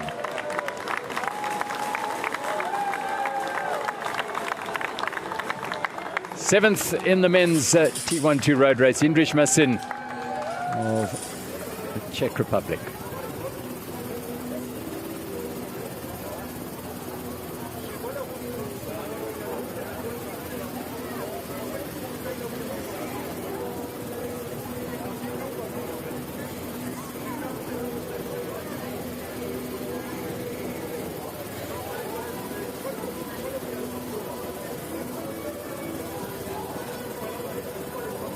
An absolutely thrilling women's T12 road race came down to a sprint to the line for three riders, and Emma Lund of Denmark taking the gold medal ahead of Celine van Til of Switzerland, and Marika van Soest of the Netherlands got up to take the bronze medal. Defending champion Jan Mahunk beaten out of the medals.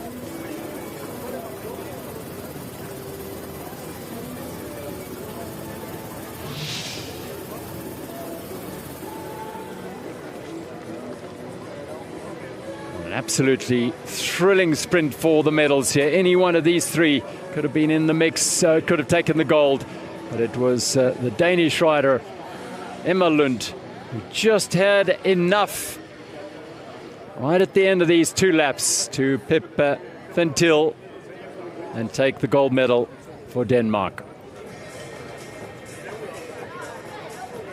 Was an absolutely fantastic finish in the women's T12 road race. Emma Lund of Denmark when she came in for the gold medal. Look at the celebrations from her support staff. Wow, absolutely incredible result. It was such a close finish, such a fight tight for that victory. Well, they never come easy at this level at the Paralympic Games, especially when you are the defending world champion from 2023 and also bronze medalist in the time trial here in Paris. Amelund takes gold in the road race. T1, 2. Well, here's the celebrations from Denmark.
Rolling to the finish line in the men's T12 road race after 3 laps. It's a 5-time T1 world champion, Giorgio Faroni.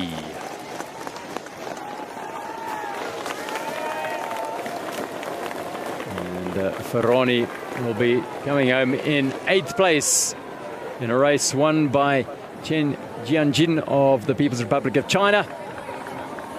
Faroni 4th in the individual time trial. Just missed out on a medal there too, Tim Tsellen. Well, here he is coming in outside the medals, but certainly by no means out of the picture at 8th place in a field of 12.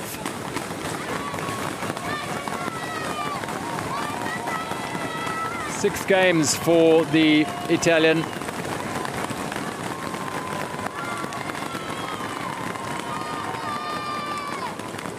Rolls to the finish. Italy's Giorgio Faroni, 14 minutes behind the winner, Chen Jianjin. Giorgio Faroni in 8th place in the men's T12 road race.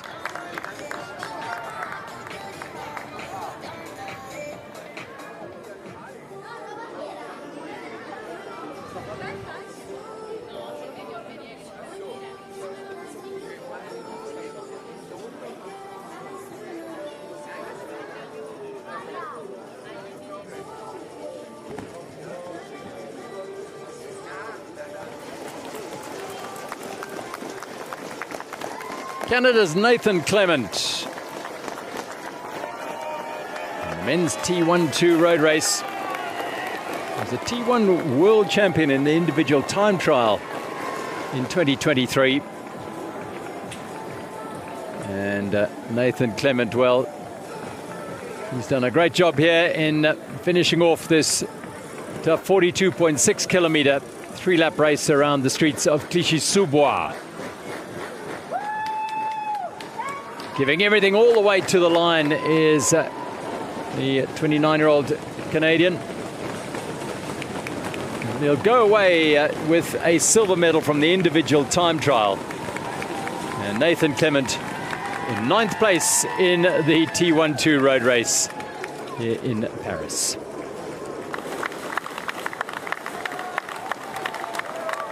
Well, you arrive at these games trying to win a medal. He did in the time trial, but he finishes 9th in the T12 road race. Nathan Clement.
9 of the men in the T12 road race have completed the 42.6 kilometers. 3 riders still out on the roads, and we're waiting their arrival at the finish in Clichy-sous-Bois.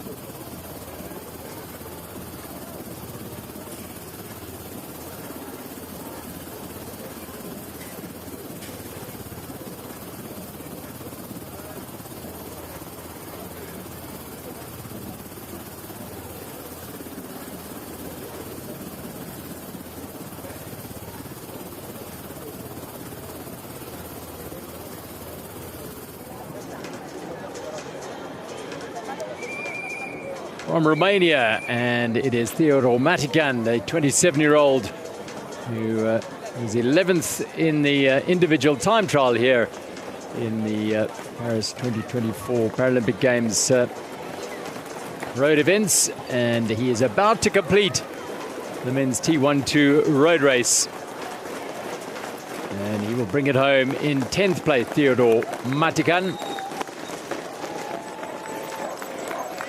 Last corner, well, he would have ridden a lot of this lap, the last lap and a half on his own, but he stayed motivated, stayed strong, and he's going to bring it home nice and strong as well. Theodor Matican equaling his position at the World Championships in 2023, and there he finished in 10th place, and likewise here. Man who hasn't yet been to a Winter Games, but hopes to as a para-alpine skier, is 10th in the men's T12 road race. Theodor Matican. Finishing 22 minutes behind the winner, Theodor Matican, in 10th place for Romania in the men's T12 road race.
final two riders in the men's T12 road race at Clichy-sous-Bois, the paracycling discipline here at Paris 2024's Paralympic Games.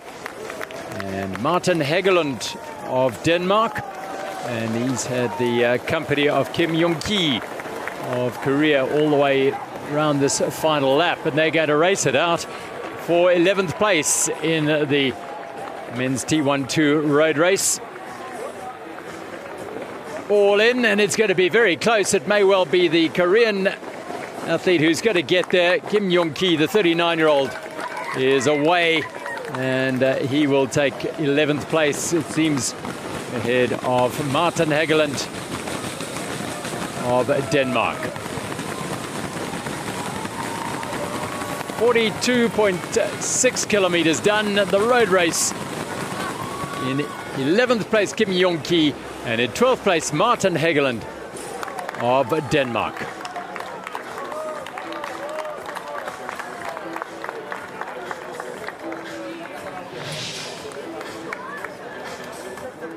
Using his power over the last 100 meters or so, it is Korea's Kim Young-ki. This puts 4 seconds or so into Martin Hegelund to ensure that he finishes 11th, and Hegelund down in 12th place in the men's T12 road race.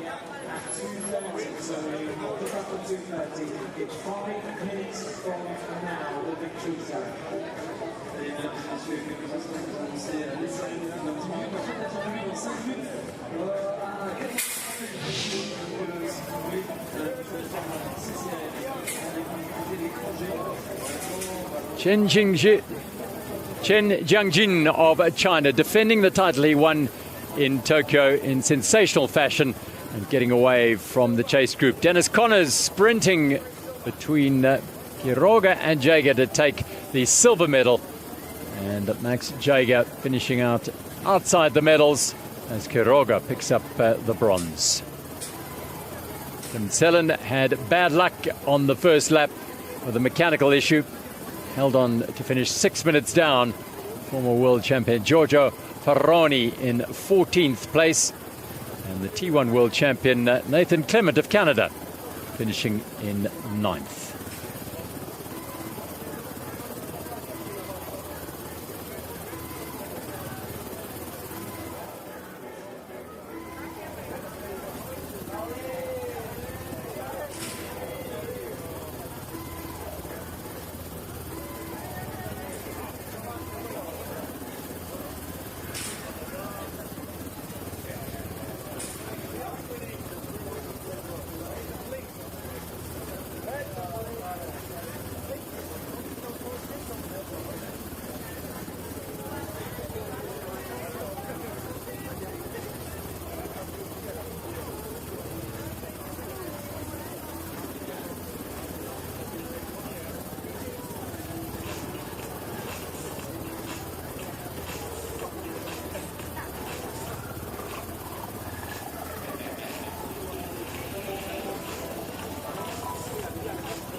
Confirming the result of the men's T12 road race, Chen Jiangjin of the People's Republic of China takes the gold medal ahead of the United States' Dennis Connors, who won a sprint for the silver with Juan Jose Betancourt Quiroga of Colombia. Max Jaeger just beaten out in the sprint, finishing in 4th place. Tim Sellen, a mechanical bedeviled race, finishing 6 minutes and 16 down in 6th place. Five-time world champion in the T1 category, Giorgio Faroni in 8th place. The current T1 world champion, Nathan Clement, in 9th.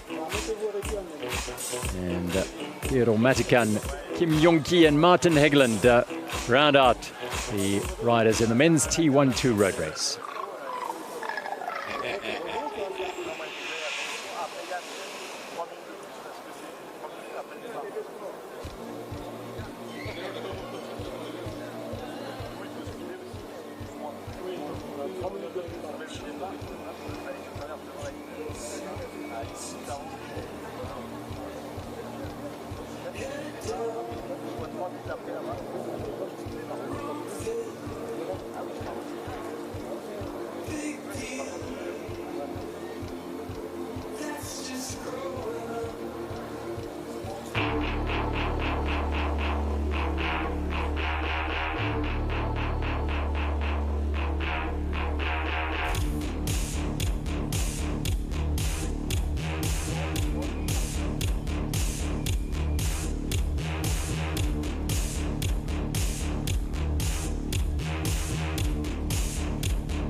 Mesdames et messieurs, la cérémonie des vainqueurs de la course sur route homme T1-2. Ladies and gentlemen, the victory ceremony for the men's T1-2 road race.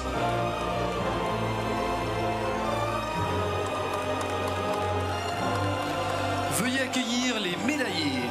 Please welcome the medalists. The victory ceremony for the men's T12 road Les race. médailles seront remises par The medals will be presented by Monsieur Olivier Klein, maire de Clichy-sous-Bois. Mayor of Clichy-sous-Bois.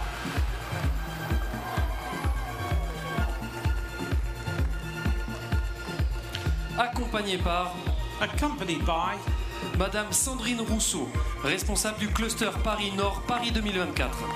Paris 2024 head of the Paris Nord cluster. Médaillé de bronze, représentant la Colombie. Bronze medalist representing Colombia, Juan José Betancourt Quiroga.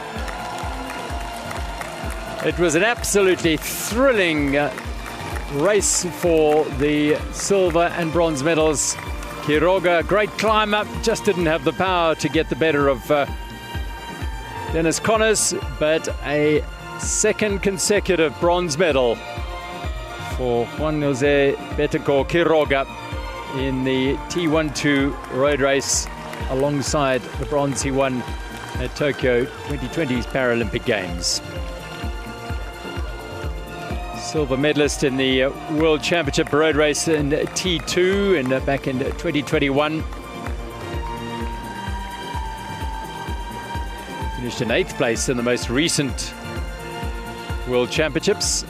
And he was the silver medalist at the Pan American Games in Santiago in 2023. Juan José Betancourt Quiroga, the bronze medalist.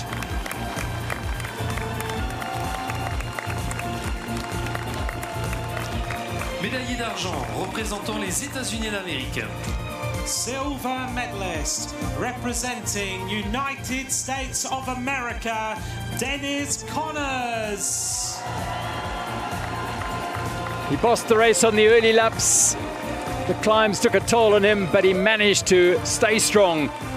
And a former climber and a member of the US Marine Corps, Dennis Connors, is up on the Paralympic podium for the very first time at his very first Paralympic Games. A silver medal to go alongside his gold medal at the 2023 World Championships in Glasgow. It means so much.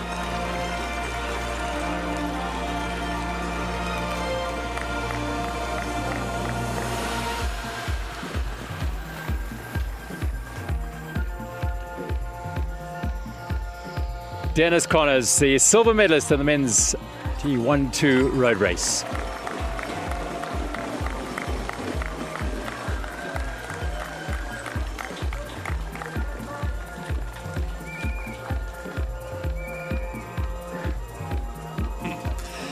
médaillé d'or et champion paralympique représentant la République populaire de Chine. Gold medalist and Paralympic champion representing People's Republic of China, Chen Jianqin.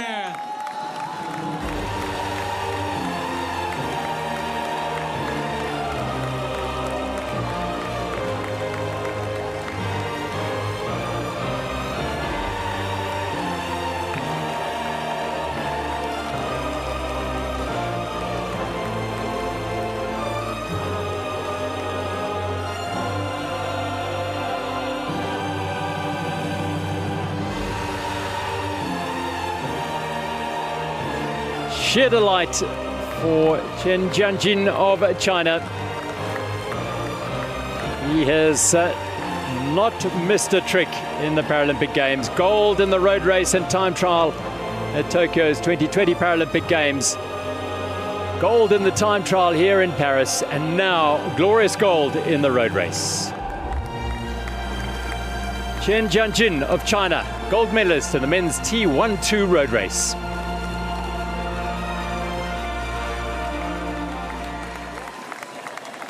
Mesdames et messieurs, si vous le pouvez, veuillez vous lever pour l'hymne de la République populaire de Chine.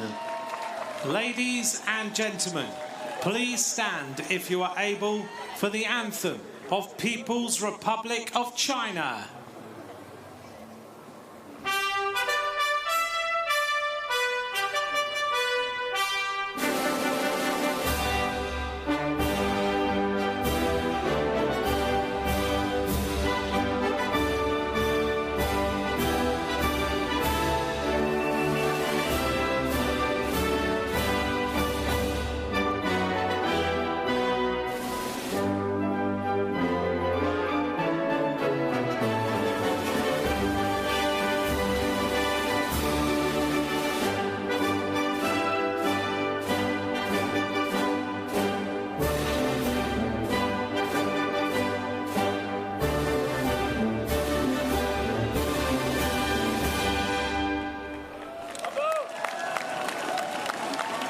Mesdames et messieurs, les médaillés paralympiques.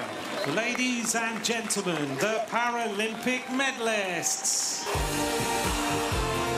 Chen Jianqin of the People's Republic of China collects the gold medal as the only T1 rider on the podium in the men's T12 road race. Dennis Connors of the United States takes the silver.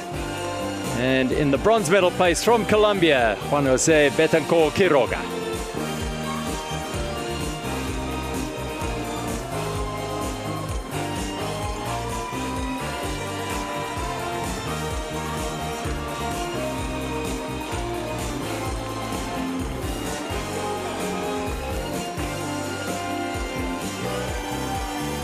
These riders know each other very well, but there's nothing like the raw emotion of being on the podium together at the Paralympic Games.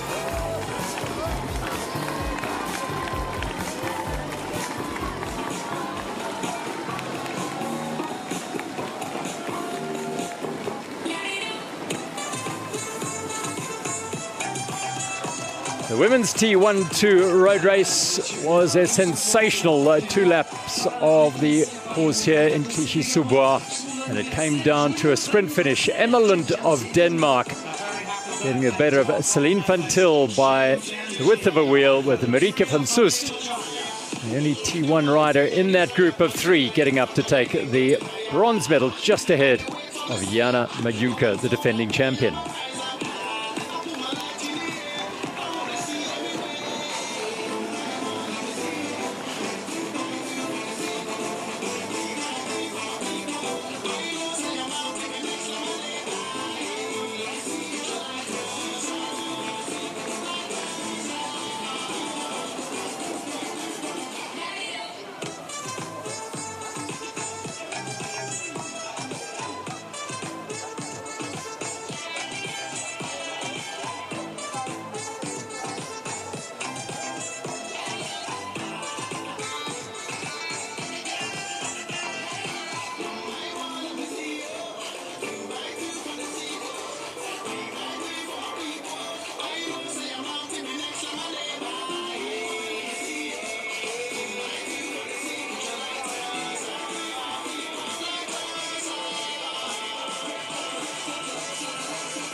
Mesdames et messieurs, la cérémonie des vainqueurs de la course sur route femmes T1-2.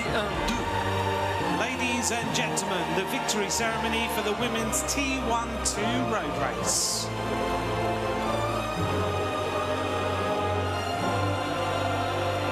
Veuillez accueillir les médaillés.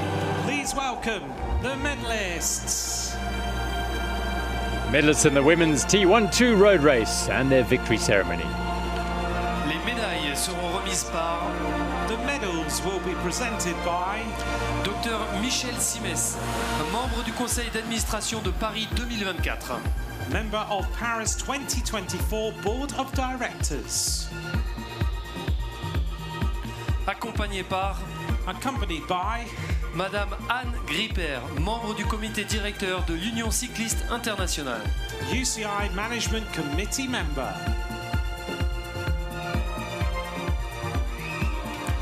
Médaillé de bronze représentant les Pays-Bas. Bronze medalist representing Netherlands, Marieke van Soest. Well,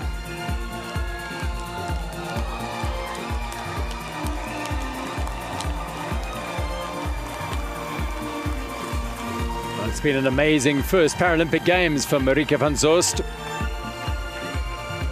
She powered to victory in the individual time trial. And fought hard to stay in the mix all the way through to the line to take the bronze medal in the women's T1-2 road race.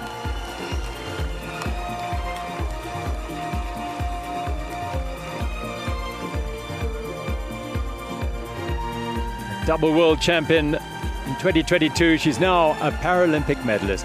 Marieke van Soest, bronze in the women's T1-2 road race.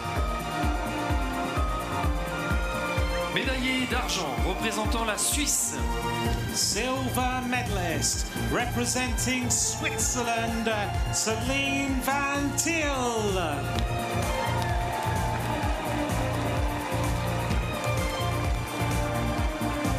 Another athlete in her first Paralympic Games, celebrating 2 medals, both of them silver. This one in the T1-2 road race for Celine Van Til.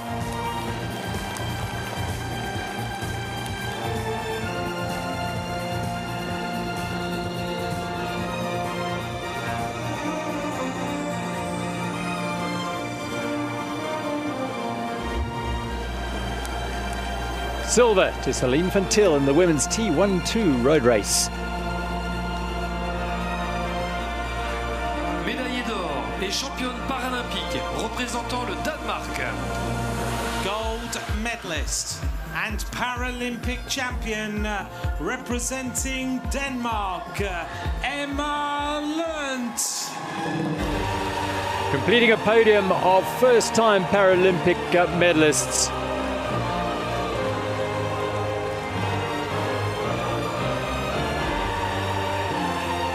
A wonderful moment for 27-year-old Emma Lund.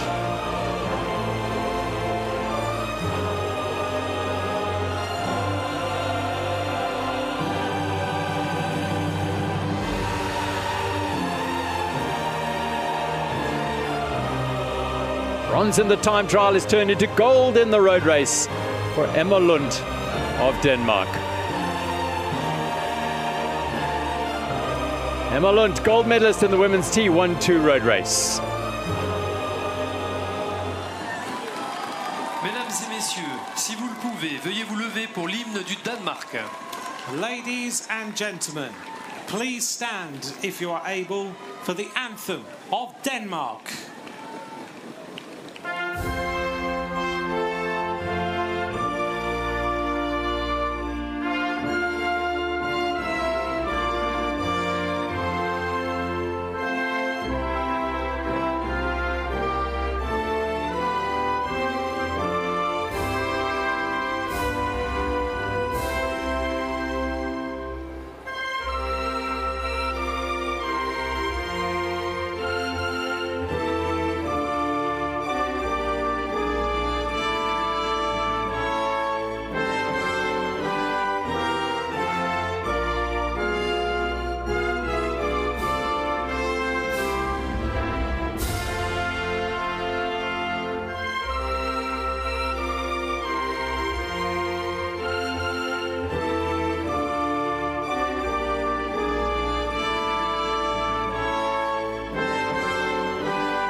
Mesdames et messieurs, les médaillés paralympiques.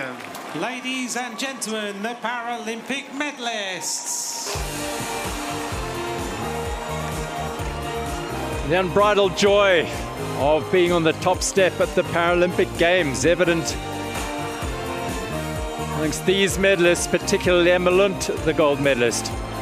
The podium in the women's T1 road race, Emma Lunt, gold, Celine van Til, silver, and the only T1 athlete on the podium. Congratulations to Marika van Soest of the Netherlands in the bronze medal position. What a race they produced.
Conditions near on perfect for the very last event in the Paris cycling disciplines here at Paris 2024's Paralympic Games.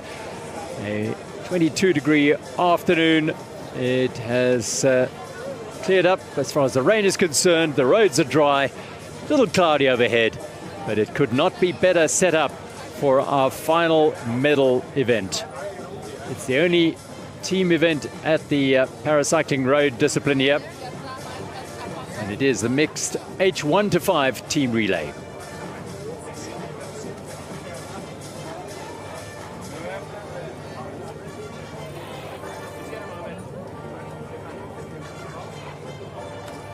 It's fast and furious. It's around a 1.8 kilometer course. It is the mixed H1 to 5 team relay, the last medal event of the Paris 2024 Paralympic Games paracycling disciplines. 51 medals, 50 have been decided. This is the 51st. 7 nations have qualified to race for medals in the mixed H1 to 5 team relay. Hand cycles only. 3 riders per nation, with each rider doing 3 laps around a 1.8 kilometer circuit. And in order for it to be competed on a relatively even keel, these are the nations: Switzerland, Brazil, Thailand, United States, Belgium, France, who are the world champions in silver in Tokyo, and the defending champions, Italy. 3 riders when it is called mixed because the teams can have an all-male team or an all-female team or an all-mixed team. As it happens in this event, we've got 4 mixed teams and 3 all-male combinations.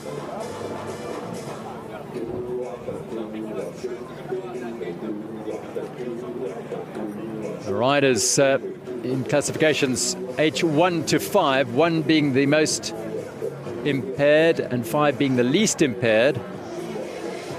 And the 3 riders in these teams, their combined classifications numbers have to add up to a maximum of 10. Switzerland, 2 H4 and 1 H1 rider. Looking at their team at 9.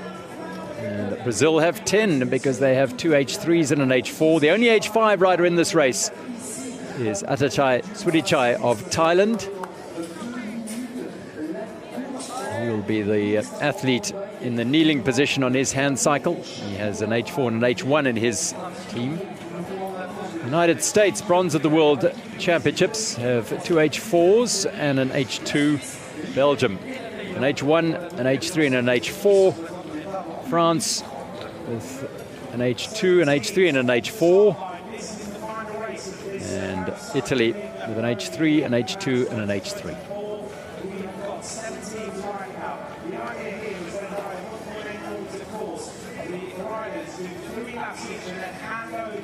Switzerland, Fabienne Recker, Sandra Stuckli and Benjamin Frühe. United States, well, they have Travis Gardner, who was the in that bronze medal team at the World Championships in 2023, Katharina Brim and Matt Tingley. Brazil, we have J.D. Malavazzi, Ulysses Leal Freitas and Mariana Garcia. And there is the only H5 athlete in this field, Atachai Surichai.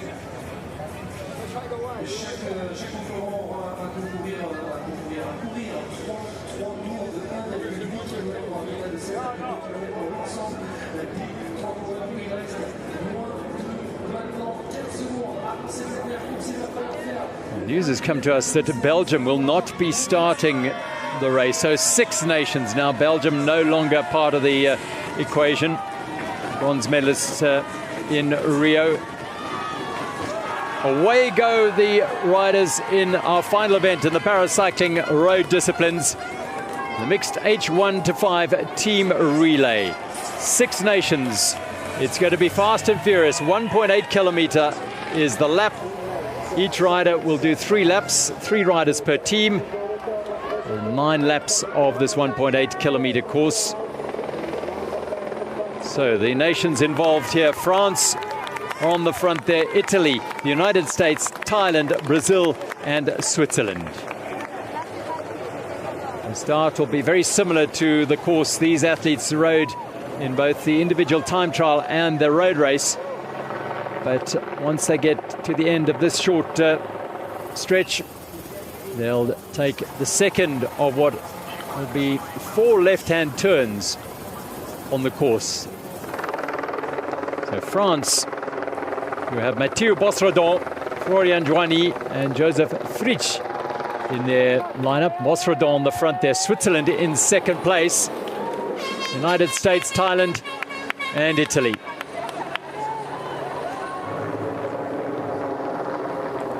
The only kneeling athlete, Atachai Surichai of Thailand.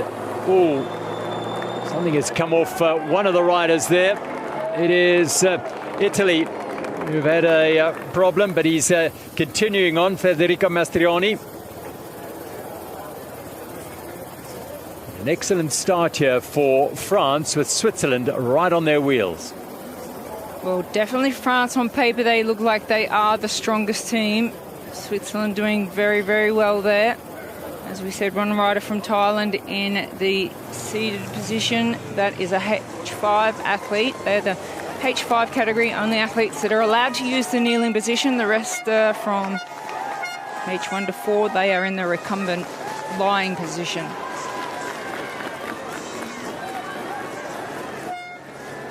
So Switzerland have just taken the lead here with France, then the United States and Thailand. Italy trailing just a little. Well, Switzerland sharing the work with France on the first lap, and they have vicious sprint laps across the line, 1.8 kilometers. United States and Thailand.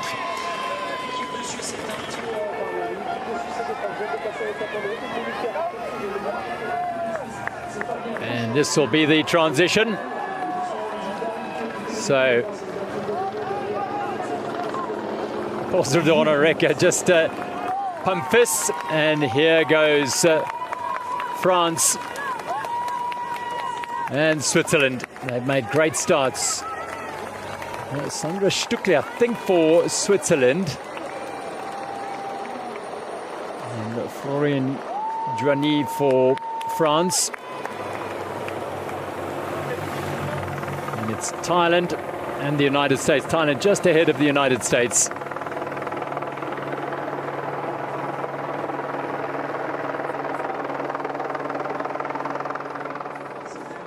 And then Brazil bringing up the rear in 6th place at the moment with Ulisses Leal Freitas.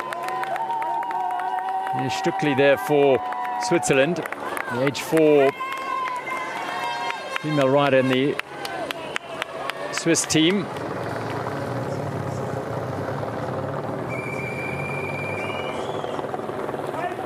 Italy, France, the only 2 teams in this race, all male lineups.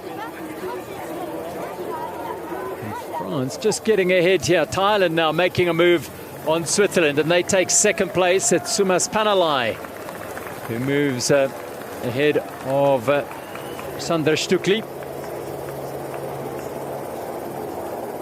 Whilst for France, it's Florian Joigny, silver medalist in the World Championships. Bronze in the individual time trial in the H2 category for Florian Joigny, and in the road race he was the gold medalist. He's being put under pressure here by Panalai.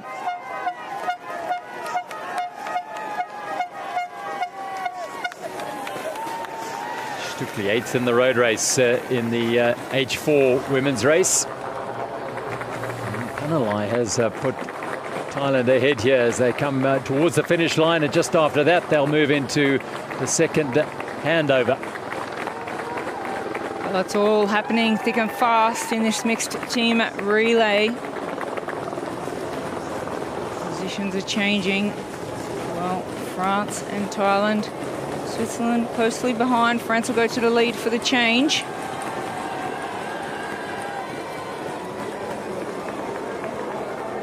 Well, it's a wonderfully entertaining way to end the para road discipline here in Paris. It's a crowd-friendly event, just a 1.8 kilometer course. You will see the riders regularly.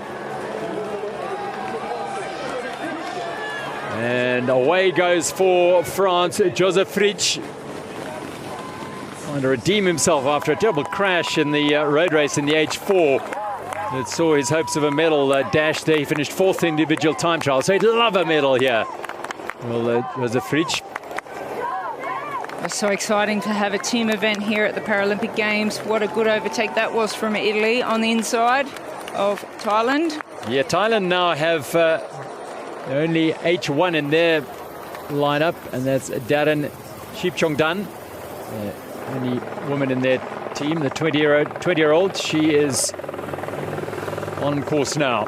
Whilst France, Fritsch will look to build the lead here. He is going so fast.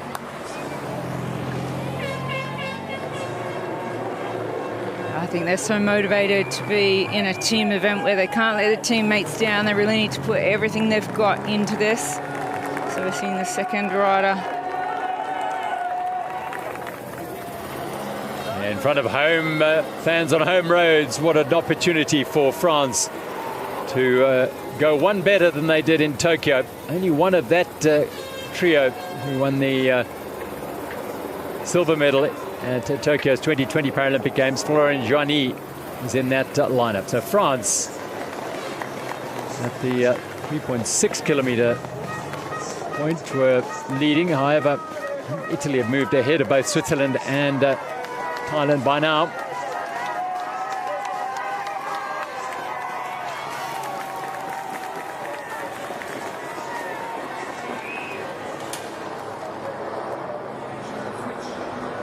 So Fritsch is bringing this home for France. It'll be the handover to Bosredon.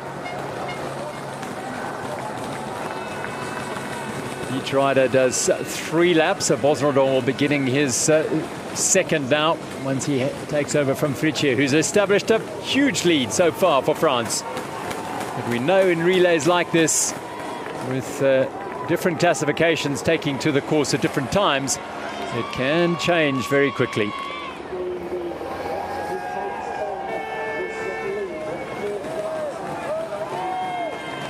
Away goes Mathieu Bosredon, already a double gold medalist at these games. He is looking for a third here. Road race and individual time trial for this man. I want to consolidate the advantage built up by Joseph Fritsch there.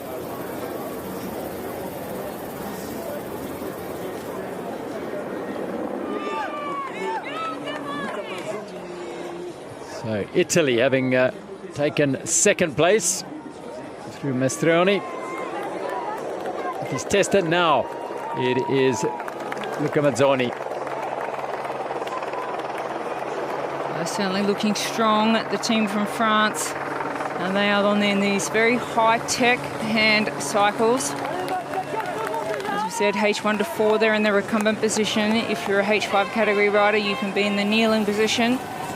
But France, they are making a handy lead in front of a home crowd. They're very excited, hoping to win a gold medal in this team relay event.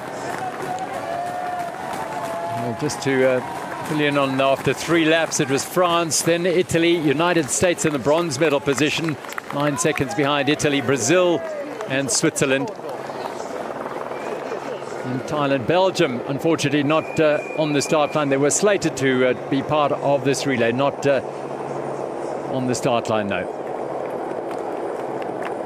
So Italy, Luca Mazzoni, who was a part of their gold medal winning team in Tokyo at the 2020 Paralympic Games.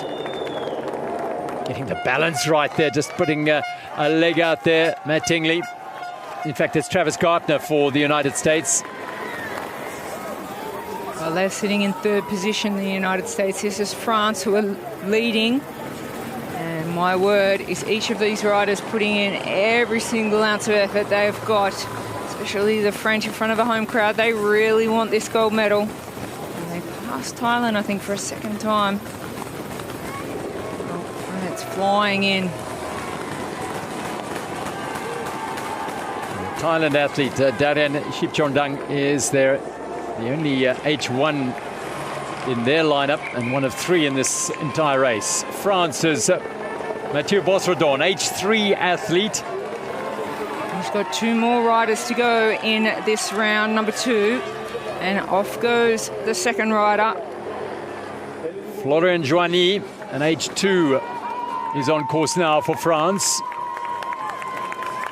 Well, fatigue starts building in now. You've come in, you've sat down for 2 laps. You've been inactive for 2 laps. So you've got to build up again. Yeah, and I have to stay in that position too. Ready to go again. You see, just for a little bit of information about these hand cycles, they weigh around 9 to 11 kilograms. There's been a massive improvement on the design of the hand cycles. They are nearly all made of carbon fiber now these days. Italy now. Oh, they do their changeover, so their second rider of round 2 is out on course.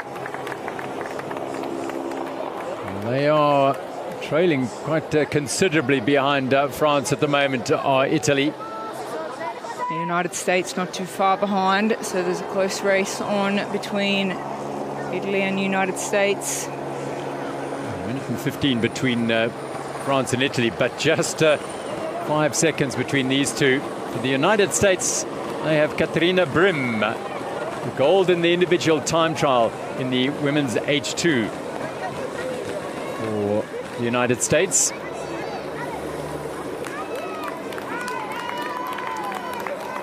This is Katarina Brim, the only female athlete in the United States team. They're sitting in bronze medal contention at the moment, the United States. Florian Joigny for France. H2 athlete. I can just see it breathing deeply, getting the air into the lungs. Delivered to those upper body muscles. Well, they must be full of fatigue, lactic acid, as they accelerate in and out of these corners.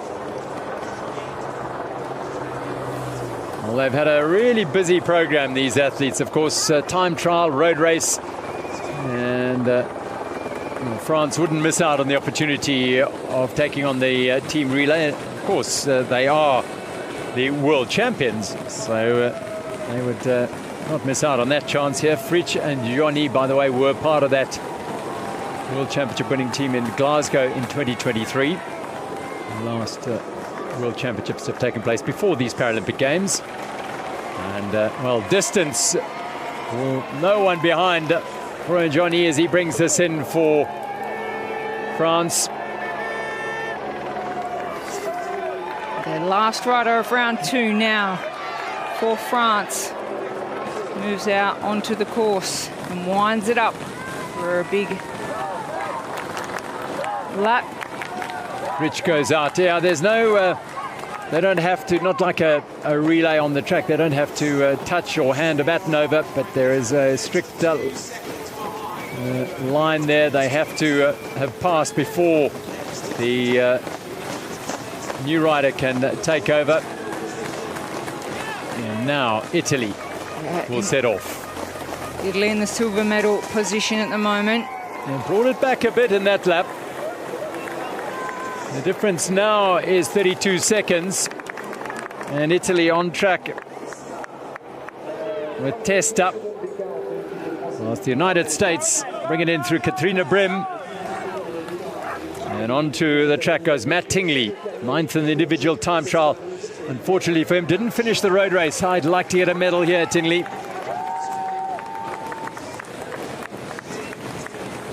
50 seconds behind France. The race is coming together nicely here. Yeah, still a big competition on our hands with France out in the lead. Italy closing in. The United States in the bronze medal position at the moment out on course. And after they complete this lap, there will be 3 more laps, round number 3. Oh, look at this machinery. These hand cycles, they are worth nearly 20,000 euros. That's the amount of development technology that's gone into these bikes.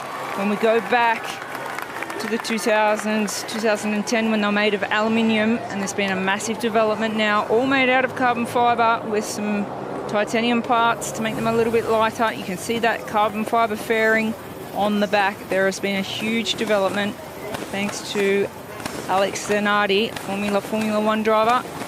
He has put so much effort into the progression and design of these bikes. It is France leading. Well, round 2 is now complete for France. They'll send out their next rider very soon. So this will be the final lap for Mathieu Bosredon. There he is with the glasses for France. Now, this man is chasing a 3rd gold medal. He'll do all he can on this lap as Fritsch finishes his. Fritsch is the H4 rider in their team, so in theory the fastest of them. He's put in a blistering lap there to build their lead. And Mathieu Bosredon, the H3 gold medalist in the road race and the time trial, is on track.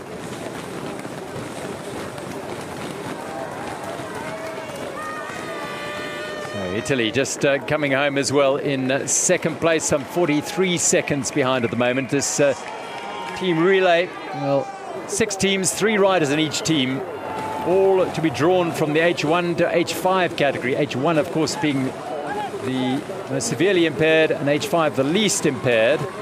But of those 3 riders, the combined total of their classification numbers have to add up to a maximum of 10 points. So, for example, there's only one H5 rider in this entire race, because H5 does obviously carry the biggest number, and therefore you have to match your other 2 riders very carefully. And so Thailand have an H5 and an H1 and an H4, adding up to 10. Onto the track goes Travis Gartner for the United States. Well, you see, he just dropped his right foot out there for a little bit of protection around that corner, because he's out chasing Italy. It is France in the lead. They're trying to extend their lead with 2 more riders to compete. It's a 1.8 kilometer lap, and each of those 3 riders does 3 laps. 1, 2, 3, each takes a turn, then the next, and so they will complete 9 laps of the course, 16.2 kilometers. And at the end of that, the first team across the line will be the gold medalist. At the moment, that's looking like France. France in a comfortable position. They've got their first rider of round 3, Joseph Fritz, out on the course. So 2 more riders of France to complete round 3.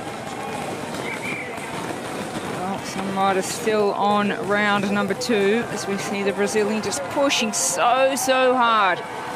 Everything they've got. It's a sprint, 1.8 kilometers. That's Bosredon for France, bringing it home after a very fast lap for France. They are on their way here. Bosredon now will hand over to Florian Joigny. Now, if they keep it together, and we know all manner of things can happen here. Bosredon's given it absolutely everything. He can do nothing more now than hold thumbs and watch as Florian Joigny goes out for France. His last lap, and then he will hand over to Joseph Fritsch, who will bring it home for France, who have established a very handy lead. World champions, silver medalists behind Italy in Tokyo. Here comes Italy. Now, have they got enough in their final 2 riders to bring it home here? Italy's lineup: Federico Mestroni in H3, Luca Mazzoni in H2, and Mirko Testa in H3, the bronze medalist in the road race. Testa. Well, we saw in the last round that Italy did bring it back a little bit towards the end of the 3 riders. Will that happen again? But it looks like France has really lifted the pace to extend their lead. It's a significant lead at the moment. Yeah, it is 57 seconds. United States, though, they're pushing hard to try and nudge Italy off that bronze medal position. And Travis Gartner hands over to Katrina Brim, the H2 gold medalist in the individual time trial in the United States. There's the gap then. It's 16 seconds between Italy and the United States. It could come down to Matt Tingley and Mirko Testa on the final lap to dice out that bronze medal. But it looks like France, through Florian Joigny, their H2 rider here, doing a really steady job in consolidating their lead in this relay. Second last rider on course for France. Oh, taking some really deep breaths, leaning into the corner. Oh, they can be a little bit cautious because they are on their way to a gold medal. France, they're leading out on the road with a significant lead over Italy in second position and United States in the bronze medal position at the moment. Well, France have kept their firepower to the final lap. Florian Fritsch, he's the least impaired of their team, at H4 athlete. Joigny in H2 and Bosredon H3. Joigny bringing it in now.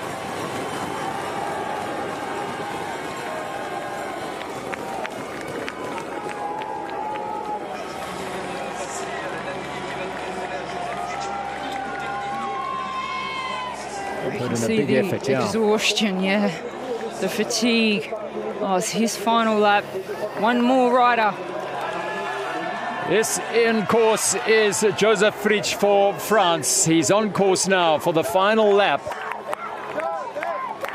And France are looking very, very good for a gold medal here in the H1 to H5 mixed relay. Their powerhouse, Florian, at least Joseph Fritsch, just taken over from Florian Joigny. And Italy in second place. They've managed to bring back that gap. That's more of a worry for them. 52 seconds. They brought it, well, no, 1 second. It was 57 at the end of the previous lap. So they will want to... Well, I think there's very little chance of them catching now. This is the last lap for the leaders, France. Italy on the chase, but a good 50 seconds back. They might close it in a little bit.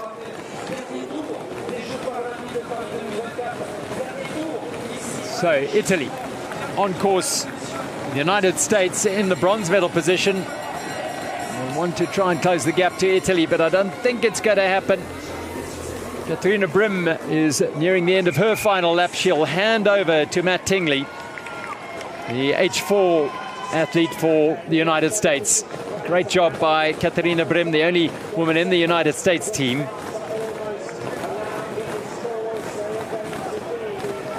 And away they go. So the United States, Tingley will give it all here to try and make some ground up on the Italian rider, Testa. But this is France bringing it home to end the Paralympic para-track disciplines here at Clichy-sous-Bois. France are going to finish it in glory here. They are going to take another gold medal in the para-road discipline. It is the mixed H1 to H5 team relay gold to the French combination, Mathieu Bosredon, Florian Joigny and Joseph Fritsch. Congratulations, France. They are the Paralympic champions in the mixed H1 to H5 team relay.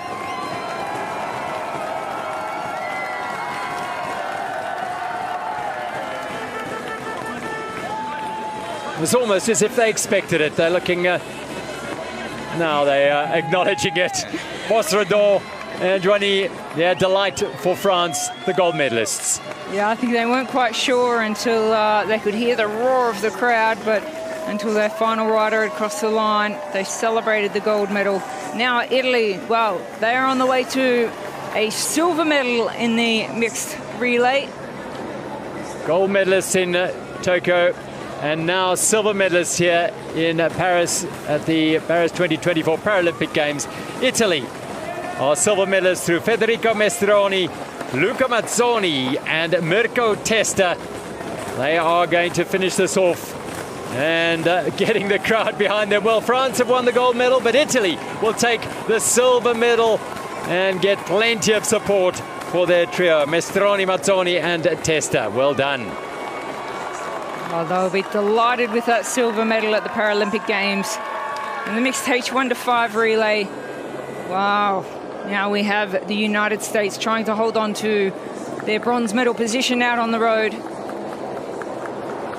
For the United States, their combination, Travis Gartner, Katharina Brim, and this is Matt Tingley bringing it home for the United States. Bronze at the World Championships in the relay in this event, and they're about to bring it home as bronze medalists at Paris's 2024 Paralympic Games in the mixed H1 to H5 team relay. Well done all. What an entertaining way to bring the curtain down. France, winners of the mixed H1 to H5 team relay.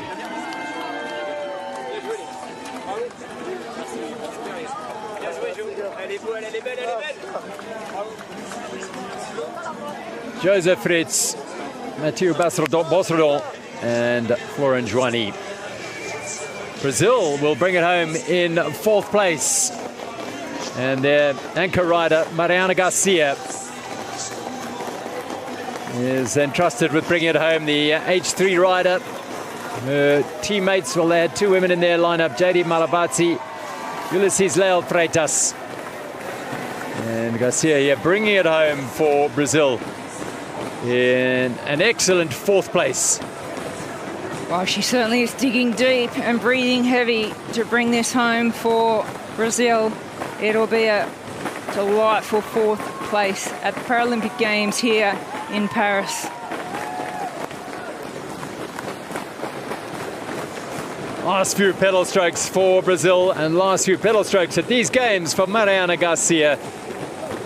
She anchors Brazil home to 4th place, 8th in the individual time trial and 12th in the road race for Garcia, and now 4th in the mixed H1 to H5 team relay. Congratulations, Brazil. Entertaining race and celebrations for the silver medalists, Italy. Italy through Mastroni, Mazzoni and Testa, the silver medalists in the mixed H1 to 5 team relay.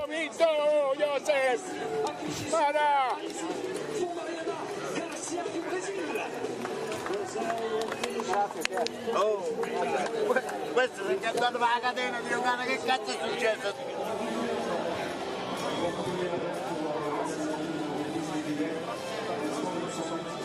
Mathieu Bosredon in the middle there, a 3rd gold medal at these Paralympic Games. And for the United States, Travis Gartner, Katharina Brim and Matt Tingley are the bronze medalists in the mixed H1 to 5 team relay. Smiles all round as they celebrate.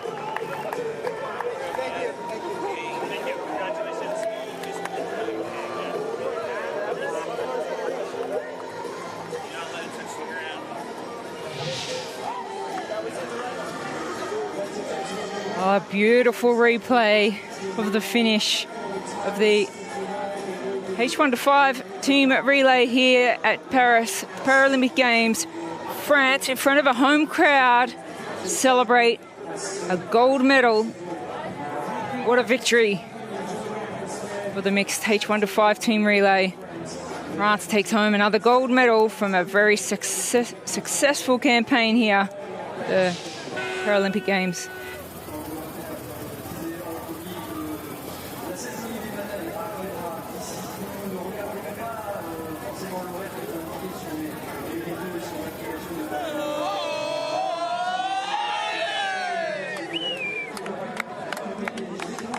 That's what it means for Italy to take the silver medal. They are absolutely delighted with that performance. Switzerland have completed their relay through Fabian Recha, Sandra Stuckli and Benjamin Frieux. Well, the silver medalists from Italy, they are absolutely delighted. What a team effort. The emotions when you race among a team, you know, you have teammates, you can't let them down, you have to put your best effort in. And for the Italians to take home a silver medal, they are absolutely delighted. They celebrate their silver medal as they cross the line for their final race here at the Paralympic Games in Paris.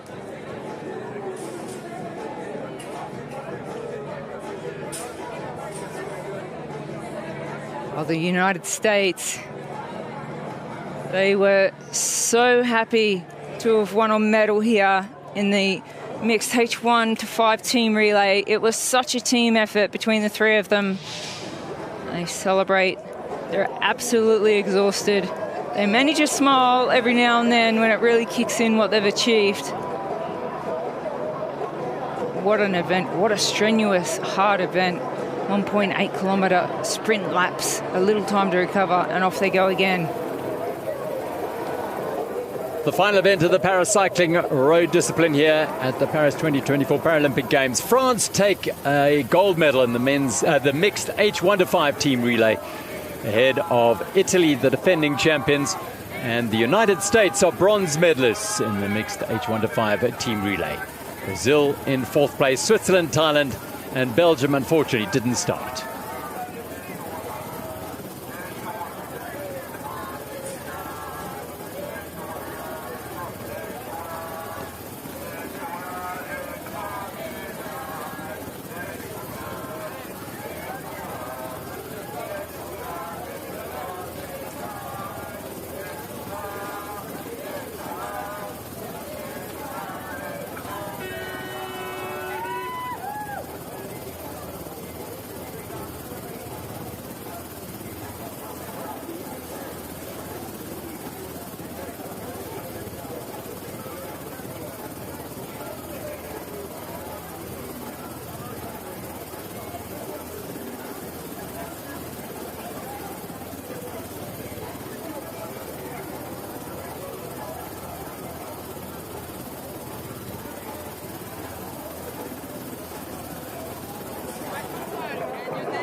Clichy-sous-Bois is in a celebratory mood at the moment as the medalists in the mixed H1 to 5 team relay are overjoyed with their performances, and in fact all the athletes, because this is the final event of the paracycling road schedule here at Paris 2024 Paralympic Games. And as much as the disappointment of perhaps those who didn't win medals is sitting with them, perhaps there'll be the joy and the honor and delight at having taken part in such a remarkable games.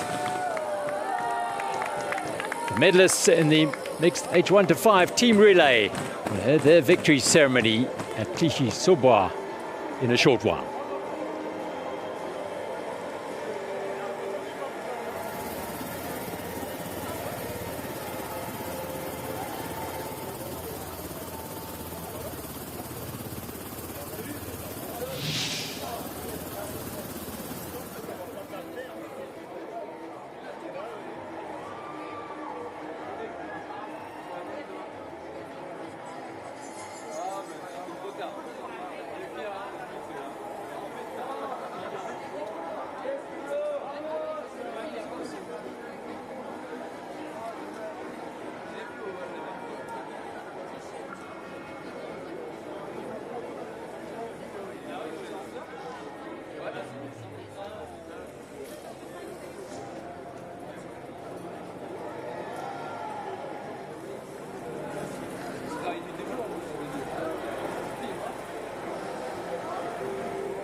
Allez, regardez bien l'écran géant, mesdames et messieurs, parce que pour vous faire patienter, voici l'heure d'un karaoké géant.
We're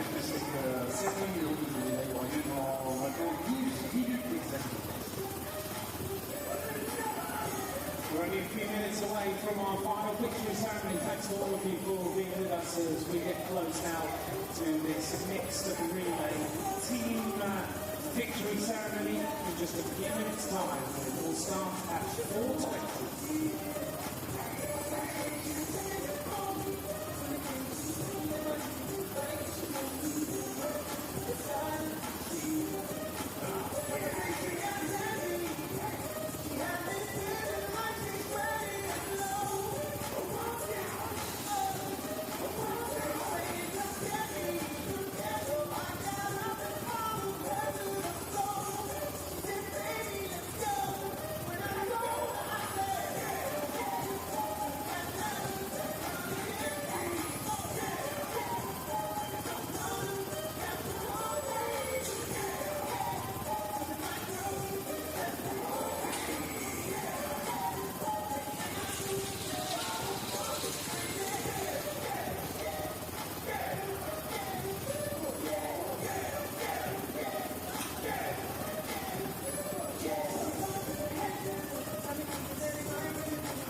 minutes encore de patience, mesdames et messieurs, avant le début de cette scène de notre exposition.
So the final event on the paracycling road disciplines, and it was the men's H1-5 team relay.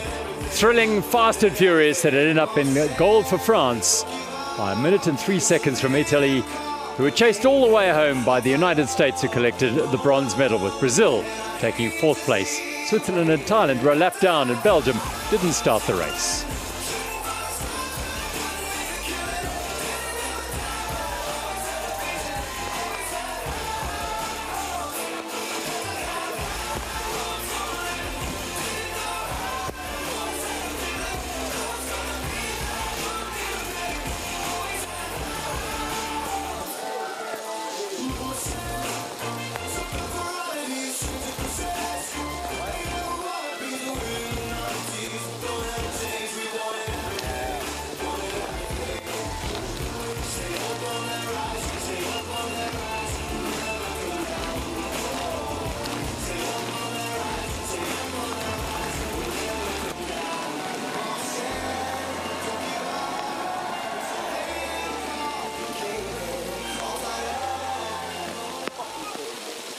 Start the thing.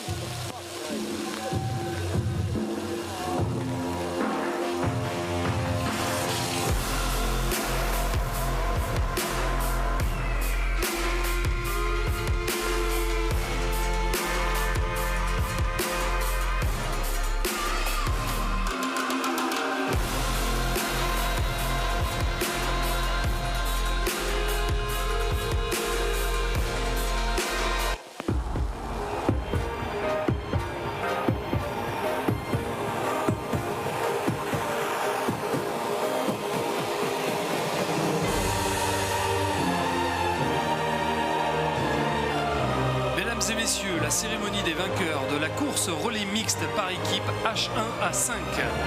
Ladies and gentlemen, the victory ceremony for the mixed H1 to 5 team relay.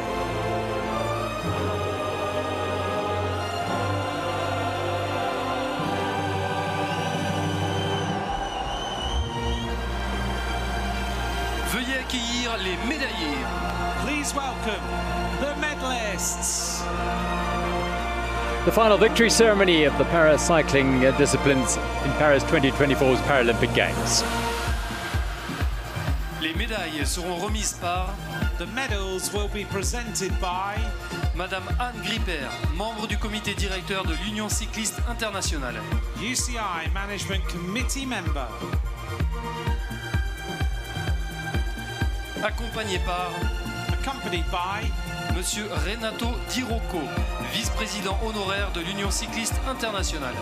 UCI Honorary Vice President.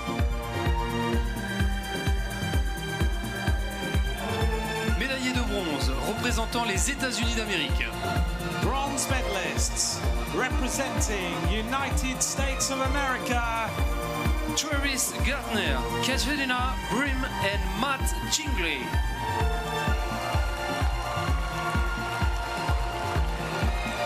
A moment to savour for the United States.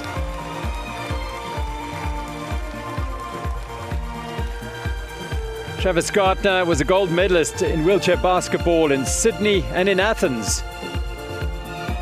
But this is his first medal in paracycling. Katrina Brim adds a bronze medal to a gold in the individual time trial.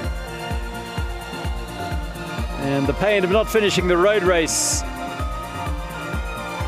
is soothed for Matt Tingley as he picks up the bronze in the team event.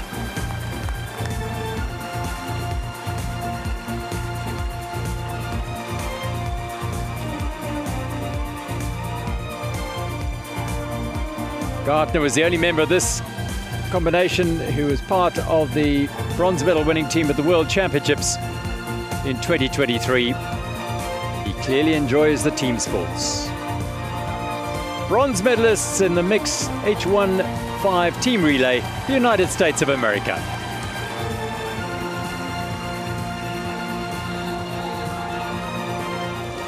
Médaillé d'argent représentant l'Italie. Silver medalists representing Italy. Federico Mestroni, Luca Mazzone and Mirko Testa.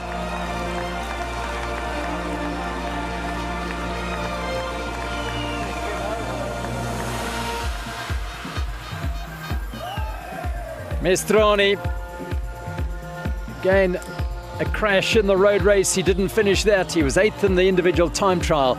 But in the final event, he's on the podium and a silver medal. Mazzoni, at the age of 53, adds a 3rd medal to his haul here in Paris, having picked up silver in the individual time trial and bronze in the road race. And Mirko Testa, a 2nd medal for him. It was bronze in the road race in the H3, and now silver in the relay.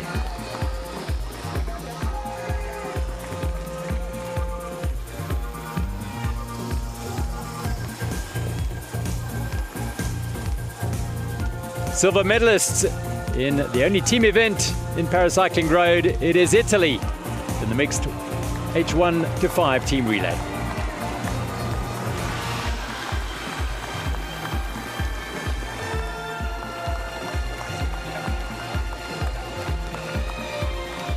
Médaillé d'or et champion paralympique représentant la France. Gold medalists and Paralympic champions representing France. Mathieu Bosredon, Florian Joigny and Joseph Fritsch.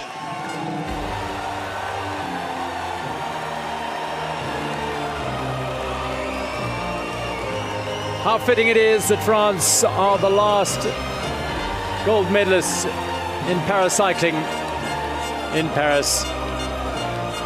Mathieu Bosredon, unbelievably a 3rd gold medal. He's won all his events Florian Joigny has 3 medals, a gold, 2 golds and a bronze. And Joseph Fritz, well, similar to the other 2 nations, a crash in the road race and 4th in the individual time trial at the last gasp. He's a gold medalist in the mixed relay.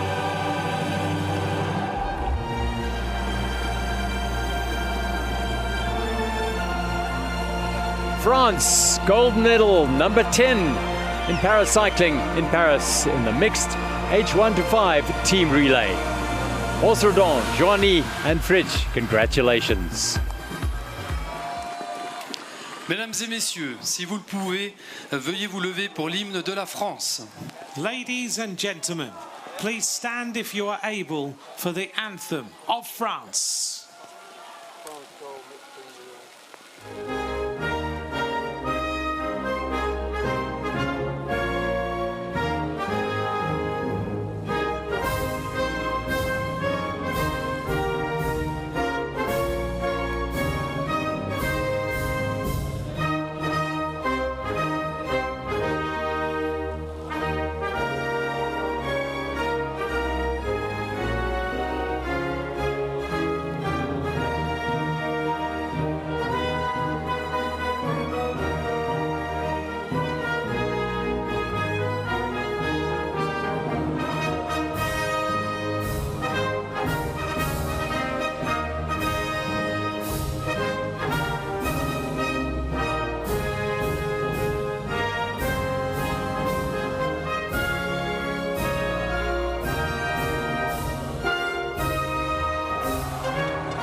Mesdames et messieurs, les médaillés paralympiques. Ladies and gentlemen, the Paralympic medalists. It's come full circle, and the final podium in the paracycling road discipline sees the Marseillaise ring out over Clichy-sous-Bois. France take the gold medal in the H1-5 team relay. Silver to Italy, and the bronze to the United States.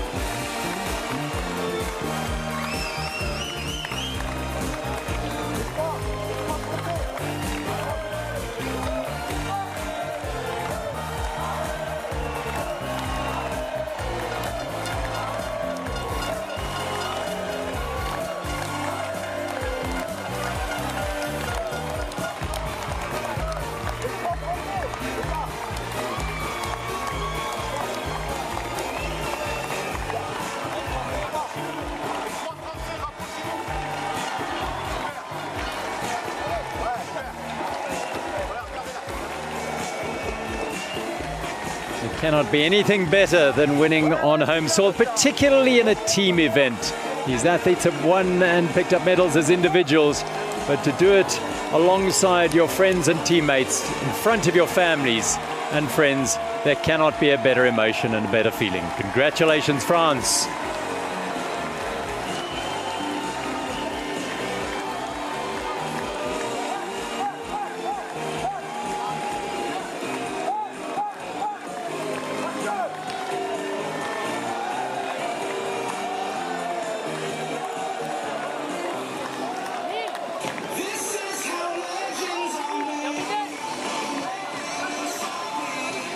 Well, despite the weather in Clichy-sous-Bois, a final day of truly amazing, exciting racing. Sprint finish in the women's T1-2 race, and a thriller in the men's race as well before the final fast and furious H1-5 mixed relay delivered a fitting final gold for France in front of their home fans on home roads. Close racing, close calls and class acts all round. We had it all. Ladies and gentlemen, that concludes the Paris 2024 Paralympic Games and Paracycling. We hope you enjoyed the competition. Thank you for your participation in these Paris 2024 Paralympic Games. Please take care as you leave this venue, and remember,